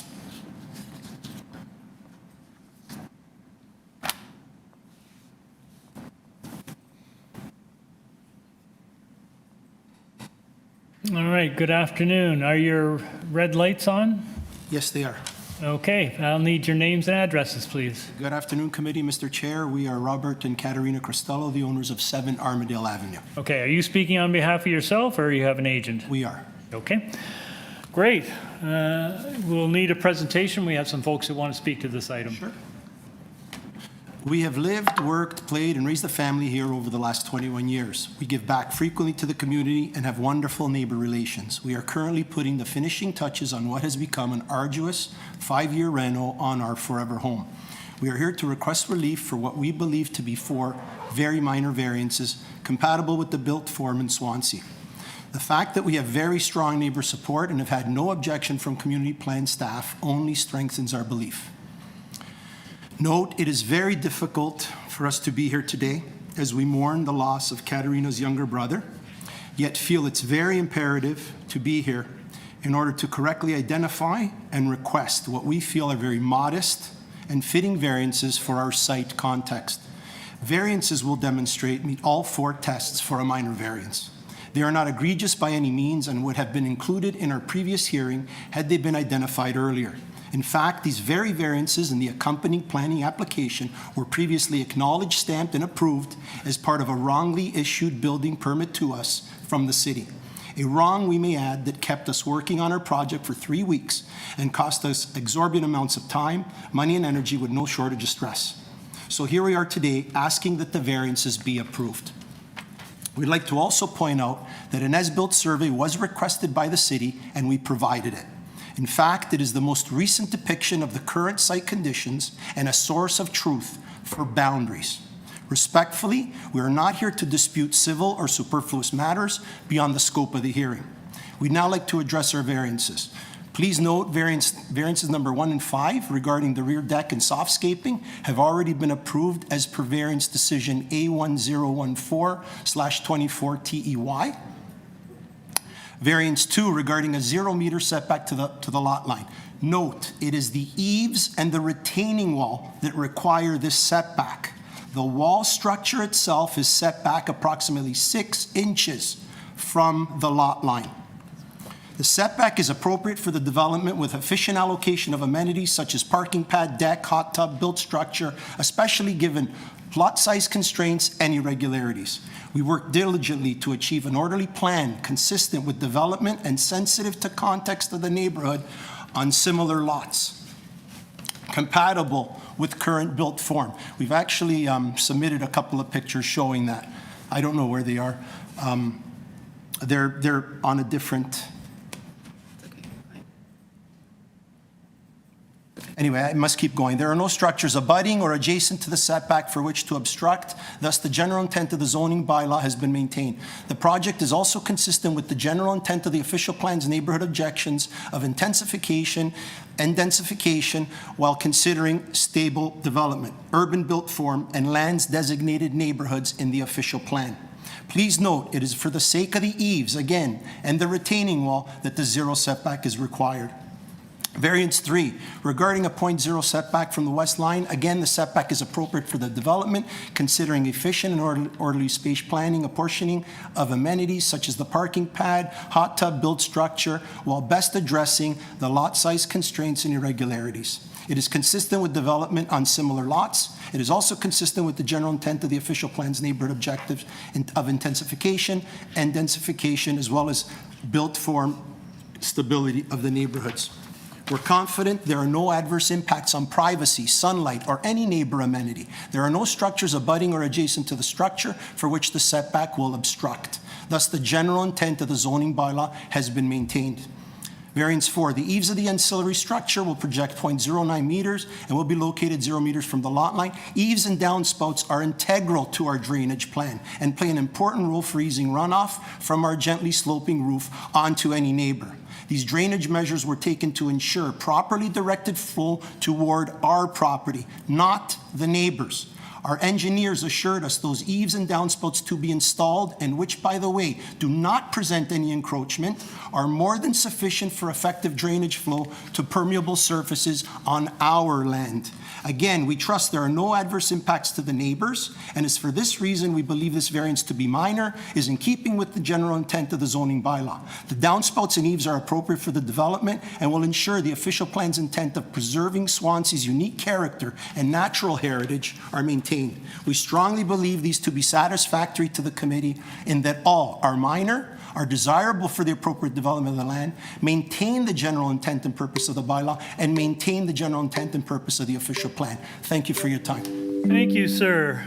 Again, right on the mark. I remember this application when it was here before. We had a fairly lengthy discussion. It was mostly about landscaping in the rear, as I recall. But you suggested that you've already got approval for variance number 1 and 5. Correct. Why are they before us then? Not sure. They were on the public notice. Okay, it just seems unusual. You have to get reapproved for something you already have approval for? Sabrina might want to. Through you, Mr. Chair, you all have the previous notice in front of you, which shows 3 variances. This current notice shows 6, but the landscaping variance was already approved as part of the previous application. Right.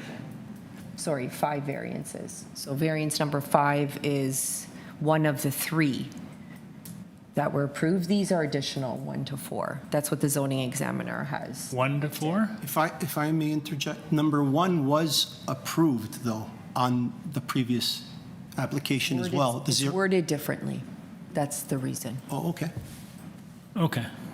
So, sorry, Sabrina, you said number 5 was? So number 5 is the landscape variance. That was already approved under file number A10. Oh, right, it says so right underneath it. Yeah. Okay. Thank you for the clarification. Okay. All right, panel, any questions? We have a couple people speaking on this item. Yeah, Peter? It's one that, first of all, sorry for your loss. Thank you very much. The one question, I think other people are going to bring it up, is the question about the survey. And so you've submitted an as-built survey to the city, and are these variances based upon that as-built survey? Yes, and it was based on those exact figures that an error was made on behalf of building, that a permit was issued. So nothing's changed. Yeah. Basically, what we asked for on that issuance is what we're presenting here today. Okay, understood. Yes. Thanks. Thank you. Thanks. Sorry, we're going to hear from, sounds like, legal counsel. Have you engaged counsel with respect to these issues? Mr. Chair, if I may, we did our very, very best to not get any legal counsel involved. We have very good neighbor relations. I've lived and worked in the direct community. We've lived and worked. I work at a real estate office right in the community on Bloor Street. I mean, it's unquestionable what we've done for the community and the involvement we have, and we haven't had any other neighbor ever Okay. object. Well, Anyway, all I'm saying is I get the color, but what I'm saying is we had to in order to rebut here for the purposes of this, but anything outside of that is a civil matter. Okay. That's what we feel. All right. Thank you. Thank you. All right. Do we have our first speaker? Is there someone here? Yeah, come on up.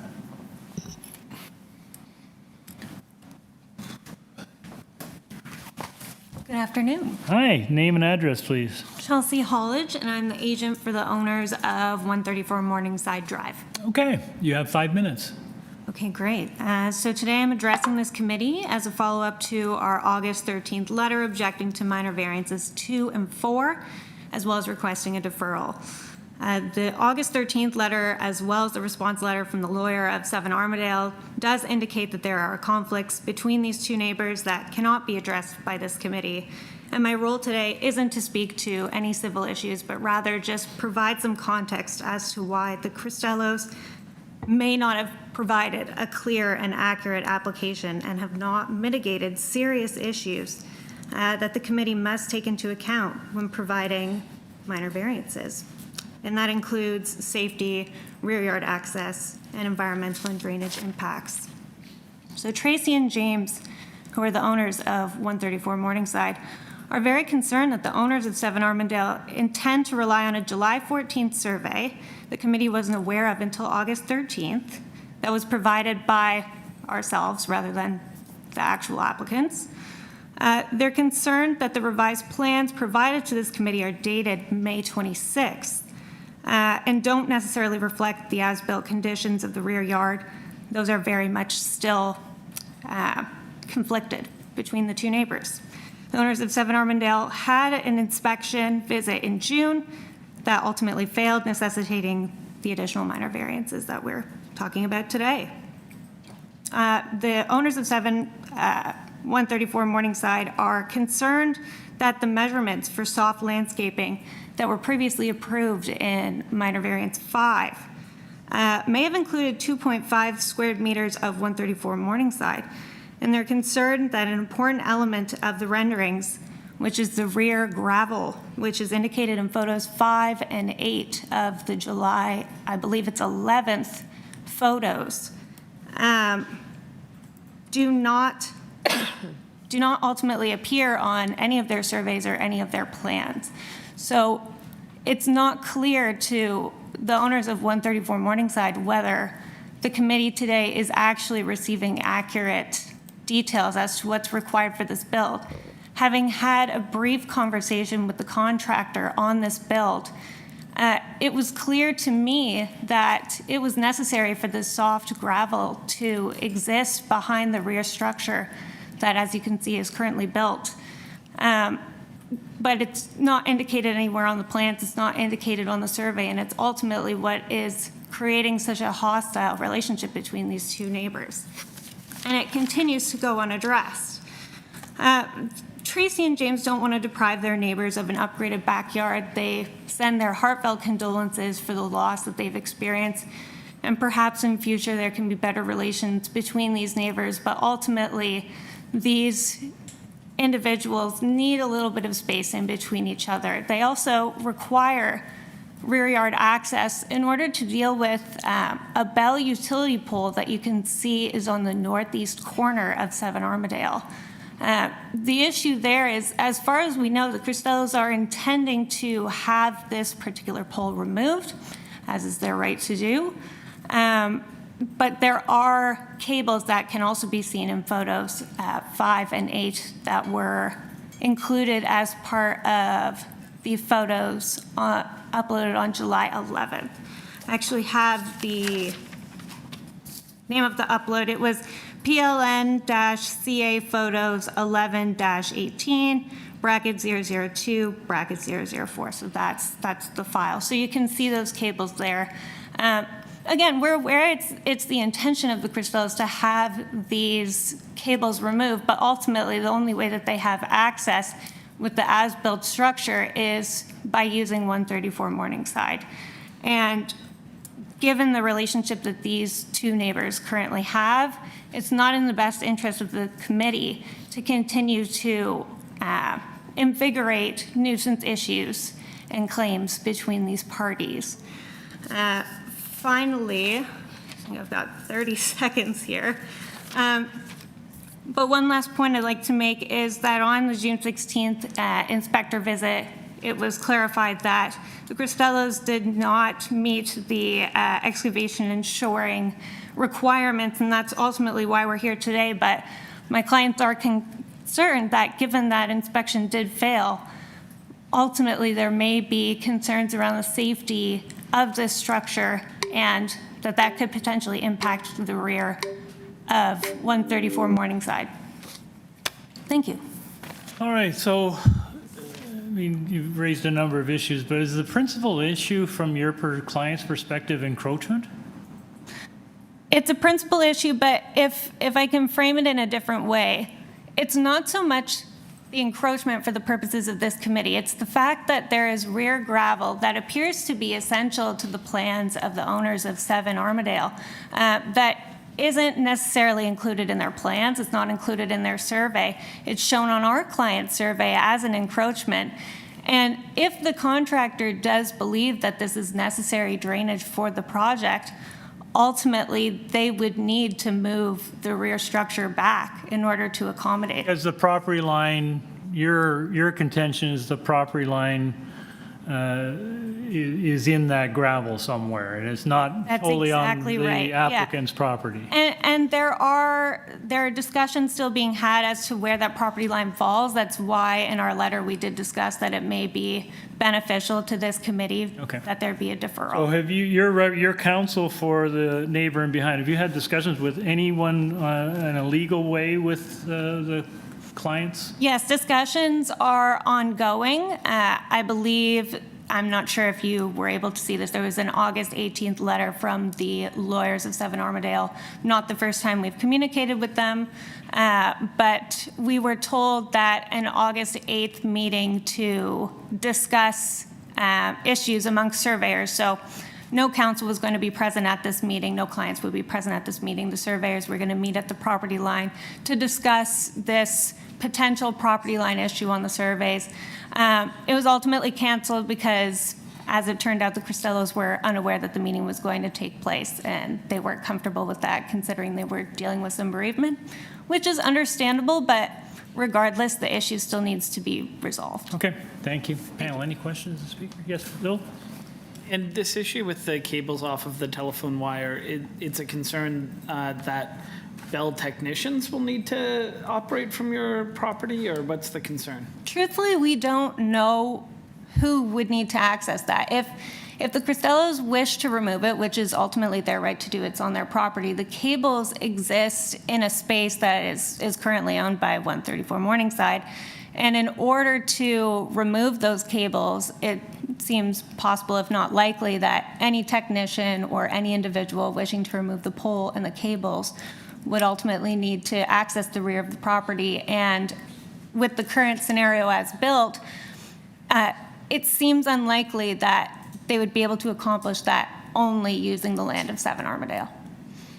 It's really a rear access issue for utilities. But would you not agree that there must be some sort of easement to Bell Canada for that? Well, that's another interesting component. As you can see on the surveys, any of our surveys, there are no easements for Bell on these properties. So it is ultimately still a trespass on Bell's part, and I'm sure that that's being dealt with in a different regard, or perhaps it was there due to previous owners or previous usage. You know, I can let the Cristello speak to that because it's truthfully not. For the purposes of 134 Morningside, it doesn't really matter to them. It's more the issue of if there are going to be utilities that need to be accessed at the rear of the property, then they will need a little bit of space behind the rear structure to manage that. Okay. Okay.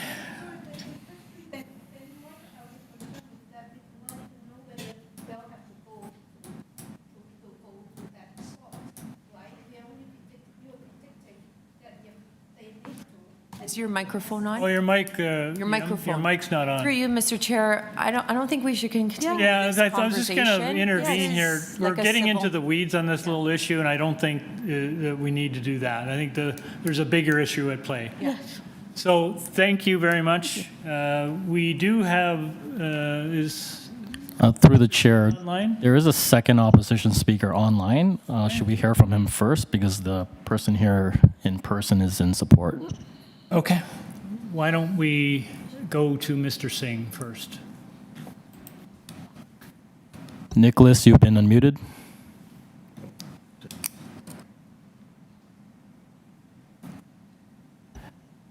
Nicholas, are you there? Yes, I'm here. Mr. Singh, name and address for the record, please. Nicholas Singh, Swansea Area Ratepayers. All right, sir, you have 5 minutes. Okay.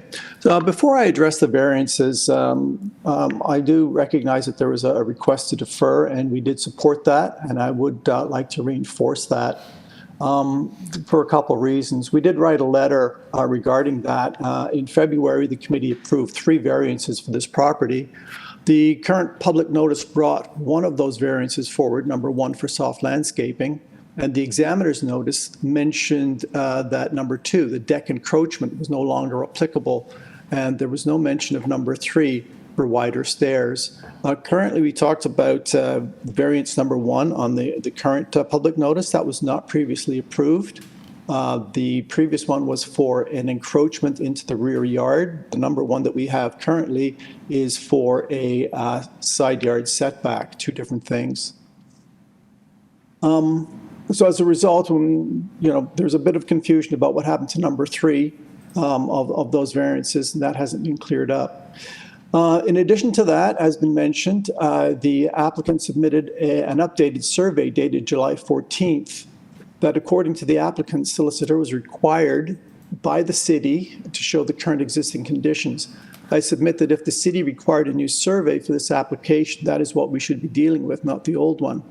The result is we have 2 surveys showing the new building in 2 significantly different positions on this property, and a site plan that may not properly deal with the reality on the ground. The new survey shows that part of the structure at issue is on the neighbor's property at number 5, Armadale. That's on the west side. This is different from the dispute you heard about earlier about the rear.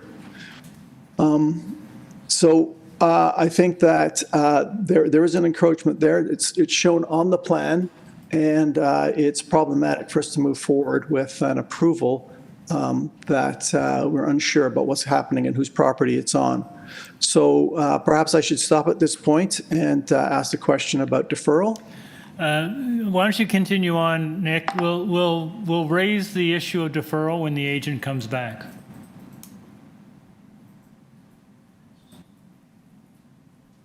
Nick? Did we lose Nick? Sorry, through you, Mr. Chair, what would be the purpose of a deferral? Because committee can't consider encroachments. No, I think what Nick was saying is that the lawyer started off by asking for a deferral. He's in his letter asking for a deferral. What the lawyer is saying? So he's just, I don't know what happened to him. Did we lose him? Nicholas, are you still there?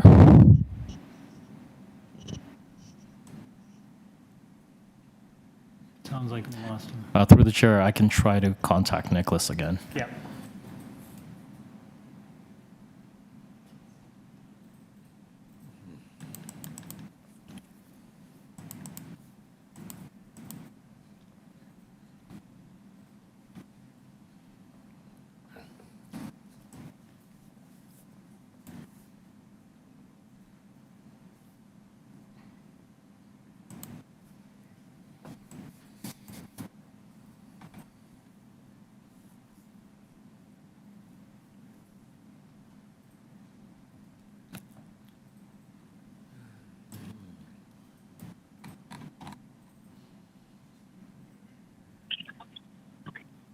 Nicholas, you've been unmuted.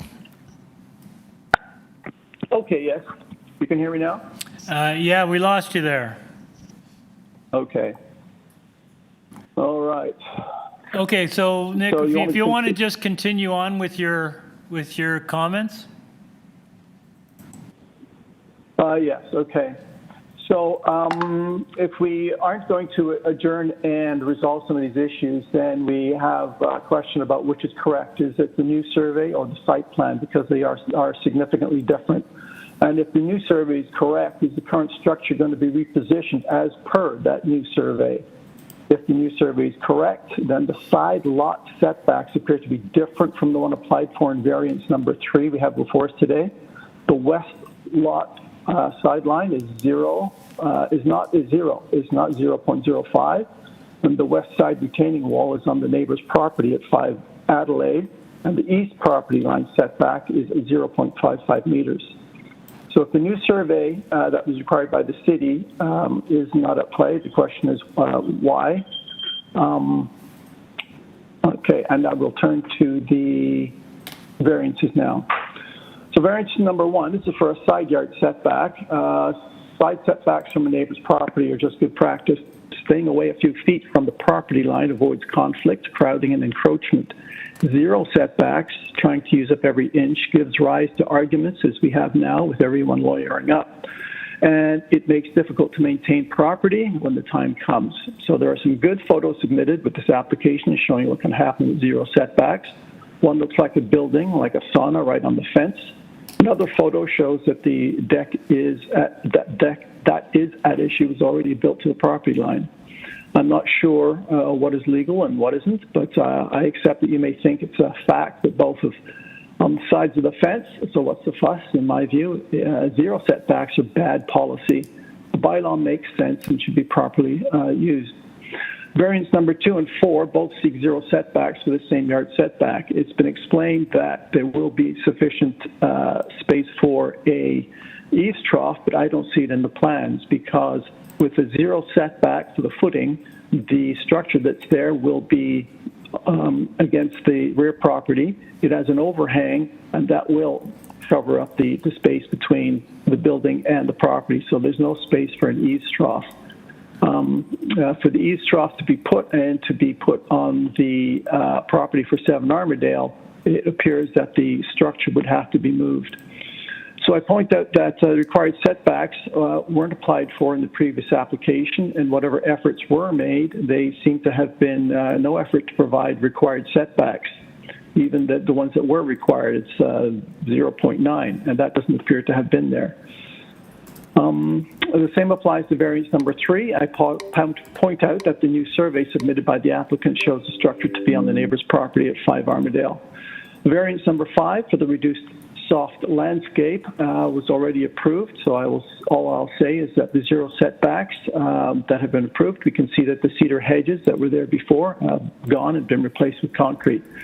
My final point is, as with the previous application, the applicant has not submitted any data to show that the application meets the tests for maintaining the intent and purpose of the official plan, and in particular, policy 4.1.5, as per section 45 of the Planning Act, and should not be approved. Okay, thank you.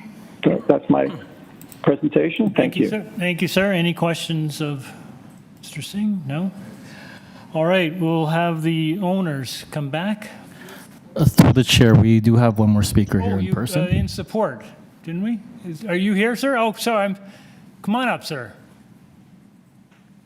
The red button's on. That means you can hear me? Yes, we can. Have your name and address, please. Louis Gris, 100 Quebec Avenue. All right, sir. You have 5 minutes. Oh, I think I won't need that long. But anyway, good afternoon, committee members. My name is Louis Gris, as I mentioned, and a former resident of Swansea at 84 Mayfield Avenue for 25 years, and was president of the Swansea Ratepayers Association for roughly 15 years. I still live in the High Park, Swansea neighborhood, and am very much involved in community activities. In the past, I have attended and spoken on many residents' applications for variances, as this young lady can attest. I have known Robert and Katarina for the last 20 years, and I'm here to support their application for the minor variances at 7 Armadale Avenue. I'm familiar with the property and have seen the changes made. I'm very impressed by their meticulous regard for preserving the historical and architectural integrity of Swansea. With regard to the variances requested, I believe them to be minor and that they respect the 4 tests for the appropriate development.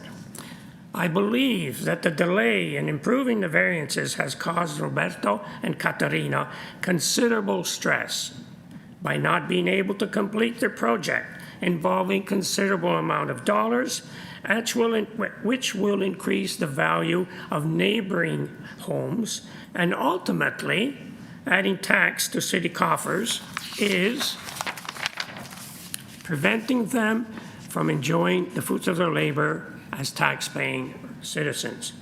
In reviewing the plans of their development, they have respected the intention of both the zoning bylaw in terms of mitigating the impacts on the neighbors and of the official plan. The official plan's focus on intensification and maintaining stability of neighborhoods. They are not requesting anything egregious. In fact, I have witnessed in my time in front of the Committee of Adjustments, hearings, and in the community at large, many requests that are, in my view, outrageous, egregious, and still approved. That said, the Cristillo's request is meager and pales in comparison. I also note that Sarah Sarge is representing residents who presumably are paid members of an association. However, also note that Robert and Caterina, as well as the neighbors who are supporting their application for the various variances, are also tax-paying ratepayers in the community. The Sarah letterhead, for which I was president years ago, appears to be speaking on behalf of all Swansea residents, and it is very misleading. I ask you to seriously consider granting these variances and accepting this plan with no further changes or delays. Thank you very much. Thank you, sir. Welcome back to the fold. Any questions of Mr. Griss? No? Thank you, sir. All right, now we can have the owners back.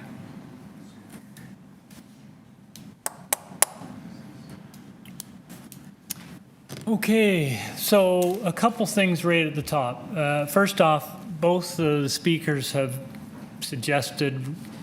asked for a deferral.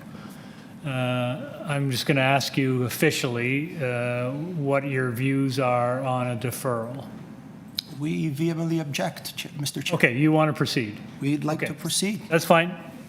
Secondly, can you just, for the benefit of all of us, just very quickly and very succinctly, what's different now than when you were here before us? What has happened? Did your contractor screw up or something? And like, are you closer to the line than you were before? No, Mr. Chair, if I may, I think all of us screwed up. Honest, starting with the contractor, the homeowner, the city. I think this was a very convoluted and confusing endeavor. What happened here from the get-go is that, I'll call him this on the record or not, our lazy architect used the original site plan after we had already cleaned our landscape and everything in the back as part of our previous permit for a reno back in 2021. Oh. So everything had been clear-cut and cleaned already. He should have provided the site plan we are seeing with this revised. Okay, so your contractor was using out-of-date information. Everything was out of date. Everything you see now with the survey is actually the most truthfulness we have right now. Okay. And that was ordered, that was required, and we complied.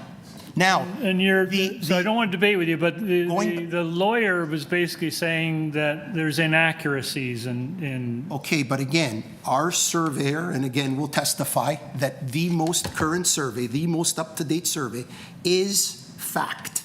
So your contention is you are not encroaching on your neighbor's. We are not encroaching on our neighbor. All right, I just wanted to get that clear in simple terms. So now you have your time to rebut. Okay. Let's be clear. There was no meeting canceled by us to discuss any survey boundaries. We were nor aware nor consulted about any scheduled meeting. In fact, during the period of August 8th, we were mourning the death of Kat's brother and were outside the country. That meeting was scheduled unilaterally by the neighbor's surveyor. We had no knowledge. The city requested an as-built survey and we complied. There's no encroachment. This does not warrant any deferral in our view. If there's a concern regarding encroachments, we respectfully submit this is a civil matter outside of the purview of this hearing and should be dealt with as such. Crushed stone was placed around the perimeter of the structure on a strip of land on our side of the large boarded fence with no access to our side. Fencing that, according to aerial maps provided by the U of T map library that we have existed since at least 1967. Note, the strip of land on our side of the fence has never been maintained. I'm just going to, we can't see those for starters. And secondly, if you haven't submitted them already, we can't had accept them, them today. because of everything that's going on. Anyway, according to the maps at the library, since 1967, this fence line has existed. Note, the strip of land on our side of the fence has never been maintained by any previous owner at 34 Morningside, or the present owner for that matter. Since we've been there, the ownership has flipped 3 times at 134 Morningside. Never, ever have we been asked or have we been told that something is on, that our property is, that the property at the back of the fence was theirs, or that they should contribute to taking care of it. The onus was always on us. Furthermore, located on this strip of land were a mix of hazardous materials such as old broken clay, weeper tiles, tree roots, crushed rock, boulders, soil, rotting timber, you name it. We expended significant amounts of funds and effort to excavate and remove the materials and replace with crushed stone as backfill, with the mutual benefit of drainage, us and the neighbor to the south. This has now provided an ancillary benefit to the neighbor to the south, should they wish to relocate their fence, as they would have had to remove all those materials that existed in that area prior in order to install a fence and any associating footings. In fact, the argument can be made that that fence line existed where it has for so long due to its convenient location, as a fence of convenience, legally termed, so to speak. One thing certain we've made it very convenient for the neighbor to move their fence. According to our contractor, that strip was impenetrable and required the hand of God to excavate.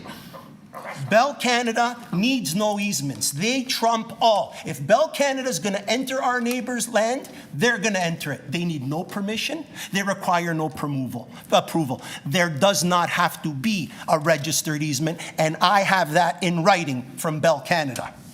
We acknowledge the neighbor's property sits at a higher topographic position than ours and slopes toward us with stormwater runoff draining onto our property.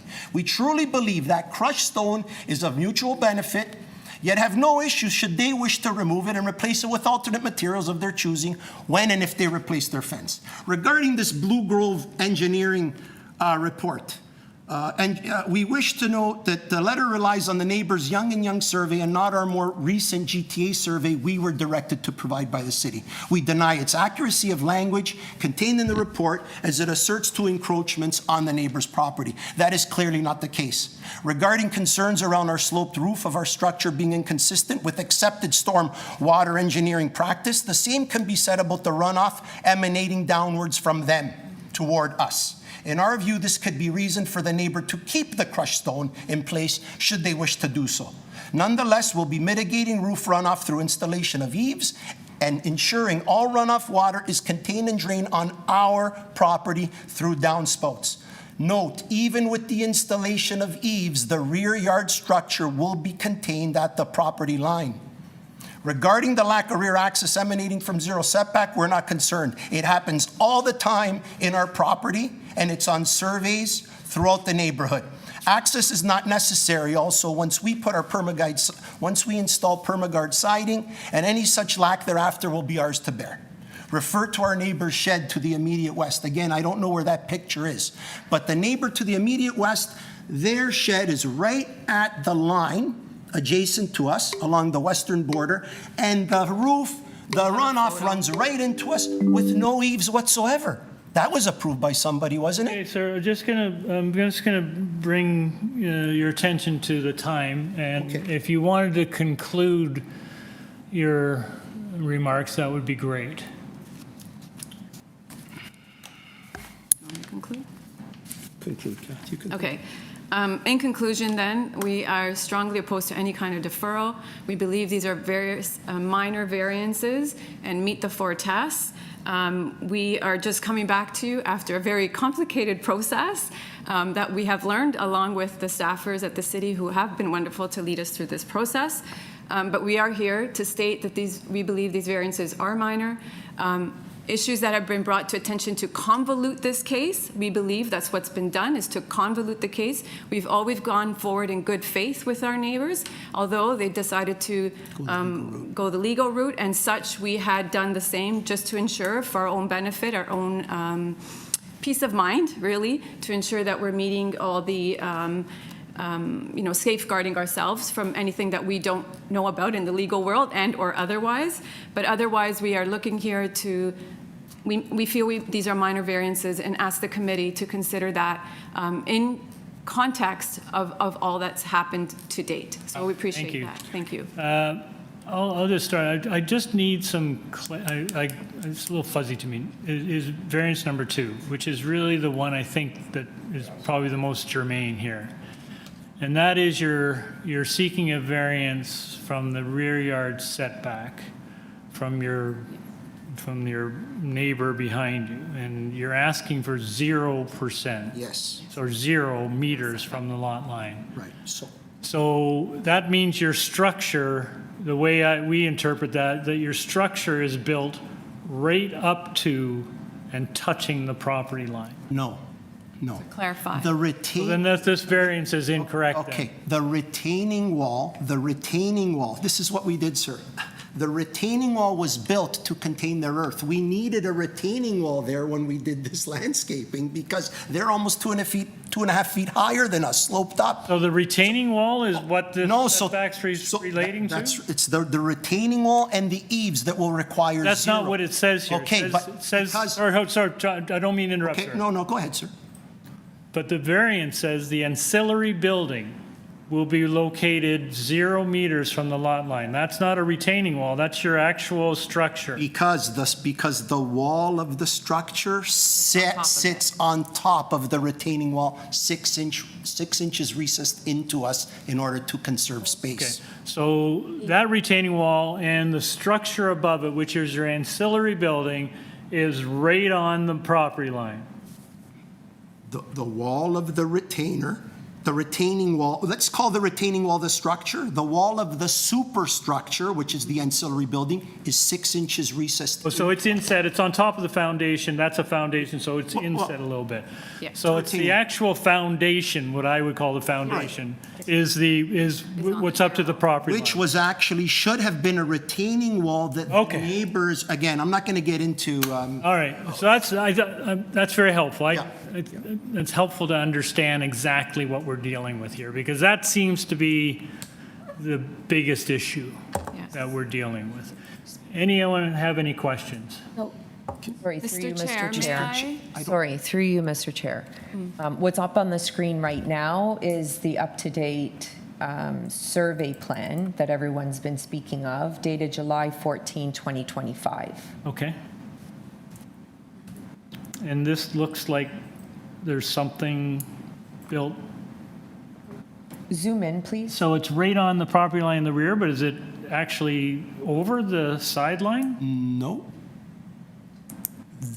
Again, the retaining wall, the sideline, that actually, number 5 and I are already in discussion. Now, if you look at the survey, he's actually a foot encroaching on me at the front of the property. No, but we're talking about this now. No, we're trying to figure out how it relates. Which one to are we the talking about, variances. Sabrina? Sorry, what are we talking about?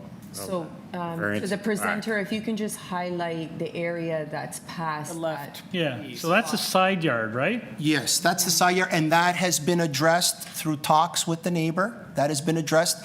We were in the midst, recall, we were issued a permit. We had shaved back. They had an issue with trusses, or the trusses were hanging over on the south side. We cut them back because we weren't ready yet to put our eaves, and we had been ordered to stop. Now, I don't want to interrupt you, but I'm just trying to relate this back to the variances we had before. So this is the west side or east side? that's the west side. So the variance before us asked for relief for 0.05 from the west lot line. Right, and we were in the process, we were issued that permit for a 3-week period. We had cleaned up the southern, we were working on this west edge, and they told us stop everything because that permit, you could no longer proceed. So he had already spoken to them. That's why number 5 here is not raising a stake. But you're asking, so. Because if I were number 5, I'd. Yeah, I don't mean to interrupt you, but you're asking us for relief of a variance which doesn't seem to be reflected in the survey. That's what I'm struggling with. I'm not arguing your relationship with your neighbor and everything else, but the variance for the west side lot line is 0.05 is what you're asking for when you're required to be set back 0.3. We understand, but again, we were in the process of correcting that. That was already built, sir. We were in the process of correcting it, and we were in talks with number 5. The city ordered us to stop, and we stopped all work. Oh, so your plan is to remove that? Yes, yeah, we're shaving that. We're shaving that. Yeah, it's styrofoam. So you're removing that. So this is the most recent survey, which is showing a structure that's there, which your intention is to remove it so that you comply with the 0.05. Yes, because the land is on an angle, so we meet the requirement at the front, but because the way the irregularity, we ended up encroaching on the backside. All right. Thank you, Sabrina. Does that make sense to you? Okay. All right. Everyone understand, Yim? Yes, I do. Yes, I do. Are we in committee? No, we're still, No, if you have any questions left. I understand. I think we're good, thank you. Okay, anyone have any further questions? They want to see this. All right. We couldn't submit. No, we're Okay. good, man. Okay. All right, we're in committee. Okay. Can I? Yim. Can I start? Yes, it's a very long thing, but if you have read the applicant's cover letter, actually he had explained very well why we come to this point, and I actually understand it very well. A lot of this is not, it's out of their control. Something happened, and I actually very comfortable to use the new survey because it's the most reliable document, and the committee is not mandated to resolve property dispute anyway, right? So I based on that. The only thing that with the variances, the only thing that sort of sticks out is the landscaping. But it become minor only because that they have approval, the same approval for in the last application. So in my conclusion is that whatever they make is different now is to really just comply with the long story why they will not comply. So in terms of the real proposal, I think that it's very small changes. And I will support this application in that light. Okay, anyone else? Yes, Gary? Just need a little clarity then. Yes, there are 5 variances before us, but it is said that, like several, 2 of them have been approved in a previous. 1 of them have been approved. Just 1? Just the number 5 on the landscape? Yeah, the landscaping issue. Okay, thanks, that's all I needed. Okay. All right, if there's no other comments, Yim, why don't you take us home on this one? Yes, do I have any conditions that I need? No conditions. Do we need to say that it's tied to the current, survey? No, okay. Then in that case, I'd just like to move a motion to approve with no conditions. I'll second. Peter, second, okay, motion by Ms. Chen to approve, seconded by Mr. Reed, all in favor? You have your approval. Thank you, committee. Okay. And with that, we will break for lunch. Lunch, yes. Back Through you, at. Mr. Chair, then we'll be back at 3:45. Okay.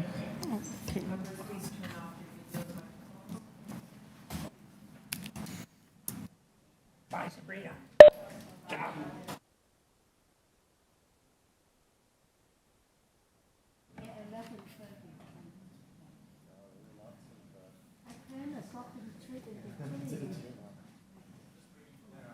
Anyway.